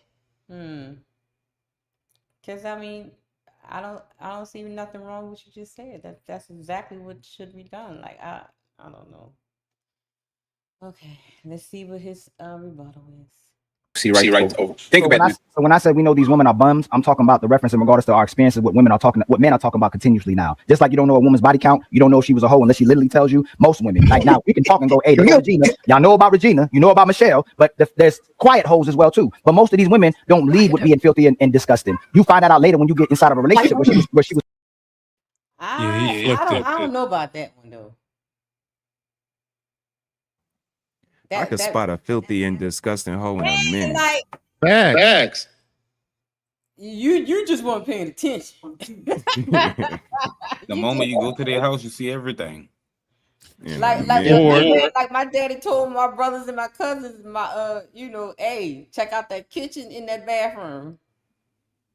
And y'all be liking these pictures with these IG women with the booty on the sink and carrying on, but you don't pay attention to the back. The mirror filthy, stuff all on the counter, unsanitary. Hey, y'all don't be paying attention. She was showing you signs, you just weren't paying attention.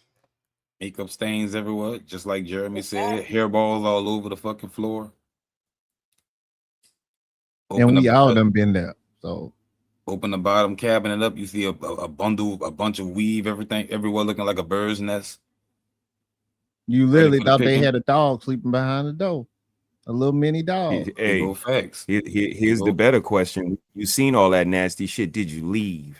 Nope. Because I hear a lot of niggas say, I like a was big done. booty bitch, and I like a After I was bitch done. with big titties. And my question is, if the big booty and the big titties walk past you in a dirty house, you still going? If she's neglecting her kids, you still going? If she don't read to her kids at night, is you still going? So again, like I said, these niggas, they not perfect. They try to make it sound like niggas is perfect. Niggas still be going in these dirty ass houses. Yep. Especially if they plan was within 2 days of meeting you, I'm trying to get at you. I don't care. Wham bam. Thank you, ma'am. Like, I don't care. Now you should care. So to a again, certain and extent, I think the target is specifically on women, and if you say anything about men, you might be the enemy or whatever. But that shit ain't. I ain't tracking that shit. Hey, Mister, he said, actually, if I go in that bathroom and I see like the little dribble on the mirror, from like when you spit from brushing your teeth, and I see it all on the wall or the window, I'll be like, oh, she nasty. Yeah, it's gonna happen. It's gonna happen. Baseboard. Mhm. That baseboard. That mirror got the little spit on it. Oh yeah, that means she like to on that thing. Shout out to Bust them down, 2026. Oh man. Performative. This is who she really was. She really went about that life. That's all I'm saying. Well, go ahead, Roxy, start cooking. Go ahead, Roxy, and good luck. What is the Hunger Games? They made the May the odds forever be in my favor. Yeah, thank you very much. Time to So 1, shout out to the quiet hoes, allegedly, because that is also a problematic thing. 2, wait, you want to say that I have, because I'm just being facetious, is because apparently we're just being facetious. The quiet. Shout out to the quiet hoes. Rogue, wait, what? To the quiet hoes. Quiet hoes. The ones that know they roll. How do you do that? How does that look? That's that drink talking. Oh yeah, you remember they was drinking heavy. Oh yeah, they did have their cups. Oh, That's that drink. oh. Quiet host is so no gawk. It's quiet. It's no sound. I ain't gonna lie to you though. It's on mute. You definitely talented and you can do it. They were without doing knowing. it. We love that liquor, love that liquor, love that liquor, baby. What they say, Patron make you do wrong. Henny make them spin that penny. Paul make your ass fall. Casamigo have you spinning, bitch, spinning. So they was on the panel spinning. Yeah, I was there. That was the greatest club I've been to in a while. It was nice. Shout out to the ladies first. They was up there spinning with their glasses. Lord have mercy. I was right there with them. I meant to mention that when we did the video on Monday. I forgot to mention that. Look how the eyes start looking glossy. Yeah. Oh my Bunch god. of drunk That's thieves. You know, So we got that's the safest. the quiet rules. Okay. Go ahead, Batman. Go ahead. That's the safest way to be with the hoes. Damn. So they neglecting their kids and drinking on a Sunday? That's crazy. No, I'm saying like if you're gonna be out with the hoes or if you're gonna be out with girls you don't know. I can't hear you, Batman. Batman. Check. I can hear 1, him 2. just fine. I can hear him just fine. Yeah, Okay. he said girls you don't know. Yeah, girls you don't I know don't or hear something like nothing. that. I have to refresh. Shiz. Y'all hear me? Yeah. Yeah, we Yeah. hear you. Refresh. I don't hear Yeah, we you. hear you. Yeah, you gotta refresh. Yeah, your right guard went left. Listen, refresh. I'm left. I'm right. Hello? But yeah, I mean, everybody just seen besides Athena, I'm gonna be honest with you. Like everybody would seem to be chilling. You know, Al had his moment, but besides that, I mean, it was pretty fun conversation, honestly. Like it wasn't nothing to be serious about. And that's the thing. Like, you don't have to come up on these panels and be serious. Like sometimes people just want to have a good time. Right? Just enjoy yourself. Now, I do think that Rogue, I know you somewhere, but I do think that Rogue had a little bit of some ill intent in this transaction right here. I ain't gonna hold you. Just a little bit. That liquor, that truth, it starts slipping out. You can't hold it all. Okay. Let's see what happened. Because I don't think I saw. I watched this part all the way through, so this would be my first I time. think Mel picked it up quick though. Okay. All right. Right now. 2, my issue is that nobody, even when the ladies were going back and forth, were actually going straight to calling names except Ilkan Ali. You called everyone's name, dog. Don't do that. But No, I didn't name call. I call people names that I was addressing. No, that's not what she's saying. She's saying Alicia, Annabella, Maria. Like you, when you came up, you were talking with Batman, and then I said I was going to cook them. But yeah, you were reacting to the people that were on the bottle. Yeah, that's all. I'm sending them to y'all. Yes, go ahead. And that was being facetious and joking as well too. I do have a sense of humor as well too, right, Rosie? Do you? Keep going. Yes, really, Ali don't have a sense of humor. Friends, this is Right now, not I can be like that important. right now. Come on, This is not Auntie. important. Let's keep talking. Wait a minute. What's oh Lord. Hey, you better say Ali got a sense of humor, goddamn it. Ali, you got a sense of humor, man. I don't know what they, I don't know what they. Ali got a sense of humor, goddamn it. Shit. Oh, ladies first. And I can be Go like, ahead, Roxy. interrupting, co-signing. And interrupted, Roxy. Go ahead. I'll go to somewhere that y'all can't go at the actual point. You always got to pick something crazy. One, Fatty Toe said, we're going to find out what Roxy's issue with Ali is. I'm saying the issue I have is the fact that one, when you came up and said that Roxy says that a man can't control a woman, I never said that. That's never been my talking point. I am very much pro gender roles, but that also means, like Athena was saying earlier, that the man also has to be on his P's and Q's with his gender roles too. So if you are the leader, at the end of the day, shout out to whoever it was in the chat that gave me the word because I couldn't think about it, but delegating is your role as a leader. Point blank, period. That's why when Batman was also saying his point of view. Is she correct? No, she's not. As usual. I think it's part of it. Delegation definitely should happen. It can't be the only thing. Because that's just like, in a way, a version of coaching in a way. Like once you've taught them how to do the activity, then you say, okay, this is what you need to do. But it can't just be that. But yes, I do think that is a part of it, at least for me. I agree with Batman. Yeah, I disagreed. I disagreed because I kind of look at families like a there's a CEO and then there's a manager, and the managers actually manage the workers, and I see it like the kids, the wife, the home. She actually managed. She dispenses the duties, and you do your room. I'll pick up y'all toys. Like cleanup day is on Saturday. Like we go to the market. Like she actually manages because I'm actually off site a lot and things done. So me and her have powwows, but it's not delegation. Like we both know our roles. Like again, they moving like they don't retain information. We both knew our roles from the day we met at the church, and they said you do this and you do this. It was pretty self-explanatory. We got that. So now it's about making this ship kind of flow. And again, she delegates the day-to-day duties, the setting of the schedules and the itineraries, and she got all of the lists up and the appointments. Again, we're all capable of, but she is the most tactful and skillful at it. So she has that role and do like I don't know. It sounds more of a tug of war.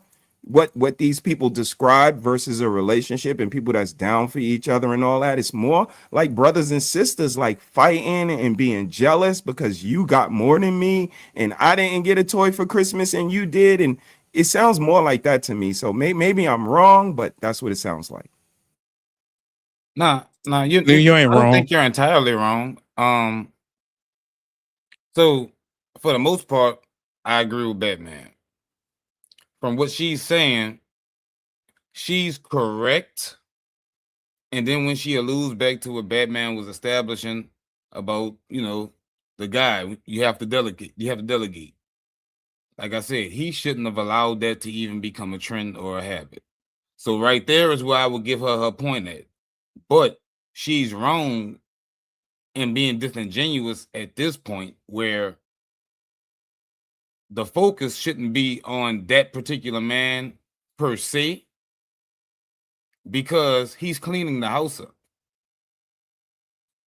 He's doing what you're actually saying, it shouldn't be a problem. Well, he's already doing it. So why are you not focusing on a woman that actually left it like that? Why are you creating a bailout for a trifling house being left?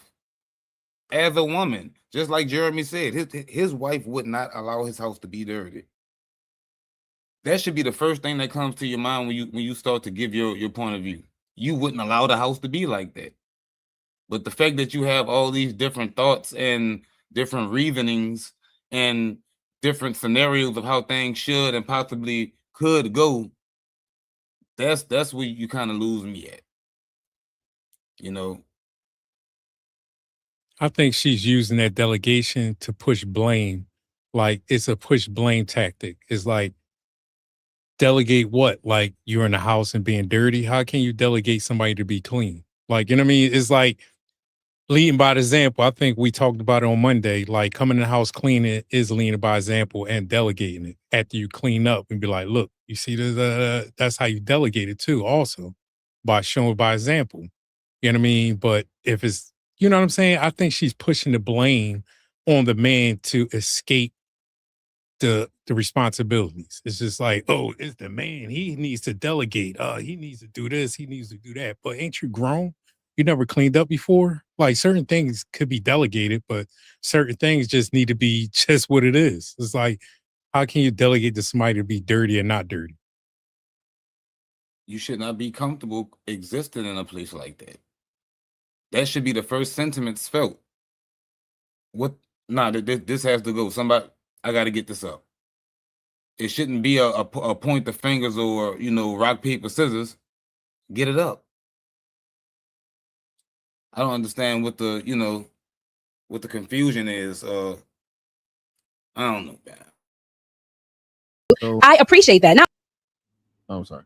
I'll make it quick. My delegation form doesn't come in the way of I come home and I sit and I see what they're doing and I'm like, everybody stop.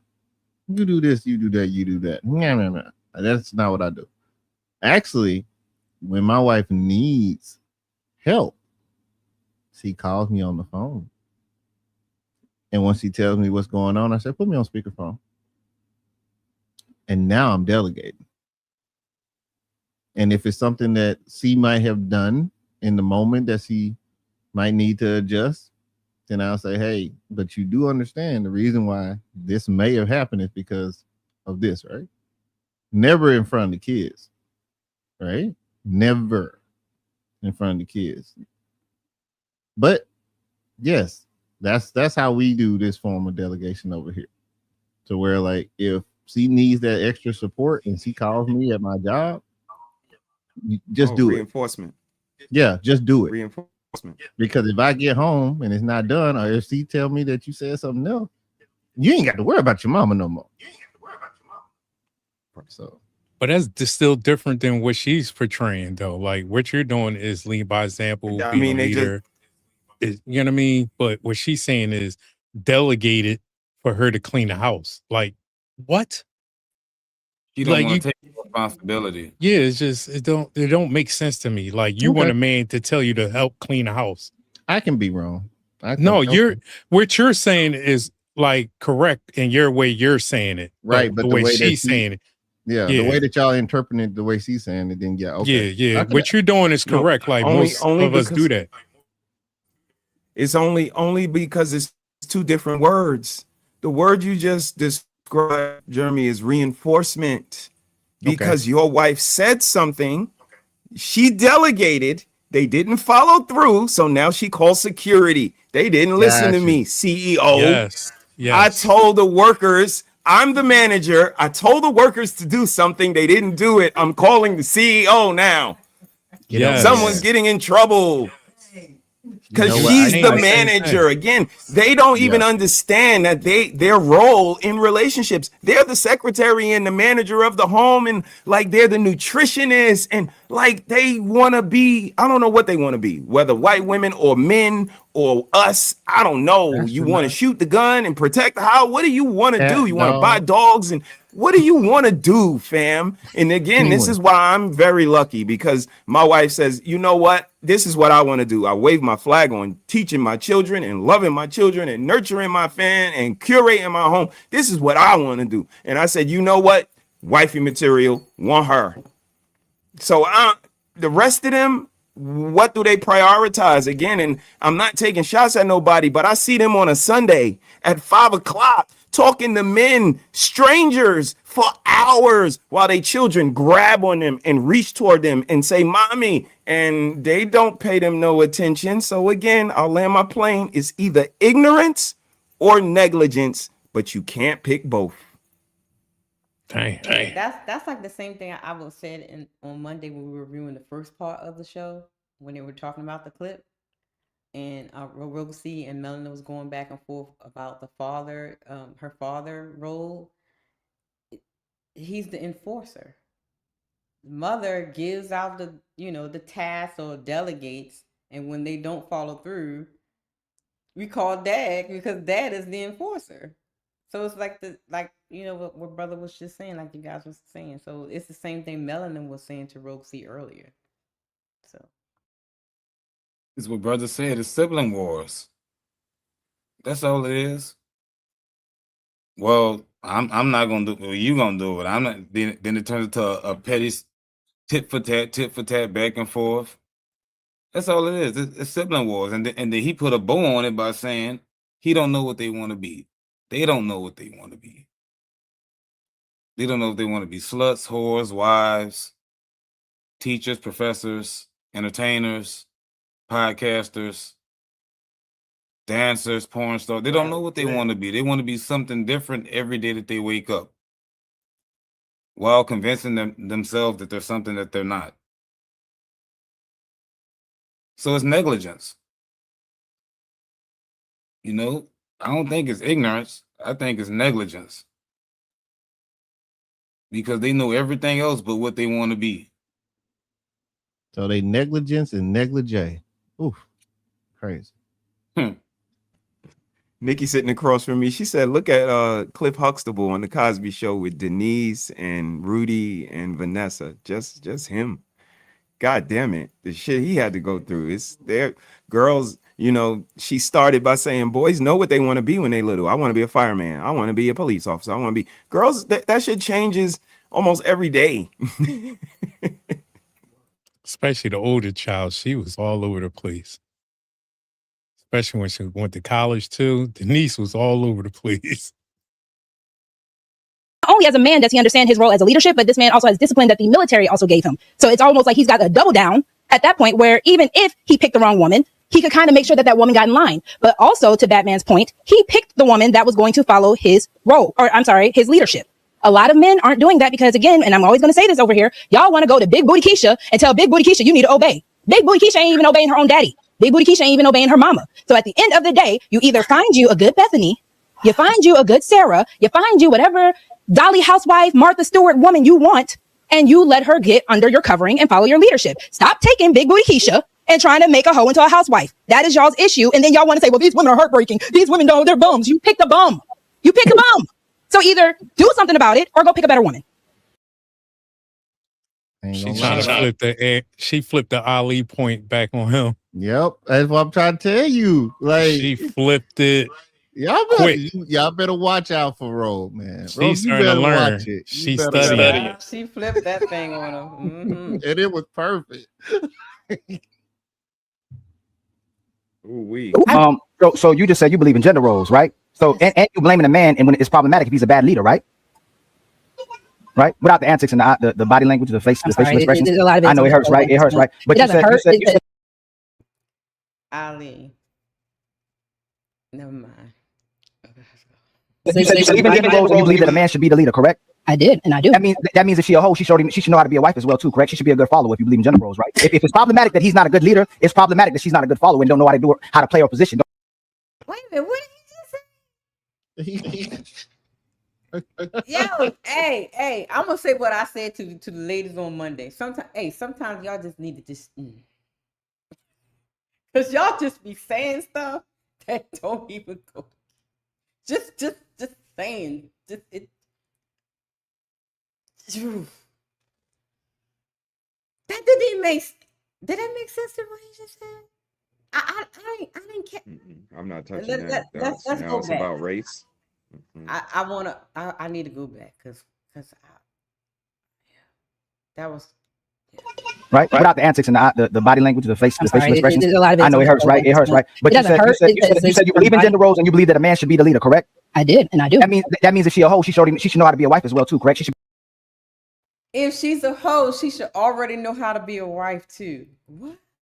If she a hoe, she a hoe. If she a hoe, because he told you so. Can y'all explain that to me? What that means? What was he trying to say there? The cat could be a dog. Oh. Why did you say no? I asked you a question. I would. So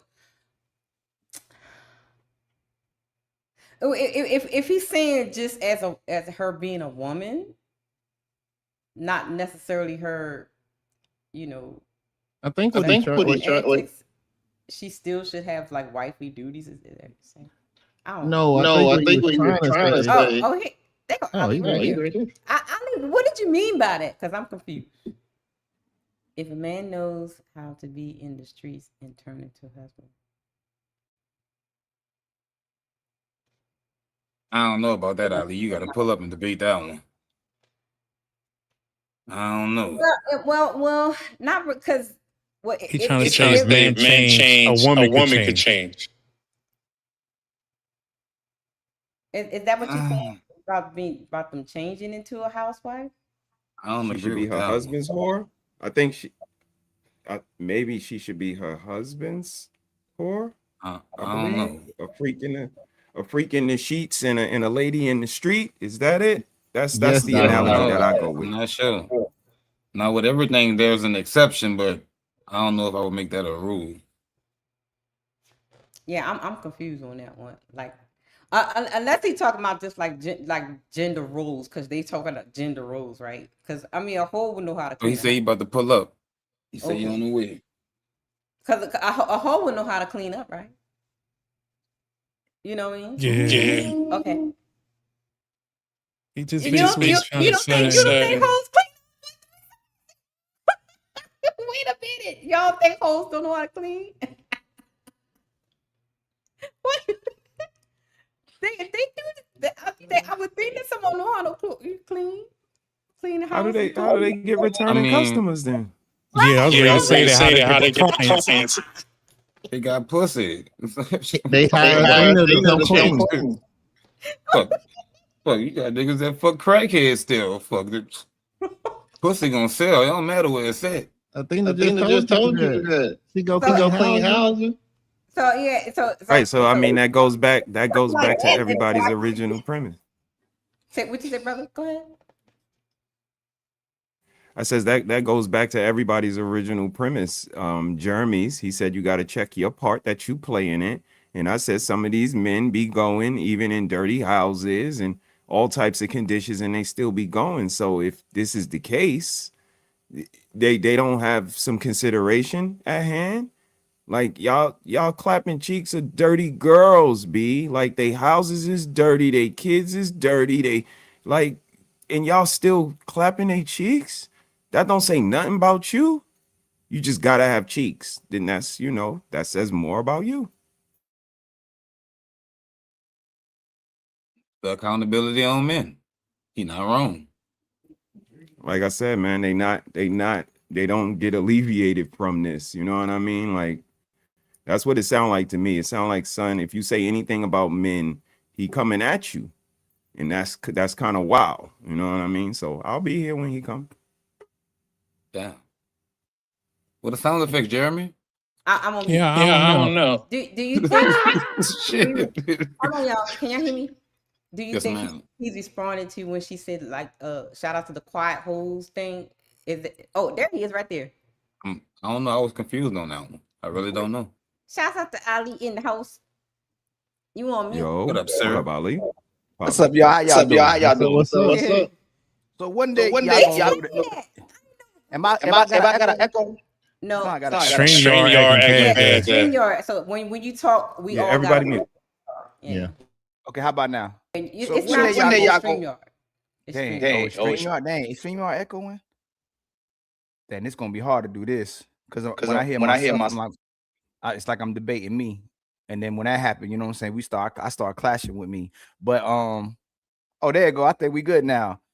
So when that's crazy that's happening. Y'all realize there's a method to the madness, right? The women will tell you they know how to be feminine for the right man. They're submissive by nature. They'll submit to the right man. They already know how to perform for these men. They know how to cook. They know how to clean. They already know how to perform. So just like we do, we know how to bust down the woman we want to have sex with. We know how to treat the hoe the way we want to treat the hoe. And we know how to treat a woman and give her a wife treatment.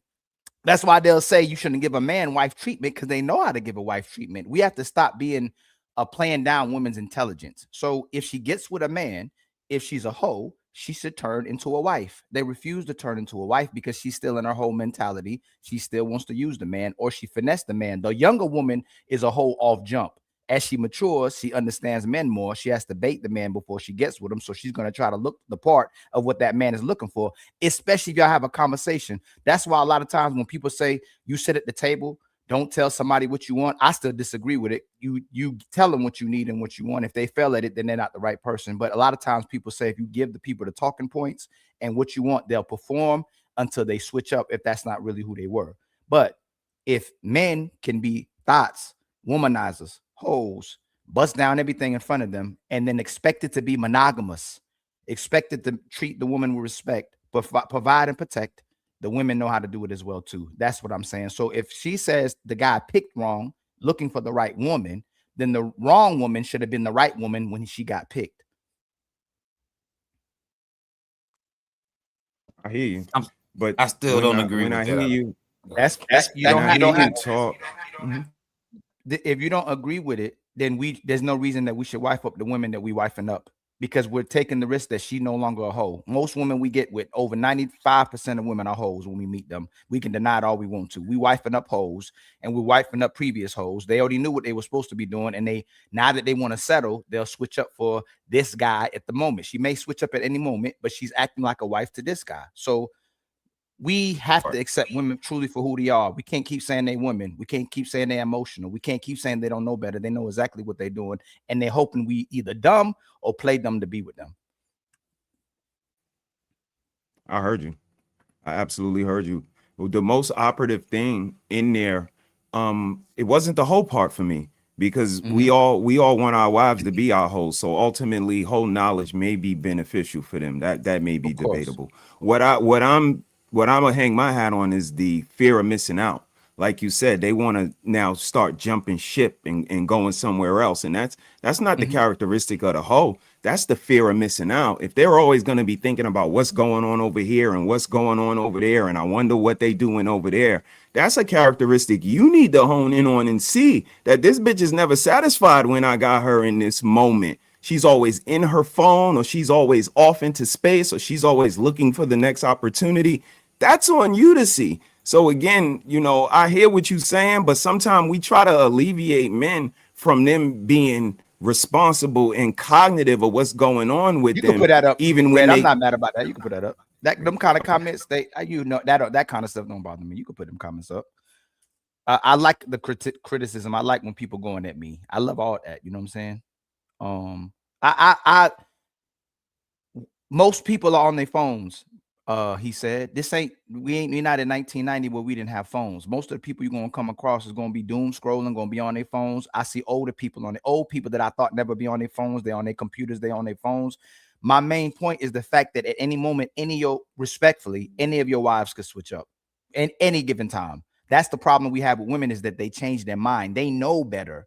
They know wrong. They know good. They know bad. They know respect. They know disrespect. At any moment, she can weaponize what her negative aspect of her, or all her cons against you whenever she feels like it. So most women aren't going to lead with their red flags, and they're not going to tell you what their red flags. When they say, hey, communicate, talk to her, pick better, it's always telling us to pick better. But we see that the women are so bad that if they are demonstrating certain qualities to attract the man and get the man, the switch up don't come till later on. Some women will wait 10 years to switch up. Like you see all the dudes that we look up to, dudes that we value, they women leaving them as well too. So if you have a woman that's respecting you, that's moving accordingly, at any moment she can change her mind. And if she's not going to change her mind and she's demonstrating that type of behavior, at that point, she's still a good woman to you. Because all of us on the panel have had women that switched up, especially if you're intellectual brothers and they know who you are. They know you got a reputation. They know the women wanted you. Most of the women that we dealt with switched up, whether she got inconsistent, lazy, or turned a new leaf, thought she could do better for you and found out that the grass wasn't greener over the septic tank. Most women will bet against you.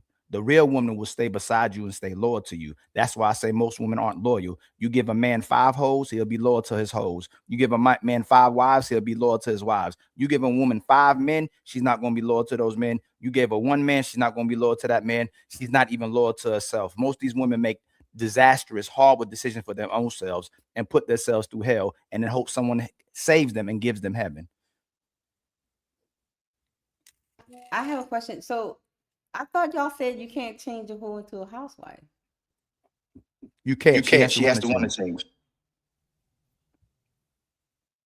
But okay. I'm gonna say it again. Most women who are wiped up were hoes. She was that man's hoe. Right. He had women, and she convinced him to get rid of all his roster to be with that hoe. Yeah. No matter how much I know I hear somebody. I don't know who. Oh, it was red the whole time. No matter how much we want to deny it, once we get to the truth of the matter, what's happening in life, man, most of the women are hoes, man. And if you got with a certain woman, or you convinced the woman to change her behaviors, she convinced herself to be with you, she changed. You can't make her change. Just like she can't nobody make y'all change. You chose to change. You chose to be a different type of man for that caliber of woman, or the behavior she's demonstrating at that time. So I could feel you on that. I just wouldn't say that they can change and become a wife. I strongly believe you have to already be a wife. Even if you happen to have a whole feed, you have to have that in you already. You have to be wifey material. So if you get with a guy, I don't think a woman could just get with a guy and become a wife if she didn't already had that instilled in her in some form of fashion, or just had wifey in her, that level of femininity. If every woman is not a wife, they don't have the capabilities. Some of them is just bust down hoes. If we go to the extreme, I'd have to concede. If we say every man ain't a husband, every man is a wife, I'd concede. But If she didn't know, she can learn. Just like she gets her degrees, just like she gets these jobs, just like she plays sports, just like she gets in the military, just like she finds out ways to enhance herself and the skills that she learns. She either has the wife characteristic that she doesn't want to demonstrate, or she can learn it if she wants to. They're refusing to demonstrate that. The woman can be a wife, and a hoe can be a housewife if she wants to be a housewife. The problem is, in the way we are, most women don't have to, and they can keep getting with another man because there's always someone there to save them, because we keep believing that women are good and they're doing it because they don't know any better, but they know better. Oh, y'all know y'all been convinced before. Hey, you know, my daddy wasn't there. My mama was this way. Old dude was putting his hands on me. He lied to me. You know, my babies, I love my babies. I care about my babies, but I'm that type of woman. After you spent some time with that woman, you found out why the other dudes left her too. That's all I'm saying. I can agree to that. And the one you stayed with either changed or she's in hibernation. Not hibernation. She either changed or she in hibernation. She in that cave sleeping. I don't know about the change part. Like it has to already be there. I can't see a hoe changing into a wife. So let's say we having a misunderstanding, right?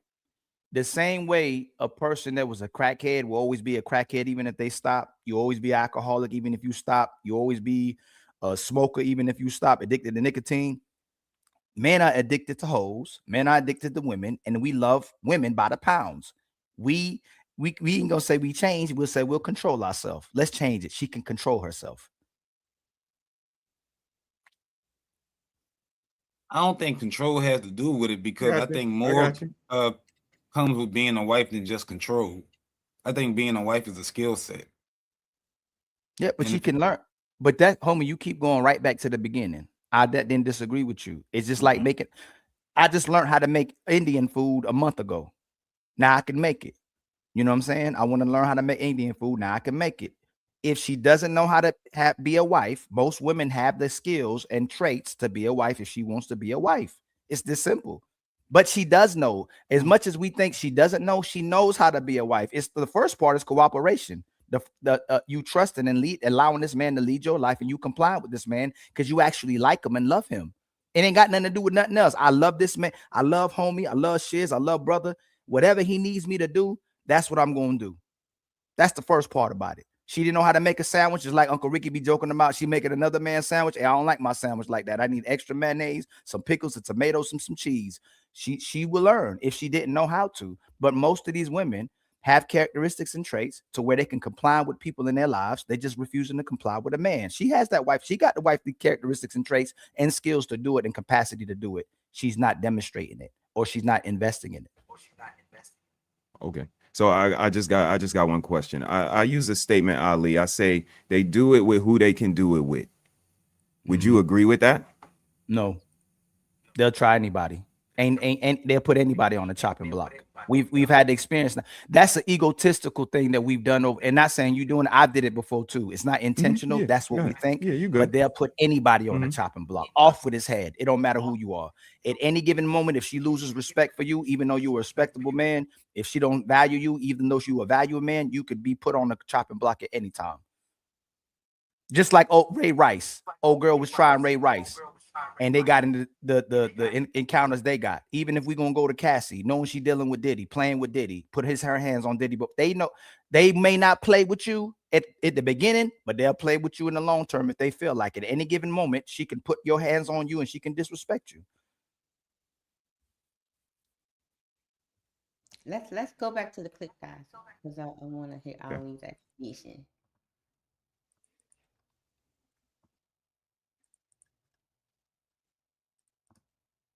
Doing that because again, and I'm always going to say this over here, y'all want to go to Big Booty Keisha and tell Big Booty Keisha you need to obey. Big Booty Keisha ain't even obeying her own daddy. Big Booty Keisha ain't even obeying her mama. So at the end of the day, you either find you a good Bethany, you find you a good Sarah, you find you whatever Dolly housewife, Martha Stewart woman you want, and you let her get under your covering and follow your leadership. Stop taking Big Booty Keisha and trying to make a hoe into a housewife. That is y'all's issue. And then y'all want to say, well, these women are heartbreaking. These women don't, they're bums. You picked a bum. You picked a bum. So either do something about it or go pick a better woman. Thoughts or that part? She disingenuous. They always go to the worst case scenario. Big booty Keisha, a flat booty Keisha can do it to you. Educated Keisha can do it to you.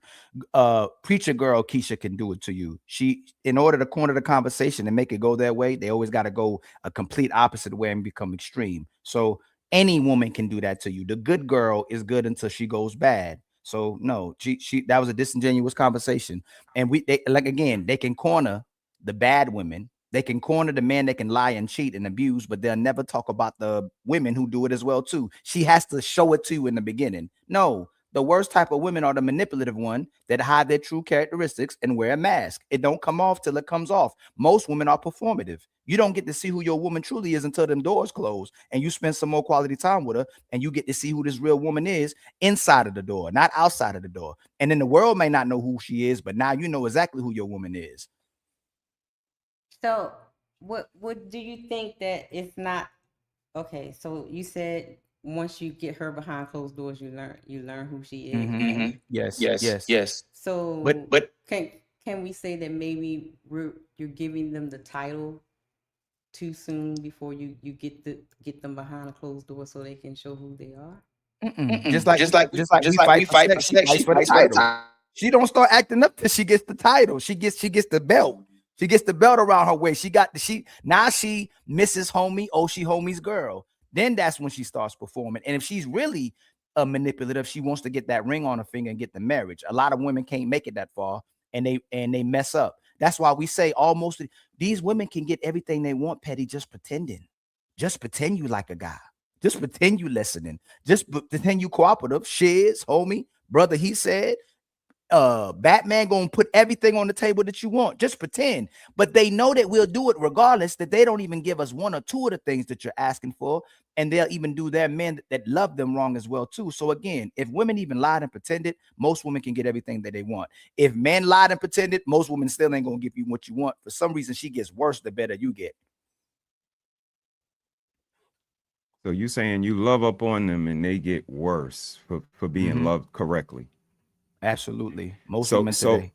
So I had a little bit of smoke earlier because Batman made a statement to you, and your ultimate summation from it was that he wasn't telling the truth and he was giving you information about himself. That was kind of insensitive, was the word that I used, because again, we use a term called straight from the horse's mouth. And if the horse was giving you the information, you were actually kind of like telling the horse, like, I don't believe you. And could you elaborate on that? Absolutely. If he would have never said that women did him dirty and he was just a dirty dude that was doing women grimy and they all respected him and they valued him and they cared about him, I would have never went there. And Batman is more so in helping him with the conversation as well too, because all of y'all, when we give pushback, it's to help y'all, or it's to work with y'all, it's to build with y'all, but it's also being transparent as well too. If he would have never said, after I asked him, if he would have led with the, hey, these women was doing me dirty, these women were compromising me, these women were breaking my heart, I try to love these women, I felt like they were my mothers, I thought they were valuable, I thought they was good women, I would have never came up at him like that. But I came with him as a debater. I love Batman. That's my brother. I love Jeremy. So I come at anybody the same way I would come at you playing chess, playing basketball. It's like almost a sport. I'm not going to pull back any punches from y'all because I respect y'all. Yeah, I mean, I don't think that we don't have any district. I don't think that we have an issue or anything like that. But I will say that I had a good time. Me too. I didn't have no issues with girls outside that one instance. So I think you talking about? Yeah, hey, I know what I'm talking about. Yeah, I got PTSD too. A lot of the men that be on here, when they be trying to make men look bad, they'll usually say something that you said, and it hit me. You know, a lot of men would talk about how they were bad men, how they were mistreating women, or how they were using women or having sex with women, and they didn't lead off with what those women were doing to them and them discovering the actual nature of a woman. Where we learn, y'all, when we doing us, that woman that really likes you and loves you and cares about you, she has to get you to change and care about her. She has to change your mind because you met her the same way you was because of what you were encountering in society. She changes your mind. You were doing the same thing you was doing with her, like you was doing with the other women after you found out how women were doing. It's her job to alter the way you maneuver it and in changing your mind. That's if you even have the capacity or energy to keep going there as well too. And what I know for most brothers, no matter what we talking about, we always looking for that woman, always looking for her. Yeah. So right. I mean, and that's the power of differentiating. Again, isn't there a such thing called wifey material? So while you practicing on whatever women you dealing with, you notice the woman that's wifey material that might be the one that you want there for the longevity of it, and then you hone into her the skills that you're acquiring while you're dating these other women. Is that not a thing anymore? So there's no more wifey materials. Even if you're looking at a room full of hoes, it's not one or two in there that you can kind of see. I put 100, 200, 1,000, 20,000 on all y'all. If you get the woman that you want, you're gonna stay loyal for life. I'll put any type of money on it, not the women. Even if she's a phenomenal, good, graceful lady, they don't stay that way. Most don't. So I would say that, hey, you hone in on a woman who has marriage minded. She's wifey material. She's so respectful. She's late. You know what? One of the ladies that came on our shows, she seemed very feminine, like a lady. Wanted to believe her. We've been there before. She couldn't answer none of Fatty's questions, and she also she was lying. You catch her in multiple contradictions. She was lying, but she was the sweetest, kindest woman that looked like the perfect wifey material. But she was lying the whole time. Oh, y'all know exactly what I'm talking about. So when most women aren't like that, brother, he said, because if that was the case, we can put the formula and blueprint on today's show, and all of us gonna have a woman, or all the women gonna have a man. Then it's not about you, it's about her. With us, it's about her. We care about her and we'll stay loyal to her. Most women, when they get what they want, for some reason, again, they moving like men as if it's sex. They get a badge of honor. They get a notch on their belt. On to the next one. If I can get Batman, I can get Brother He Said. If I can get Brother He Said, I can get Homie. If I can get Homie, I'm gonna get Shiz. They just keep trying to go up in society and up their reputation. But that talking point, I think, is destroyed as well too. They don't want the responsibility to maintain a relationship. That's where it's coming to now. I used to think it was more hypergamous and trying to find a man. They don't want to have a relationship. They have to maintain. And worst part of it, they're going to turn you into an asshole and horrible person once they meet the good guy, because it has to fit their narrative. But most men ain't Ish, the one they've been rocking with this whole time, because she doesn't want to demonstrate her womanhood, because a lot of these women are genuinely miserable. Ali's not doing the emotional thing no more. I'm not doing she's a woman anymore. That's an evil woman. That's a no good woman. She got what she wanted, and now she's her worst person now. But she, for some reason, was allowing dudes who was horrible to mistreat her, lie to her, put their hands on her. Now you get a good man and you mistreat him. So that's who she deserved. Yeah, appreciate that, man. Oh, I'm sorry, brother. Absolutely. I have a I question. love y'all. My favorite people. I got a question about the delegation of the chores and things, because Fatty kind of got you on the ropes a little bit earlier in the clip when don't do that face, Ali. No, I got to set my teeth. Where he asked you, should men clean? No. Where he asked you, should the husband help with the No. cleaning? No. You gotta explain that, because I was like, No. I was break that down. If y'all women, if all the brothers women they got the trash, if they never touch a car again, if they never cut the grass again, if they never have to be a handy woman again, they're not leaving their woman. Alleviate that man from something. Make his life easier somewhere where he don't have to help you with stuff that you're doing. That's something that I don't even remember my father ever cleaning. I don't remember my granddaddy's cleaning. Now, if my mama went somewhere and she was taking too long, she might have went at a friend's house. She went and made grocery shopping. My father would help here and there, but it wasn't his job to clean. It was his job to take care of his wife, take care of his kids, and take care of his home. Where in today's society is a woman alleviating a man from any responsibility? There is nothing. I have to help her with everything that she does, even though I've given her the option to not do it all. And the woman is so stressed out and worn out because she wants to do everything and nothing at the same time. So again, no, a man shouldn't clean. A man shouldn't touch a diaper. But I understand today's society to keep relationships when you do, because most women will leave you if you don't help them with what they're supposed to do. But when y'all watching these videos, they hate doing everything. I'm making a compilation of women hating husbands, hating their kids, hating to clean, hating to do anything. I can show you some videos right now. Just throw them to you. They hate doing anything. A compilation of them too. So again, the women that I came across, my aunties, my grandmas, they made the men they made the man's life easier. My mama would iron his clothes. He ain't had to iron clothes. What is a woman doing to alleviate or help with anything that any of us is doing where we don't have to do something? Hey, I don't feel like cooking today. Okay, I'm overstimulated today. I need a break. We can't never say we need a break. We can't never say it's my day today. I'm taking off. I'm not going to be around you and the kids today. I'm just walking away from any responsibilities. So again, no, it's a privilege when he helps. It's a privilege. That's what I wanted to ask you. The privilege between it being a privilege and being an obligation because you made that statement. Yes, it's a privilege. He shouldn't do it, but it's a privilege. And if she's a woman that does, so this is what I mean, right? And I say this too. If you see a woman who's doing all those things, I believe a man can help her. A man pick up the slack. A man sees how much his woman is put into him. He helps around the house or he helps with certain things, but he shouldn't do it. He shouldn't have to do it. You don't believe it's his duty?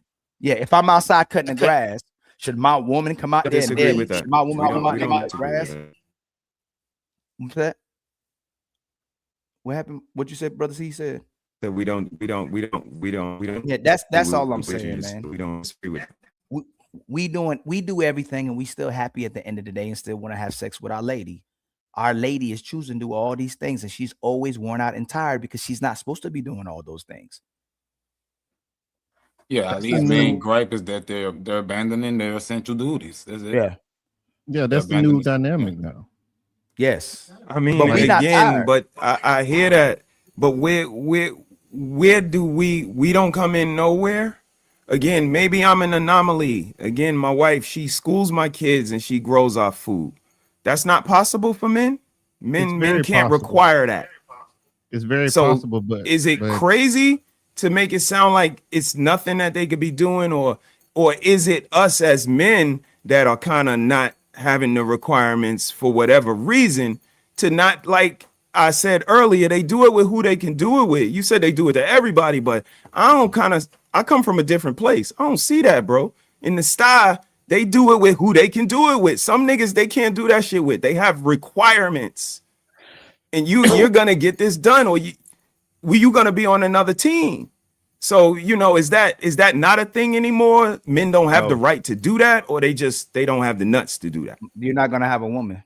Men know that. As much as we can say whatever we want to, and then we'll pretend to ourselves like we want to do certain things, but most men not gonna have a woman because these women are sticking to their guns. If you're not gonna do it, and they go, I'll find someone who will. Then most of the time they might not find someone who will because they want somebody equal to you or higher, but they just stay single.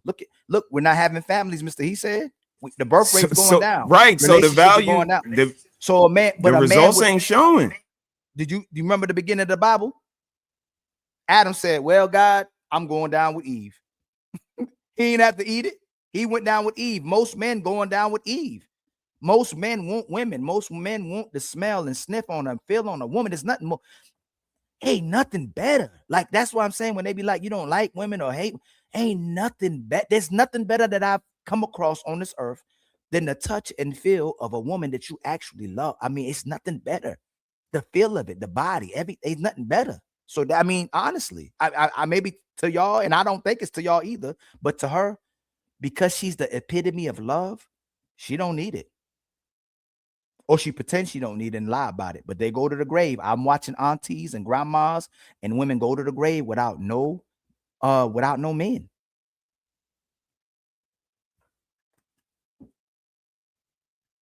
That's interesting. Okay, let's go to the clip. Fellas, how y'all doing out there? You all right, sis? Yep, I'm gonna go to the clip because I want to see this part. So you just said you believe in gender roles, right? So and you blaming a man, and when it's problematic if he's a bad leader, right? Right? Here's the other question you had. The delegating, she said you know, being a leader, you should delegate and basically tell the woman how to clean and what to Disingenuous. Like I said, We on this panel talking about women don't listen, and she said he's a bad leader. He's not delegating. I'm sure that man told her exactly what he wants. I'm sure that man told her before. He just gave up on it. Men do delegate. Men do tell women what they want. Eventually, they shut down when nothing works. They stay in a relationship or they leave. Most men gonna stay in a relationship because he'd rather stay with the devil that he knows than the ones he don't know. This is the current market. This is the most of the market. So again, if she knows, she believes in gender roles, a woman should listen. She shouldn't be questioning me. You know, she should see what type of man I am, see if I'm valuable, see if I have the characteristic of what a man's supposed to possess, and be quiet. All a woman has to do is shut up and she can enjoy life. Just shut up. But she wants the credit for it. She wants to be the man too. She wants to be the king and the queen until it's time to be the king. And then she'll go, oh, how you allow me to be the king? How you allow me to make all these decisions? How you allow me to work more than you? How you allow me to make more than you? Either way you go, you lose. Either way you go, you lose. So all they have to do is shut up, but they ain't gonna shut up because they want to get the last word. They want to have control, and they want to bully their men, and then they want to lead the relationship to the end of it. That's what keeps happening. She already was ruining herself. Probably was messing up with her kids because she probably a single mother now too as well too. And then she gets a man who will help her, or she don't have no kids at all. But most of these sisters do not comply with their men. They don't listen to their men after the relationship or the stage where you commit to the woman. Most women will bait and switch. We can't refute. They're baiting and switching. Most women baiting and switching. She ain't starting off not listening. So do you think that man in the clip was a simp? I think he's most men. Most men are simp. Yes. Most men. But women want. Do you think he was wrong for like cleaning up and stuff when he got home? At the core he's wrong, but as a man trying to help his woman, he's not wrong. At the core he's wrong. And what I mean by, if I'm not getting up in the morning to work, my father went to work, rain, sleet, or snow. If my father stops working, my mom shouldn't pick up and start going to work because my father refused to go to work.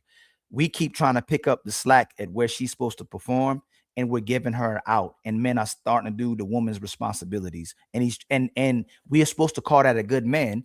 Rogue C should call that a good man. Jazz should call that a good man. Athena, but you know what they do? As soon as they see it, sucker.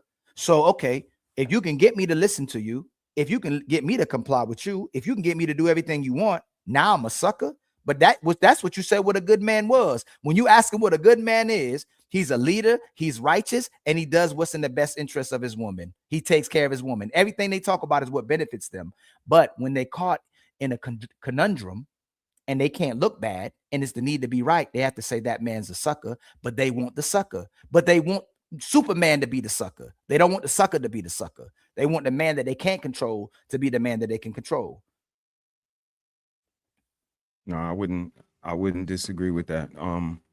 Only because I kind of seen it from a certain vantage point where even if he did come in from a 13-hour shift and you know the house was in disarray, he was actually kind of being a bigger person and what these young ladies be saying, be a leader and lead by example and so on. So he was kind of resetting for the next day. Like, all right, maybe this day was a wash. So let me go ahead and pick this stuff up, help her out for the next day. And it kind of alludes to what you're saying as well. So I definitely hear what you're saying. I appreciate you coming through and providing that clarity, man.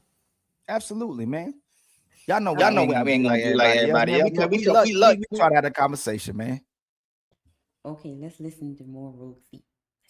The antics and the body language, the facial expressions. I know it hurts, right? It hurts, right? But you said you believe in gender roles and you believe that a man should be the leader, correct? I did, and I do. Hey, they was hitting those bottles.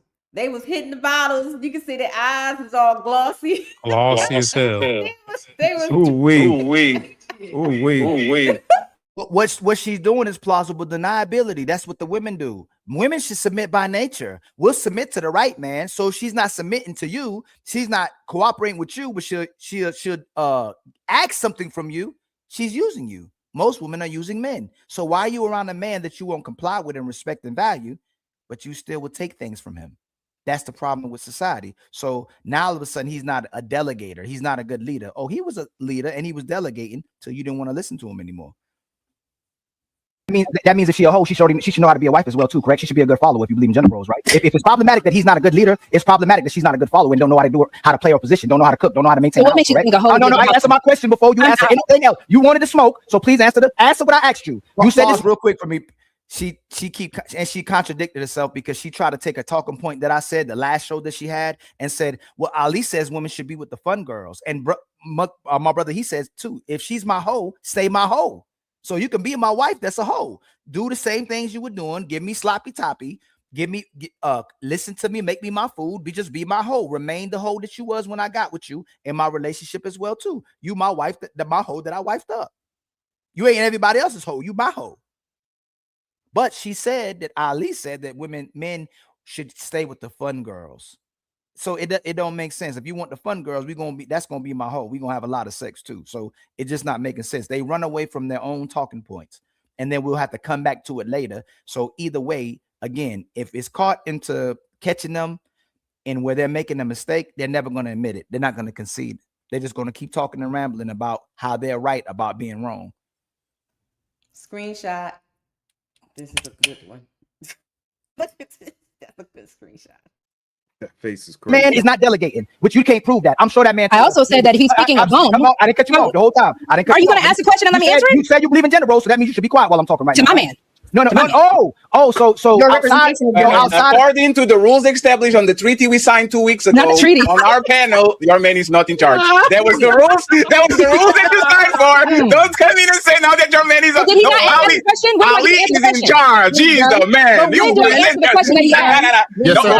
That was your rules. Ali's totally right. Go ahead, Ali. You are the man. I got your signature on that treaty. The lesser sex. Go ahead, Ali. You got it. So just like other women, when you pretend that you believe in gender roles, when you claim you're not a feminist, you actually support it and demonstrate chameleon-like behaviors, even though I'm not saying you're a chameleon, because you said you believe in gender roles. The man should be a leader, but you're not calling that woman out for being a sorry follower and an unequipped woman to be in a relationship. If I was a whore when you met me, and I know your man was knifing him down when you met him too, and he said, oh, you know what? Rogue C seems like she might be different. I'm gonna give her husband material. I'm gonna date her. I'm gonna get with her and possibly get married to her. The hoe, the lazy girl, the one who's bummed, the women y'all claim are traumatized, got PTSD, healing, and looking for good men. When you get a good man, you should become a good woman and know how to be a good woman already, according to Rogue C. My drop. That boy cooking, boy. God, she should have became feminine. She should have became cooperative. She should have become a wife. That's what they tell us. The man come in my life, I'm gonna be feminine. Yeah, when they do that, it's not real though. It you know that becomes the costume, the cosplaying when it's like that. You should already be feminine regardless, whether you have a man or not. So I see your point. The house should have already been clean. Yeah. And So interrupt no, Roxy, because and if then we go to the next topic. Go ahead. So no, because if you are picking a plumber to be an astronaut, you're picking somebody who's not qualified for the job.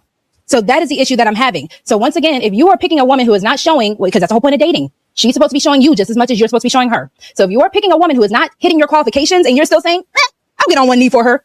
Yes, I'm going to look at you like you're stupid. I'm going to look at you like you're a bad leader, because again, why are you picking someone? Why would NASA be picking someone who is not qualified to go up in space to do the job? I don't understand that logic. So if he picked the wrong woman, she picked the wrong man, right, to do the job, correct? Correct. No, not at all. Not Checkmate. at all. Checkmate. And this is that's the hypocrisy. I just said not at all. Her brain farted. She'd have to concede to that. If I pick wrong, then you pick wrong too. If you thought you was gonna get a man, you thought you was gonna get a leader, you thought you could get somebody to delegate you, you pick wrong too. Unless you pick right, you knew I was the right man, and you try to finesse me and use me. And they know they're picking the right man. They just don't want to be the right woman. I mean, for and that that's right. Man. That's when what you're saying comes into play. That if they're changing up and baiting and switching, then they know what they're doing going into it. That's a conscious decision. So I wouldn't disagree with that either. And she's not giving the energy. They will skip the part of addressing these women being terrible, unfit, and go straight to the guy. Why are we talking about somebody pick? Brother, he said you can go to the grocery store right now and pick out some oranges, and you pick the wrong orange. You trying to pick the right orange. You pick the wrong orange. Now, most of the orange is wrong. The problem is there's a whole bunch of wrong oranges. It's going to be difficult to pick the right orange if most of these oranges look like oranges, but most of these oranges are going to be bad when you eat them. But you're going to keep eating them because you need orange. Men ain't never gonna stop going to women. So you were put on earth to pleasure us. Either you gonna be my hoe that pleasures me without a ring or a relationship, or you gonna be the pleasure me and be my hoe in a relationship and be my wife. So we started with us giving the woman an alibi for not keeping the house clean before the husband got home.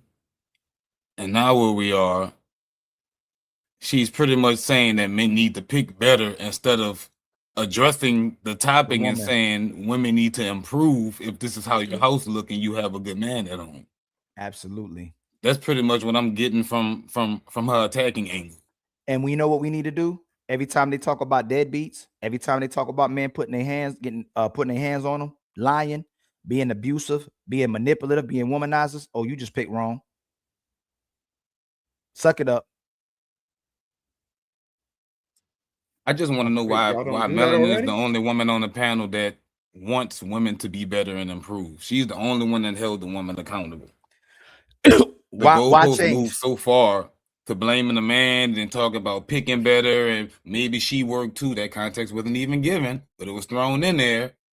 You know, then we circled around the globe and came back, and now it's you should have picked better. You picked the bum. Ava did too, though. She had good talking points. I'm just trying to figure out where's the edification. Where's the edification for women in this? Yeah, I got triggered when Athena kept using breastfeeding as an excuse. Right. Yo, that's crazy. She killed it with the period. In the period, yeah, I lost it. I did. I said I can't do it no more. I couldn't She do getting it. mad at Still sound like Sybil and Rivalry to me. All of the finger pointing and I do this and you did that. It sounds like more brother and sister than it do a relationship. So that's not gonna end. That's not gonna end well at all ever, because you're trying to win something. And what are you gonna win? Being alone? That's it. That's it. Brother always say it. They are bullies, man. That's some bully shit. They are some bullies. I'm really sitting back thinking about it. They are some bullies. For them not to clean the house, they're going to come at you about your leadership, about your delegation, about how you picking wrong, you're doing this, you're doing that. It's just your fault for her not doing her job. That's some bully shit. I need you to lead. I needed you to lead, but when I tell you to do something, you ain't doing it. But you want me to lead. That's what we don't got good leaders. He needs to delegate. Okay, go do this. Nope. You being controlling. Leader is only as good as his followers. Yeah. Yeah, that's what I was going to say earlier on Monday. I think I said it. I said I was angry. We're at a point where I want to take the word leader and blow it out. If you're with the guy, then you and giving them access to you, then you showed us that you supposedly like and love them. So cooperate with them. If you don't, you using them. It's simple as that now. You usually when they say I want a leader, and then when the leader tells them something to do, then they're gonna say, "Oh, he's controlling." I don't want nobody to be controlling, but yeah, I want somebody to lead me. That I can control. Those two things don't fit. So yeah. Again, shout out to Portugal Menace is in the house. Hey, Fatty. Fatty. Hey, I gotta tell y'all the story. Got a fatty up here too. So I'm going to the Bahamas next week, right? This is how we growing, right? I called the agency to get an urgent passport because I can't find my passport on my birth certificate. So I got to get an urgent one. When I gave the person my email, they went, "Hold on, this Ilkan Ali from YouTube?" He said, "Man, we love y'all, man. Me and my wife watch you all the time, man." He like, "Man, you and Fatty, the good ones." I was like, "Man, you watching us for real?" He said, "Man, a lot of people watching y'all." He said, "Man, I'm showing my people at work about y'all." I was like, "Man, that's crazy." Like, I'm calling the agency, the urgent number off the agency to get a passport, and they know about the untouchables, man. I wish I could have recorded. That was crazy. Eat your heart out, Crispy. They knew Fatty too, though. They said you and Fatty the good ones. You know what I'm saying? So even they know we the good ones in the agencies, man. We we coming up. All right, Ali, you're gonna have to go on mute because Fatty get ready to talk. Go ahead, Fatty. How are you guys doing? Can somebody talk to see if I have an echo still? No, it's Patty. No. and anybody unmuted didn't read. Okay, go ahead. Check 1, 2. I don't have echo anymore, right? Fatty. Oh, damn, I right. hear echo. You're alone by yourself. Like StreamYard warned me yesterday. Like once I was about to pull up, he wrote on the bottom, if you have having mic problems, click here. But I didn't click it. I forgot. But they are kind of suggesting what you have to do to reduce the echo. I just forgot where it was. But like right below, before you get in, it shows you beneath the image how to do it. So I actually, and again, we kind of evolve when we talk about these talking points and all that. I don't think a leader is as good as their followers, because I thought that too. I think a leader is as good as the enforcement mechanisms he has. Point blank. Because all these other countries, they are not asking the followers to be good followers. They have enforcement mechanisms for the people to do what they do. You don't know how to pick potatoes, but you will. Because if you don't, you're not going to eat potatoes. You're good. Like, oh, I don't know how to close my legs. Somebody will teach you. Because if we catch you, you're going to know what happened. I don't think at this point the problem is women not doing what they like. They don't know it. It's because they know we don't have enforcement mechanisms. So this is why it gets in the home and says, I hope today is clean. It's because the only thing he has is hope. That's the only thing he has. I hope. And there's don't that say something about him though, Fatty? So as soon as you stay, you still can complain, but as soon as you stay, it's your responsibility. It's like a woman that get cheated on or get the ants put on her, and she keeps coming back. I hope he doesn't cheat on me this time. I hope he doesn't. Like as soon as you actually accept that, and you know is a very probable that happened, it's still on you. Is it on you that you are doing something wrong? No, it's on the woman, right? Because like Ali says, the monster is the man that puts the hand on a woman. But you now have a percentage of responsibility because you are enabling the situation. If he knows this is a regular thing, right? He's actually choosing the situation. So now he has to do something. He has to outsource help.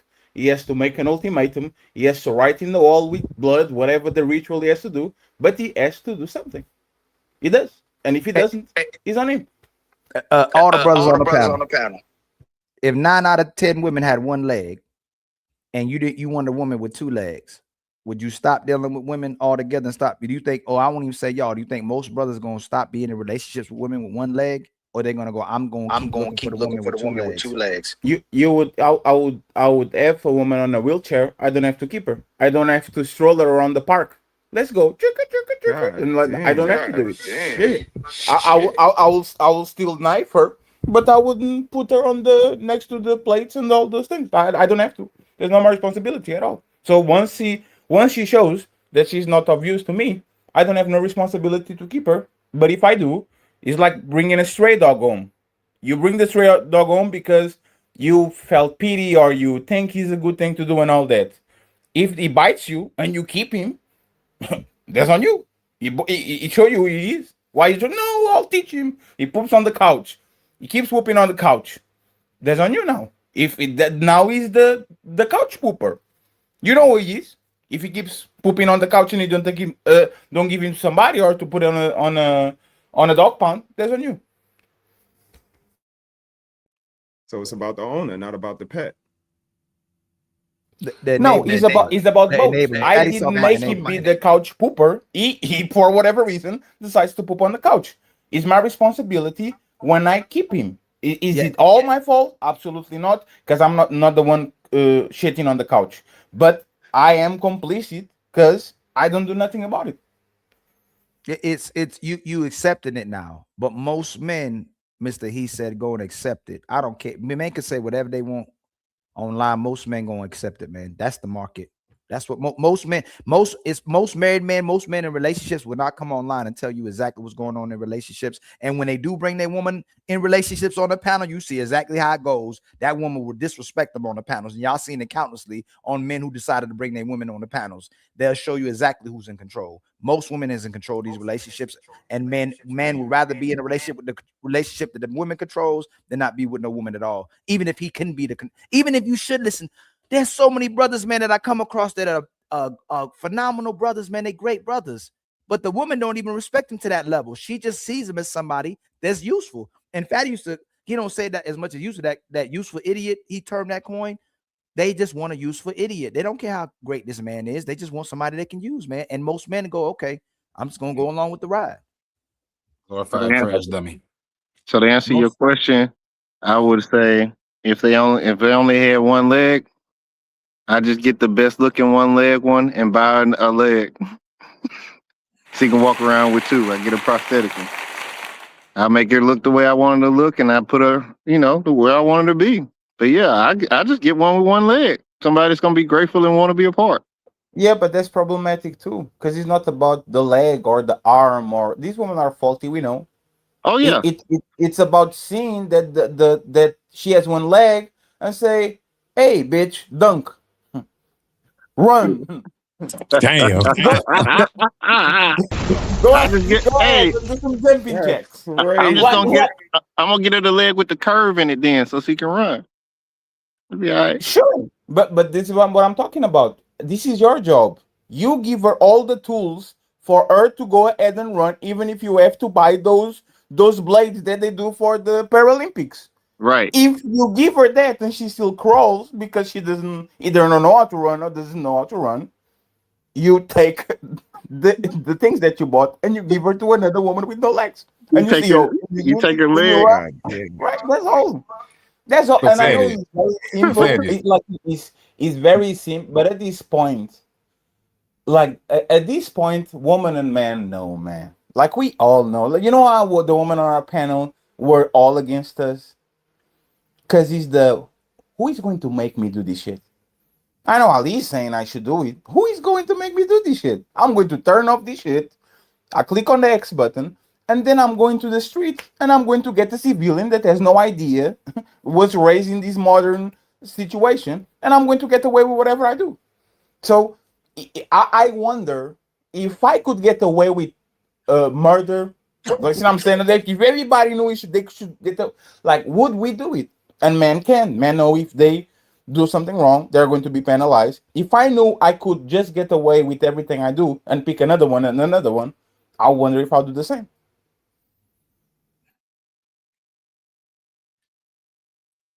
Good point, fellas. Y'all got anything? Nah.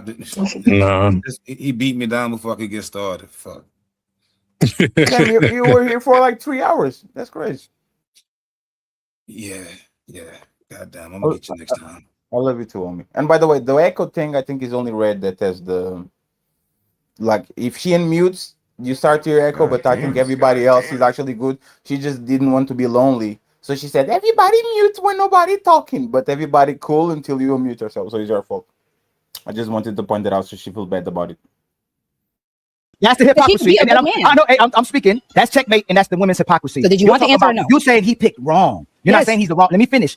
You won't say that she's the wrong woman. He's the right man that picked the wrong woman, just like other brothers who be sipping and pandering. But it comes to the woman who does the so-called I'm not feminist, so-called I believe in gender roles. You should say that he's the right guy, but this woman is not complying and cooperating with him. You instead of saying that that's the wrong woman, you want to say he picked wrong. But obviously, I'm sure he told her to clean. They have rules, they have obligations to each other, but she's gonna do just like most women say what they sign up to. I'm tired. I'm overwhelmed. I'm overstimulated. I just don't feel like doing it today. And men, because they really believe in relationships, because they are the romancers, because they are the providers, they are the protectors, and y'all are the weaker vessels, give you grace and become understanding and go, you know what? She ain't got to have sex today. You know what? She ain't got to cook today. You know what? She can throw the damn dirty ass diaper in the sink today. You know what? She ain't got to do nothing today. Y'all don't never let men take. So like I said, we are here, we are growing, we are evolving. The talking point is wrong. We are not wrong for picking her. We are wrong for keeping her. That's the problem. It's not picking the woman, because if these women are chameleons, you are going to get got. If she wants you enough, she will literally change everything about her. Some guys can catch it first, some others no. It's not the problem is that you picked her, and this is how woman like Roxy try to get us. You picked wrong. Yes, just like sometimes you pick a olive when you put the shit on your mouth and it tastes like shit. It's like how do you know? You don't know. The problem that men are having is keeping this woman. Like your woman should be afraid of you. I'm sorry, man. I really like. I'm trying to refrain from using my African lineage a lot on these conversations. Like this is not the conversation. Like see what I'm saying? Like the woman should be a little bit afraid of disappointing you, denying you sex, not doing her job. Like the woman should be scared shitless of you opening the door to your own house and see the disaster. Are you serious? Like you see what I'm saying? If your woman is not afraid of your reaction when you open the door and there's a bunch of trash and poop on it, are you wrong for that situation? No. But you go to work again and now you're coming home hoping that the shit is not there. You are wrong for keeping that woman. It's your responsibility now. It's difficult because there's kids involved, and for the look of it, a lot of them. But the thing is, you betted on the wrong horse. What you going to do? Keep running on the wrong horse and keep losing race after race after race, or cut your losses and get a new one? I got a question. But you see. Oh, go ahead. I got a question. So, based on that, that's not the first time, right? So, and they had three kids. 3 kids. I'm quite sure this is like a pattern for years. So, why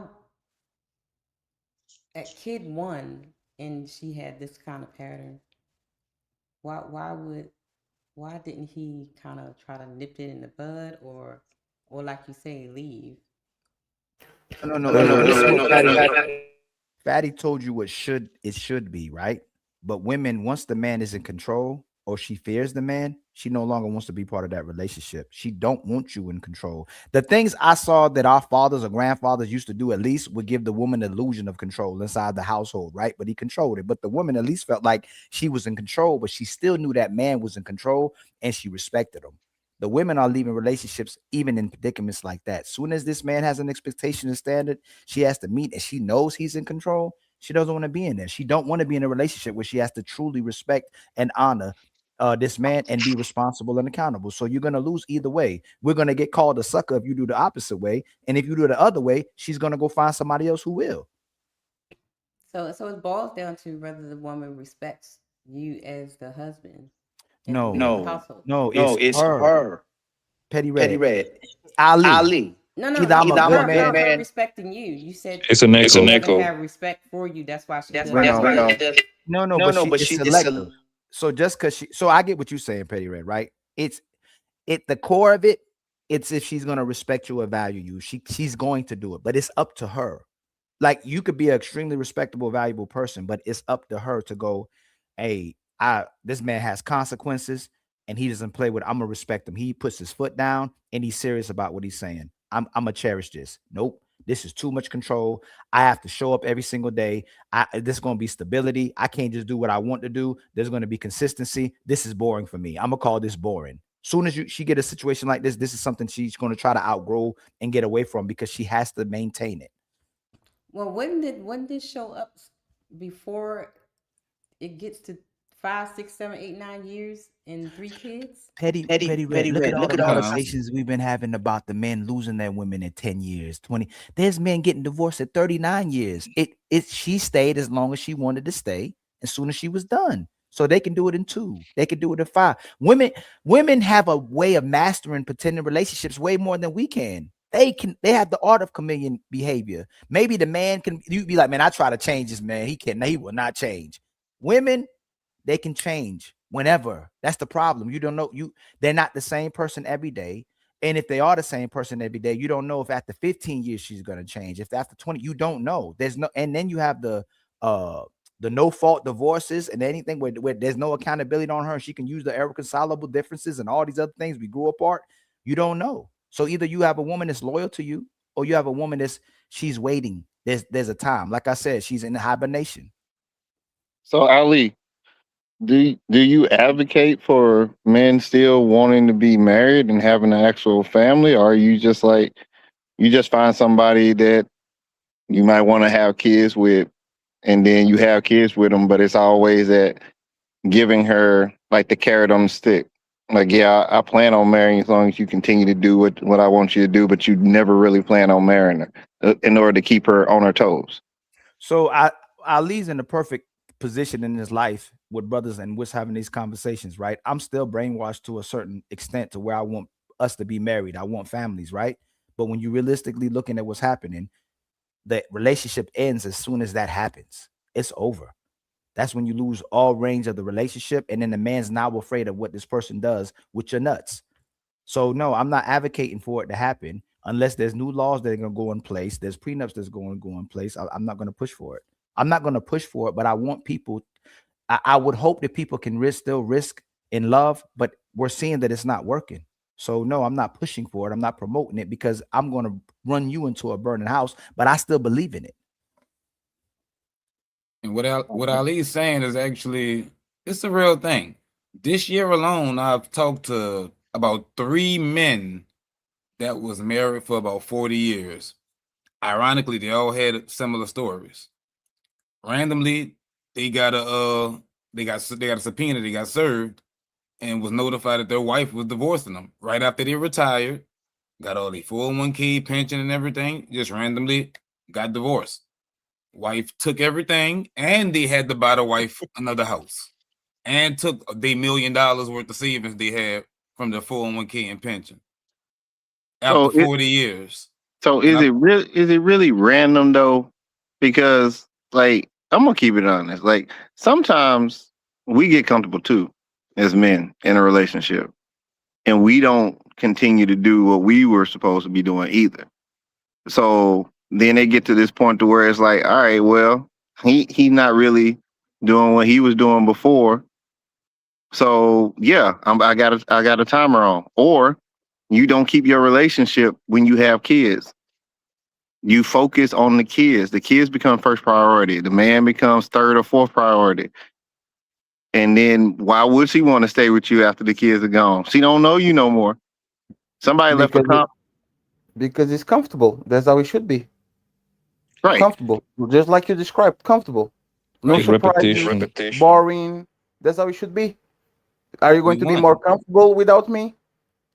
Are these guys that are going to pull up to your house every Friday night at 7 p.m. going to make you comfortable? No, they're going to nut on your back.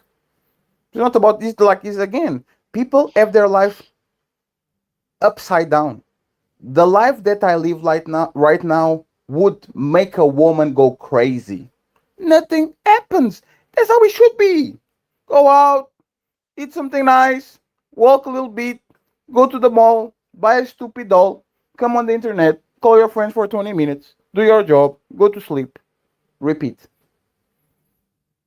Again, no, Batman, respectfully, we know that is not going to be exciting because it's not exciting with your friends at 40 like it used to be when you were 17. All my friends are boring right now, and they were supposed to be boring because they were the fun people, and we'll go outside and play basketball, fight each other, and talking about bitches and hoes. Now we are grown-ups. It should be boring. I shouldn't be excited to get a phone call from you because I know it's just a bunch of bullshit because you just want to pass time. See what I'm saying? Women are not okay with being bored, and that should actually be their prime goal. Because when you're bored, means that everybody alive, everybody eating well, everybody drinking water, everybody is okay. The rent is being paid. When you're not bored, usually there's problems. Get excited 2 times a week when you watch your favorite series. Get hyper excited 1 time a year when you go to Disneyland. Life shouldn't be a constant barrage of excitement. Life should be comfortable, and comfort is boring because y'all need to be predictable around a certain person for a period of time. This person shouldn't surprise me at all. So I still don't get, especially because I know most of people after 10 years are kind of roommates. be a nice roommate. Be a dope roommate. Give me coochie a little bit in there. Let's go watch the Spider-Man movie, and that should like you see what I'm saying? That's how we should be. Like, why are you trying to replicate shit on year 13 that we were doing on year 2? I really don't get it. And this is why I'm not going to get married, because I either going to punch a wall or I'm going to jump out of a bridge. Shit makes no sense. It's like keeping an high maintenance friend. I could do that at 17. I could do that at 27. At 37, high maintenance friends, go fucking jump off a bridge. I don't want you around me. I don't need you around me. If everything we do has to be a fight or be exciting or be this and that, just move along, because I'm not on the top of time. And most people are not. Yeah. How y'all doing tonight? What's up, I'm Pop? so black. Poppy. Like, yo, Father, you still need to get a good and get her pregnant, brother. Stop playing. Sure. I'll get 2 of them. 2027. Bust Not on the them big. down. But look, the thing is, bro, like most of the like successful, actually all the successful relationships that I've seen, whether they were married or they were with each other literally 10, 15 years ago, they just never went to the core. They tend to be boring. That's just what it is, right? And what my man Jeremy said, right? If she's the one that decided to live, I ain't got no problem with that.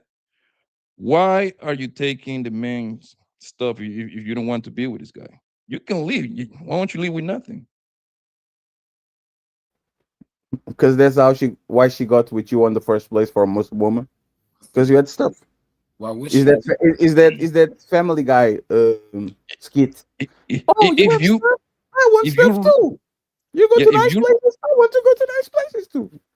If you really don't want to be with this guy, why should you goddamn leave off this guy after? I mean, I understand if it's little small kids involved, of course, you got to pay for that. Nobody advocating for that. But why you got to take? You saying I didn't even know that was possible. That you got to take. They can take some of your 401k stuff with them. Is if you don't have if we don't have liquid assets, meaning let's imagine that you are worth $1 million, but the $1 million of equity is literally your own, because you can pay $500,000 because actually like you don't have the money, you sell the house, you get $1 million, and she takes 500,000. So now- so now the man has to actually get the 500 to actually probably get another house, and the woman now meets Fatty, and she has a 500 plus a room to stay now, because Fatty's a sucker. Congratulations. Let's go. So you pretty much you're literally financing her next nigga, pretty much. That's it. You the all of them. That's a horrible way to think, man. No, it is, bro. You the all of that. Jesus. For me, just to come late night and lay her down, we have to escape into the crazy. That's crazy. Y'all better switch it up then. No, even worse than that. She can stay with you for 40 years, and the day that you decide to retire, she says, "That's mine," and go live her adventures. Like the house and the things is kind of hard to to swallow. The 401ks and all those things to me is the silver bullet. You see what I'm saying? It's like I work all my life to rest, and now I'm forced to work until the day I die because this woman, for whatever reason, got bored and decided she didn't want to be with me anymore. I don't like I said. I understand why the older generation kind of still got like this. There's no excuse. That's the game. You want for the most part, Fatty, you prepare to lose. For the most part, I think like the guys want to since we're not able to carry our own kids, it's like he like trying to do it that way pretty much to kind of like make sure that kid might be him. He give you a higher chance that kid might be his, and see his kid kind of like growing close to you. That's probably how most guys still think that way. I don't understand what you said, right? And this is like the part that actually bothers me about men. And the panel kind of said that during when I was outside, I was hearing y'all review it, and the panel kind of said that you picked her, it's your responsibility. You picked her. And then when I come in and I say, y'all are playing the game all foot in and all foot out. You want the benefits of playing the game without the responsibility of playing the game. Get off the game. Just do like me. Get off the game. I'm sorry. You want to throw yourself at first into a pool full of peace without getting the peace. That's what it is. It's right there. Everybody going through it. Your mama, your daddy, your sister, nobody gets along. The people that do are exceptions. If you want to play the game without the responsibilities and the consequences of the game, don't play the game. Our parents didn't have a chance, but we are. Nobody gets stigmatized now if they are not playing the game. Nobody cares. But that's my point of view too. Who talking? One more thing. Yo, Fatty, you can play the game with one condition. This is one way like you can kind of like level the playing field, right? Yes, don't bring it home.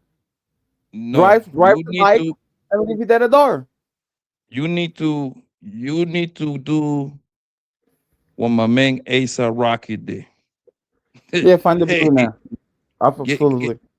When I mean, obviously, none of us is going to get with a billion. What I mean is, if you're doing okay, you need to get with somebody that's doing close as well as you or better than you. That's how you kind of level the playing field. Do you think they're going to last? Most of them are broke anyway, so it's only Do a you think few. once you're done with the kids and all this, you think they're going to last? They won't. Now they're on the building phase. This is her last checklist. She is pregnant, got 3 kids out. The kids are going to go to school, private school after 5. Do you think they're really going to last? They won't. Because on that relationship, every time he talks, you can clearly see who is in charge. So A$AP Rocky is just a part of her checklist. That's all. But I don't know, want to get married. It just when do you stop building? Like that's the part I don't understand. Like you should always be building towards something. Like something. Like even when your kids getting ready to leave, okay, we building on to something. We finna go move to a different state or something. We finna go do what we always said we were gonna do. Like I think that might be the issue. Build what?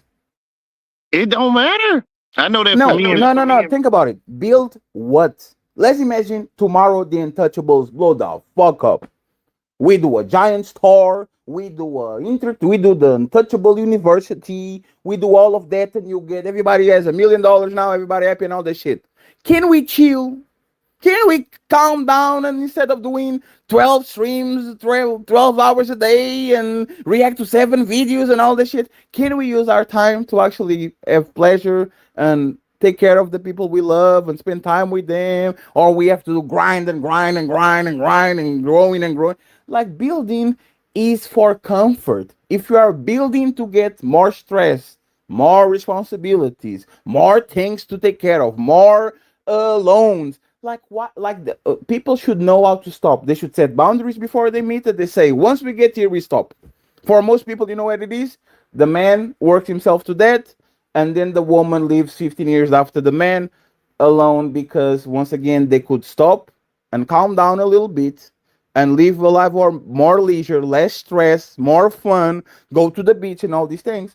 But because we are addicted to the routine of getting more, that you just go until you meet a cliff. Like I don't get how a person that has everything situated at 50 is still worrying about building. Motherfucker, you have 20 years. You are literally going to die in 20 years with a nice account, with a mansion, just for your knucklehead kids do a bunch of bullshit because they didn't earn nothing. Why are, like I tell these to my parents, y'all are retired.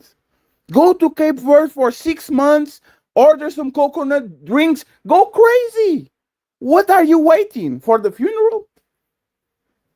The build ended 10 years ago when both of the kids are grown and everybody is going to college and everybody cool. Why is this building for what is the building now? See what I'm saying?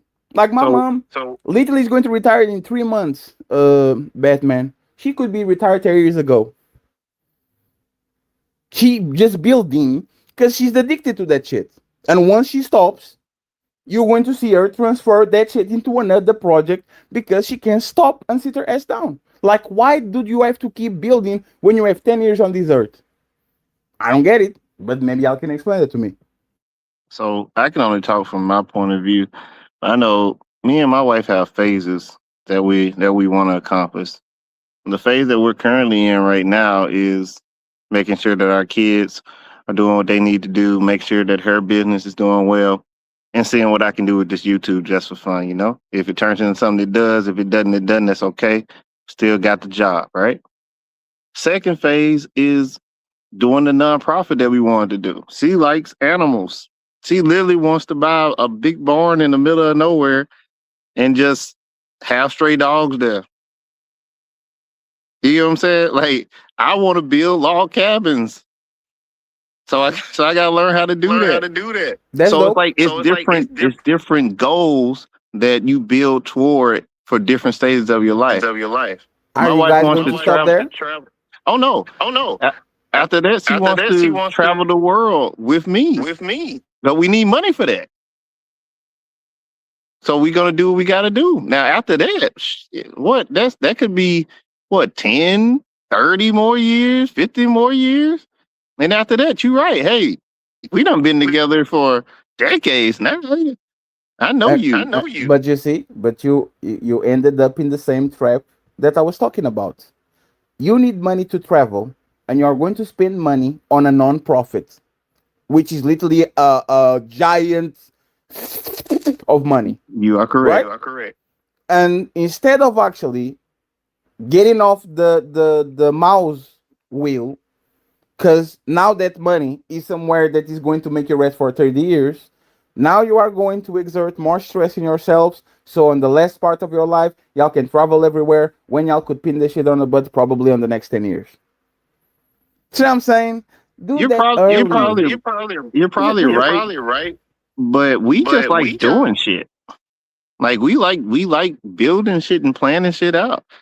Like that's one of the things I like about her. Like we're compatible in that way.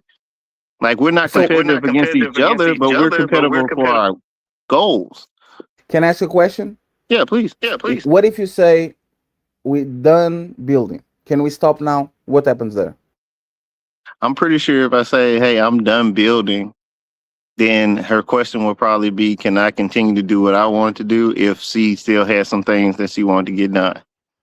Now, if I had a whole problem with it and was like, hey, look, I don't want you building either. We just finna sit here in this house all day and watch Golden Girls, then we probably have a problem. Because that's not who I married. So, but Batman, but this is the thing, and this is why Womi was talking about his retiree friends. A woman's worst fear is that a man just stops. That's what retirement is. Like, go see the Premier League. That's the football, the best league in the world in the English. Like, he has a 70% divorce rate on the 3 years after the guy gets retired. And you have to kind of look at around the world and try to understand why. Why can this woman not chill with their husband if they like them so much? And the thing is, they don't know him. No, it's not they don't know. They know him too much. They just don't like them. Yes, they don't like him. But how do they know him? Like, for example, you use the athlete, and an athlete of that caliber is constantly in training, constantly on a season, constantly moving around, constantly away. So right. It's easy to love you because you are always away. Now, see, that's what I'm saying. Like, then you come back, and she's like, "You're too close." Like, that doesn't make sense. No, but that's the point. They don't like them like that because you know. Okay, I get that part. Like, and this is the thing. Once again, you don't want to part ways with people that you truly like. These people don't like each other. Like, you know what it is. Like I said, this is why I say I'm broken with relationships. Period. I already told y'all. Hey man, I'll die tomorrow for my brother. For whatever reason, something happened. I need to give him a brain transfer. Here you go. You got it, my man. If I go on vacation with him by day 6, I am willing to fight him just because he's breathing. I love him. I kind of don't like him. I can stay like he's not doing nothing wrong. Good kid. I can't stand him. And this comes from a subconscious point. Why would you love a person that you can stand to be around more than 30 minutes? And I had to actually come to I had to come to a conclusion. Why I can't stand, I'm driving and my mom is on the passenger seat and this shit is a deplorable, like it's a terrible experience. Why am I going to the shopping mall with my dad and he's an old man? And I'm like, man, I love you. Why can't I like you like that? And a lot of times is you grow up to love people but not to like them. So when it's time for y'all to spend time together, y'all can, because there's no ending. There's a problem with marriages. You know who likes to be around each other? Boyfriend and girlfriend. Because they're not sure if they're going to be boyfriend and girlfriend tomorrow. That's why they have fun. That's why they fuck a lot. That's why they go to places. Because they say, let's enjoy this because I don't know if it's tomorrow. Once the clock is infinitum until I die, people start to do some dumb shit on their job. Oh, I can be fired. Let me go start to do some dumb shit. Oh, on my team, they can cut me. Let me start to do some dumb shit. People are doing this shit with relationships. And I think I actually figured it out before I get into one. I'm not projecting shit to nobody. That's me. That's 100% me. I love you.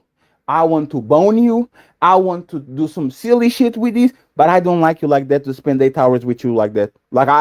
Actually, we're going to get into trouble. That's me. And in my opinion, that's most women. The only difference between both of us is that I have awareness to actually not put somebody in this type of pain, because I know I'm not going to last. But these women are still going to say, let me try this and see if I like him in 7 years. I don't like him now, but I'm going to grow to like him. Good luck with that shit. I have a question on the screen for fellas. Do any of you see any benefits in marriage? And are the negatives too great to take a chance on today's women? What order you want us to go in?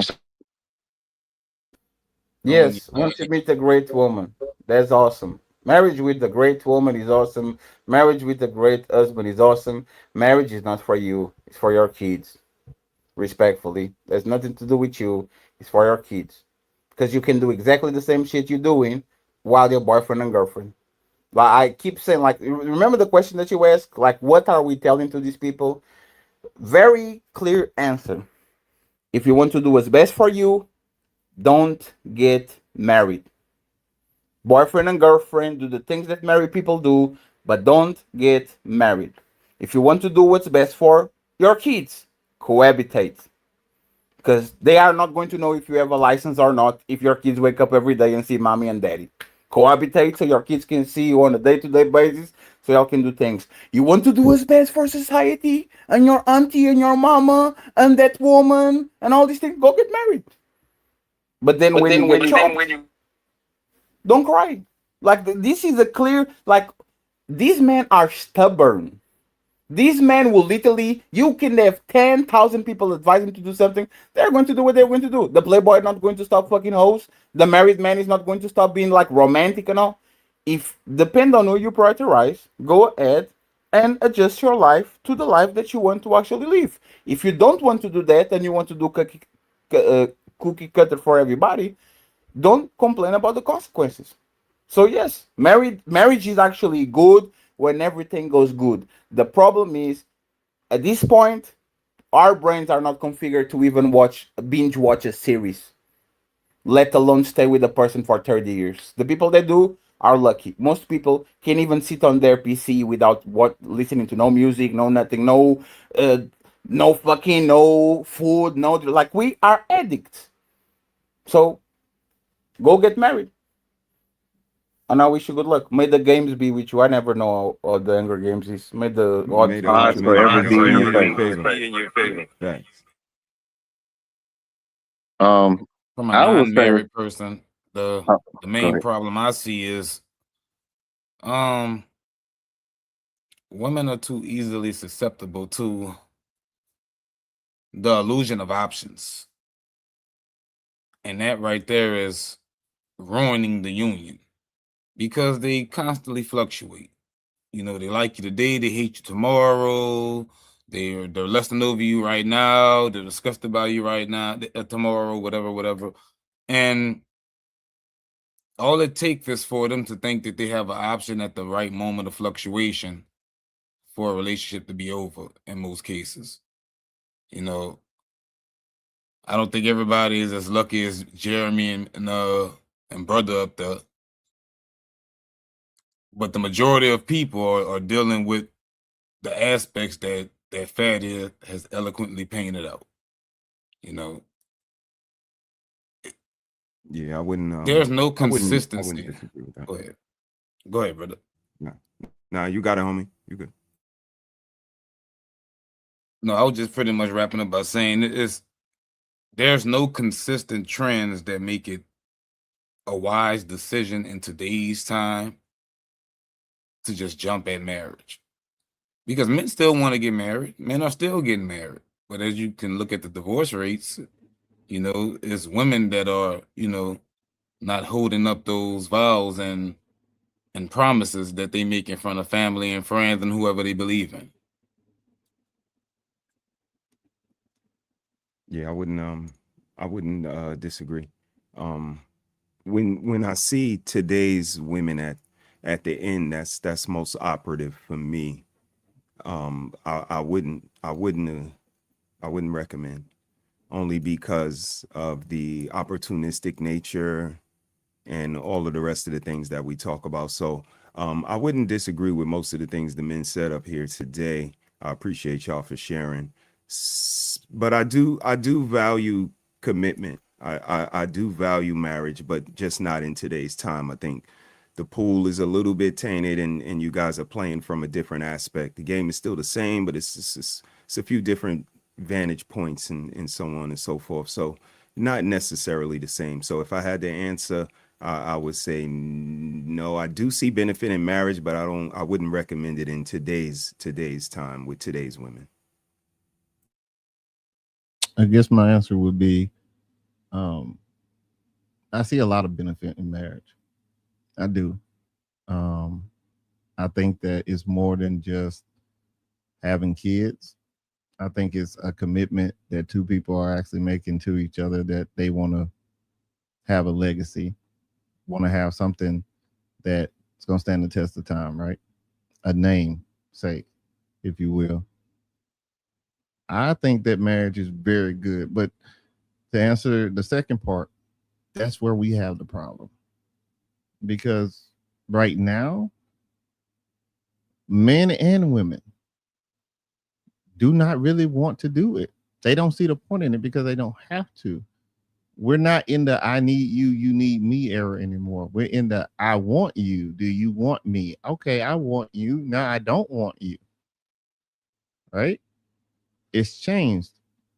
So what I would say is, if you're intentional, if you need someone, because there are some people who still feel like they need someone, the people who don't like being alone, right? Those types. Then yeah, marriage could still work for you, but you have to be intentional. You have to let it be known, and it's not going to be easy to find someone that's going to match. It's going to take time, and it's going to take even longer. Sorry.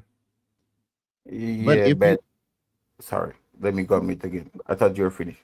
Okay, I'll finish up. But if you are the type that knows for a fact that you want to be free, right? Or you're discovering yourself, then do yourself a favor. Men, women too. Just go and do you. Stack your money, have a good time. Marriage ain't for everybody. For everybody that love to quote the Bible so much, most of the people that you read that wrote those books were not married. So yes, marriage is not the end all be all. It's not for everybody. Yeah, Jeremy, but you lost me on the two parts. People need each other more than they ever. Like you need two people earning money right now.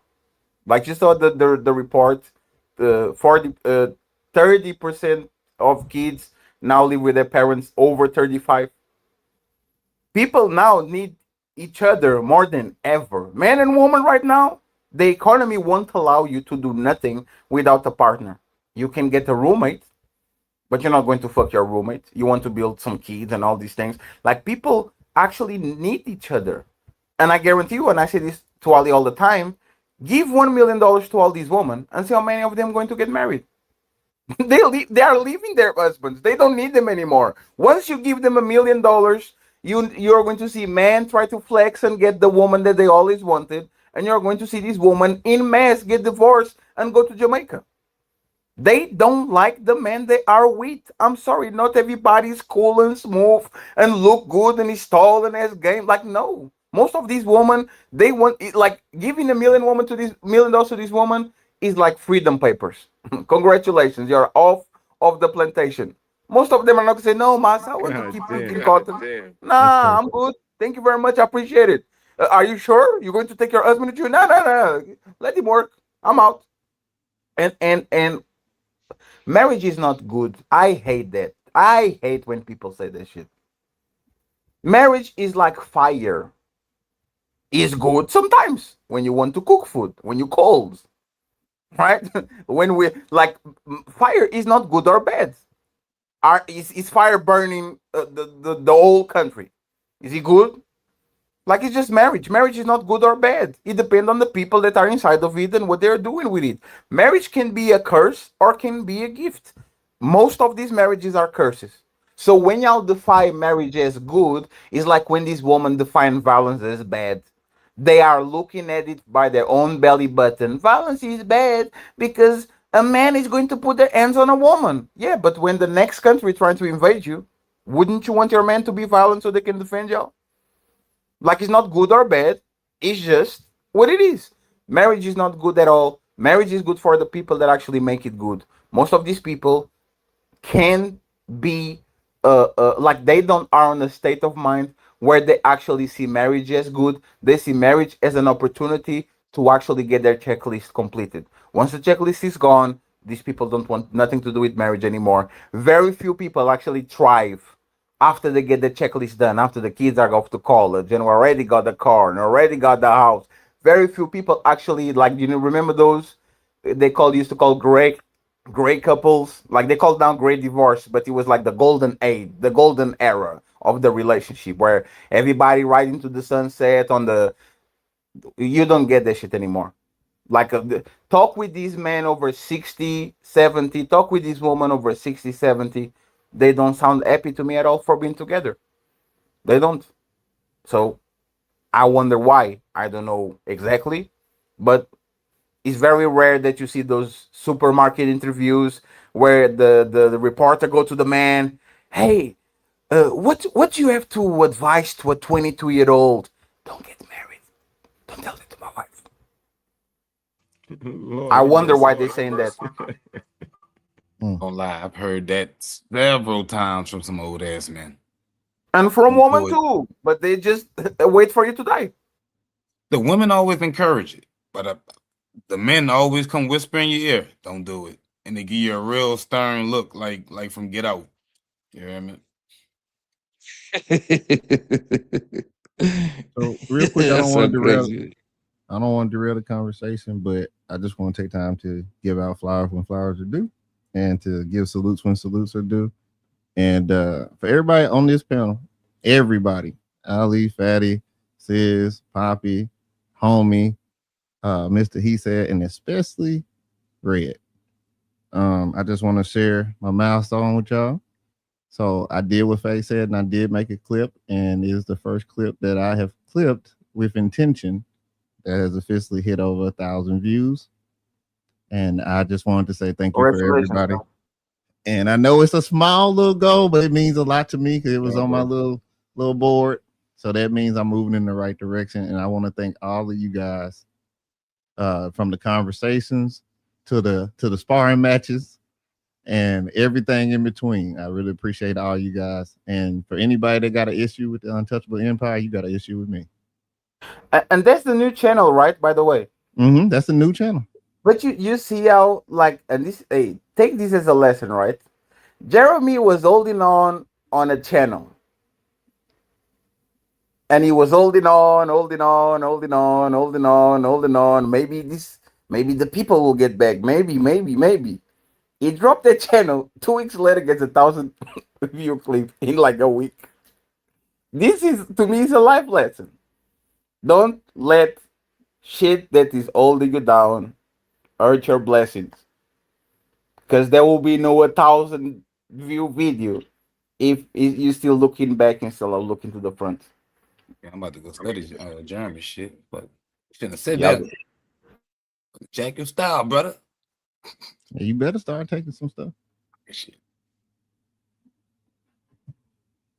But yeah, I didn't mean to derail the conversation, but I just wanted to share that with y'all. So Dizzy, Ali, and Poppy, y'all want to answer the question before we close out? No, everybody basically hit the talking points, but you know, like Fatty said, what a lot of people are saying, it depends on the people, like, well, the person, you know what I mean? Like some people could do it and some people can't. You know what I mean? Like just because he's having a great talking point saying marriage can't work, this and the third, but it could work for some people. Like it's working for Mr. He said, it's working for Jeremy, it's working for me. I have no problem or no headaches, but it's not for everybody though. It's really not though. It's like a lot of hard work. There's a lot of determination. There's a lot of things that comes with marriage, like ups and downs. Like, you know, you just got to willing to go through the work. But also the negative stuff about it. Today's women, I'm just lucky that I found my woman in that time frame where morals was still in place, mindsets was still in place. You know, without the feminist movement, without all this bad girls, all these TV shows that influence women thinking like they want to be men and all this and bosses and all that. Like that, today's women, I can't do it. If I met her today, I want to be married. Plain and simple. Poppy?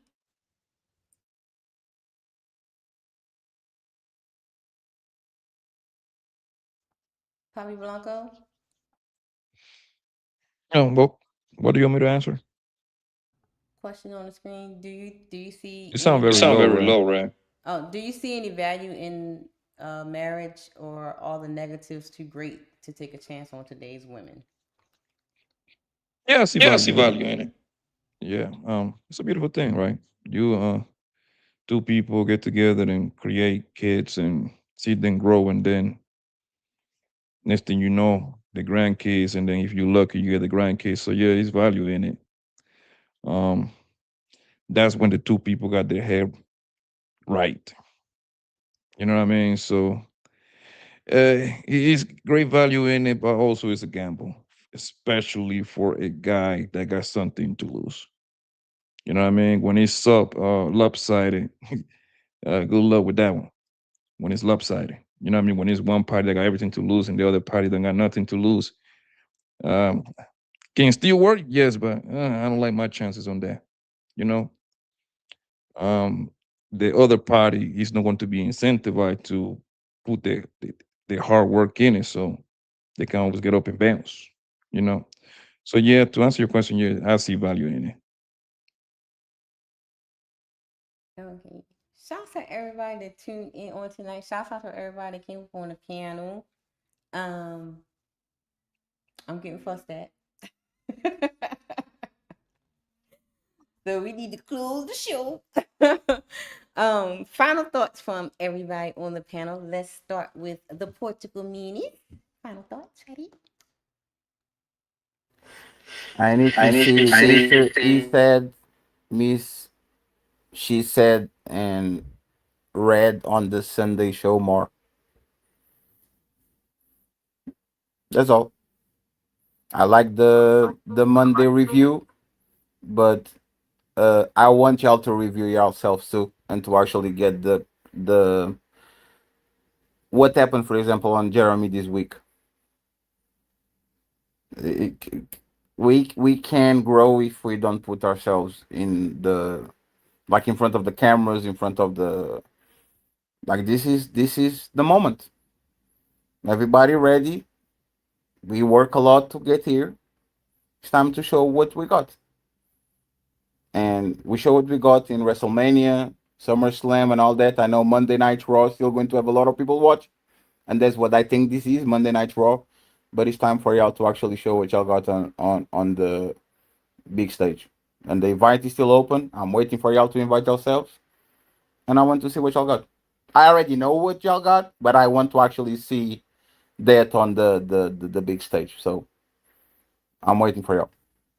Appreciate y'all. And Batman, good job. Great job.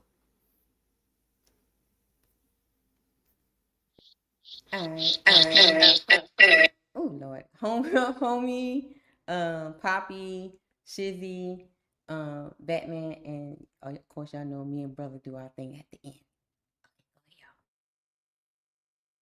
I got a bunch of thoughts. We'll just wrap up. I'll pass. I'm tired. Only thing I want to say is I appreciate that little imagery earlier. I feel honored. You know what I mean? I always say this. I appreciate all of y'all. Like sometimes in the chat, I just be waking up like, damn, I appreciate y'all. How y'all doing? Like, you know what I mean? It's just the type of person I am. You know what I mean? It's just when things are given, I always show my appreciation. That's all. You know what I mean? Just good family to be in with y'all, and I appreciate it. You know what I mean? I don't even know how this happened, but it just happened. You know what I mean? It usually happens that way, you know, when people are meant to be drawn to each other, tend to, you know, congregate. So everything happens for a reason. Just take the lessons, learn from the mistakes, and grow. And pay attention to your circle. Pay attention to your circle. Poppy? Yeah, good show, girl. You're getting better and better with the whole with the video part of this thing. Every time I come over here, you got like something going on. I'm trying to figure out what you got. What's the team playing in the background? Standing on business. Jeremy versus Ali. God damn, it's like so. I know it was crazy. Madison Square Garden choreography we got going on up in here. She had me nervous, Poppy. I was like, oh man. Yo, I feel like I'm in Madison Square Garden right now. We're about to watch the Knicks against the Nets. Facts though. Yeah, let's go. Knicks and good five. show, Brad. You getting better at this thing. Keep going, girl. You on your way. Jeremy, my guy. Mister, he said that's my guy right there. That's my your brother. Homie, man. Good peoples, man. Cheers. Nice to meet you too, man. I gotta see you more often. Seem like you're good people too. Hey, family, I'm gonna talk to you later, all right? Yes, appreciate you too, brother. Yes, sir. Appreciate you, Poppy. The man of the hour. I'm Batman. I'm Batman. Guys, look, y'all already know what I'm gonna say. At the end of the day, it's always you versus you. It doesn't matter what anybody else is doing. Make sure you are doing what you need to do to take care of yourself and the people that you love. I will be going live tomorrow, doing the producing thing for Slim. Slim J, just my opinion. Come through if you want to. We're gonna be going over the Nolan case. That's the updates on what it is, and a few weird things. We had what's his name? Mr. Tate saying some wild stuff. So we probably gonna check on that too. That's egregious. And then, as y'all already know, Lino Academy, Riz Academy, aka I Am the Riz Lawyer, they're gonna be doing some stuff too. If you missed the pilot yesterday, go back, review it, forgive Cammy for being an hour late, and leave a comment letting us know how we can do better with that, what you want to see the Academy do. But guys, hey, you can do it. Fuck what anybody else is talking about. You can do it by yourself. Because when you decide to do it, people will show up who will motivate you, who will tell you the truth, and who will support you. Batman 4011 out. Good night, y'all. Night, y'all. All right, guys, it's time to talk the money. It's time for the super chats. All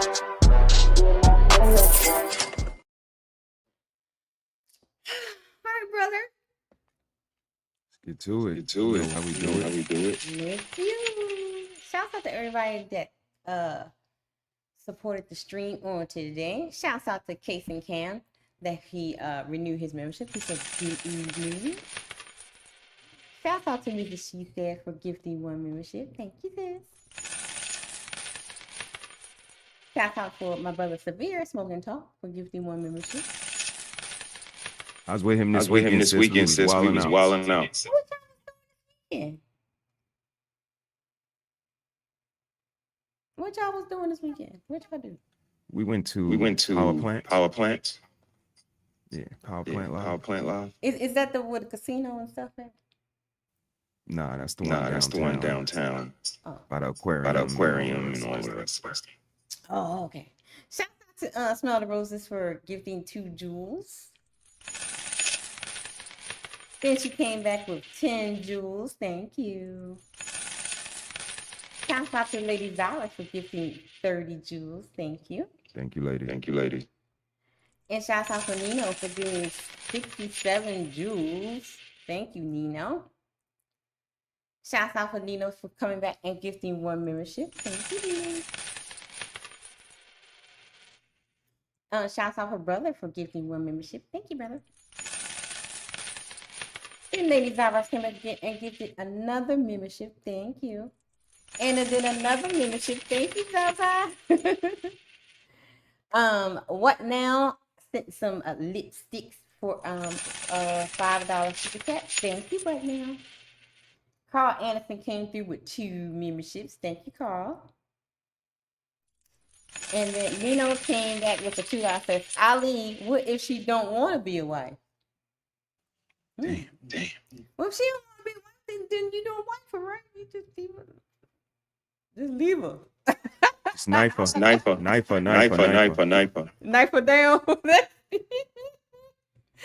Shouts out to Teddy. Hi, Teddy. Oh, did you see Teddy had his celebration on Saturday? I did. Shout out to Teddy. 2,000 subs. Shout out to Teddy. Shout out to Willie Beeman for the $5. He says that woman is clearly delusional. She's mean. She means well, but still. Then Willie came back with another $2. He says, what does NGL stand for?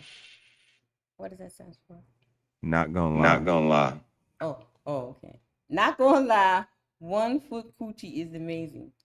What is 1 foot coochie? Remember, because she only had one leg. Oh, when he gave that analogy. Shouts out to sis for the $5 super chat. She says, support Looking Dry, support the stream, send some. Thank you, sis. And Nino said, I'm going to do it. I'm going to send her 67 feet. Shout out to Nino.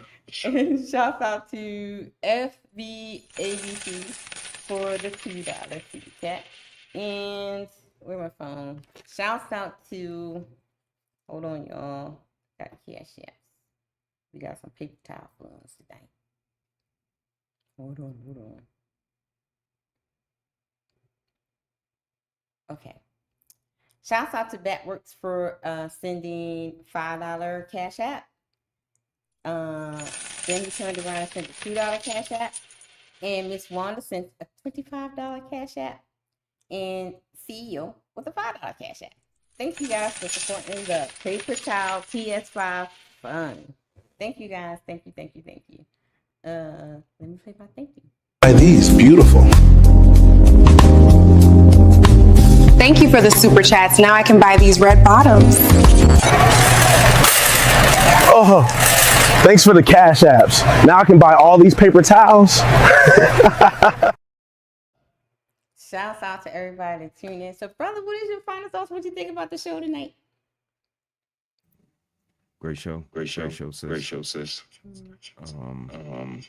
Shout out to everybody else here. Shout out to Sharon.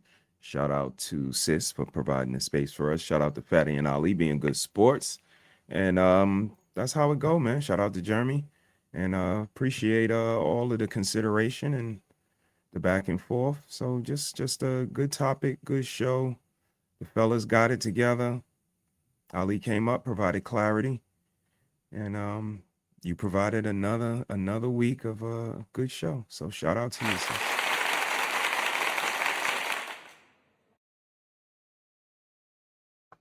Shout out to everybody that tuned in. Make sure you go back and leave a comment.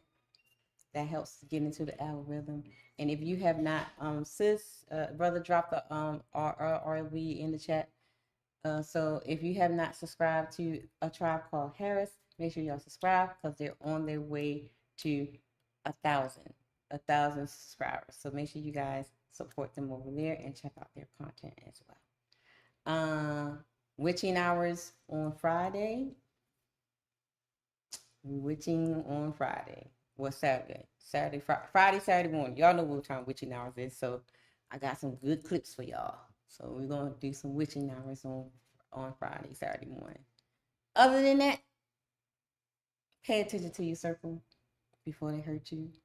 Let them talk because they tell on themselves, and envy disguises themselves as a friend. So be careful. See y'all later. Bye. Yeah. It's deeper than the surface, deeper than the grind. I just wanna know what's on a real man's mind. Let's build something sacred. I ain't trying to guess you, stress you, or finesse you. I just wanna bless you, see what's really in your mental.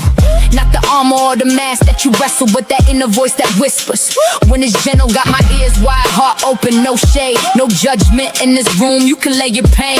Tell me what it's like to carry all that weight. Be the rock, the leader, but still feel the strain. Talk to me, king, I ain't here to fix, just here to feel, soaking every bit.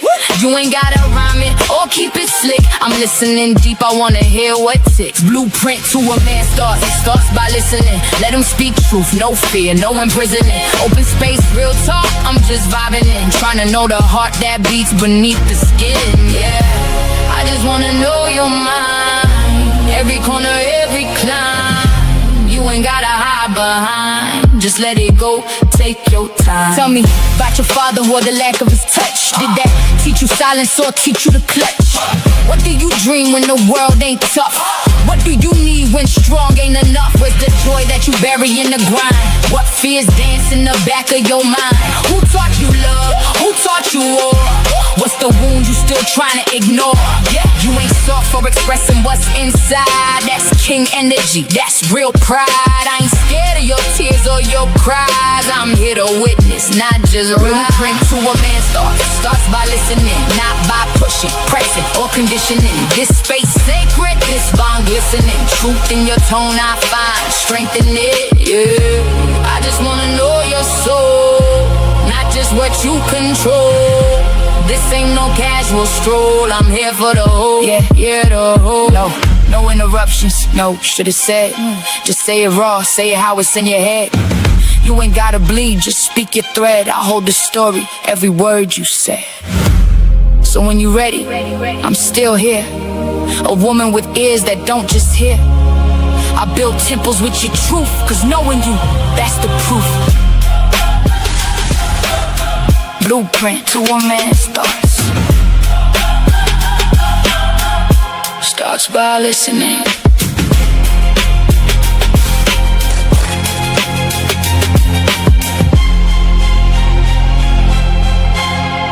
You know I love you. What the fuck is wrong with you?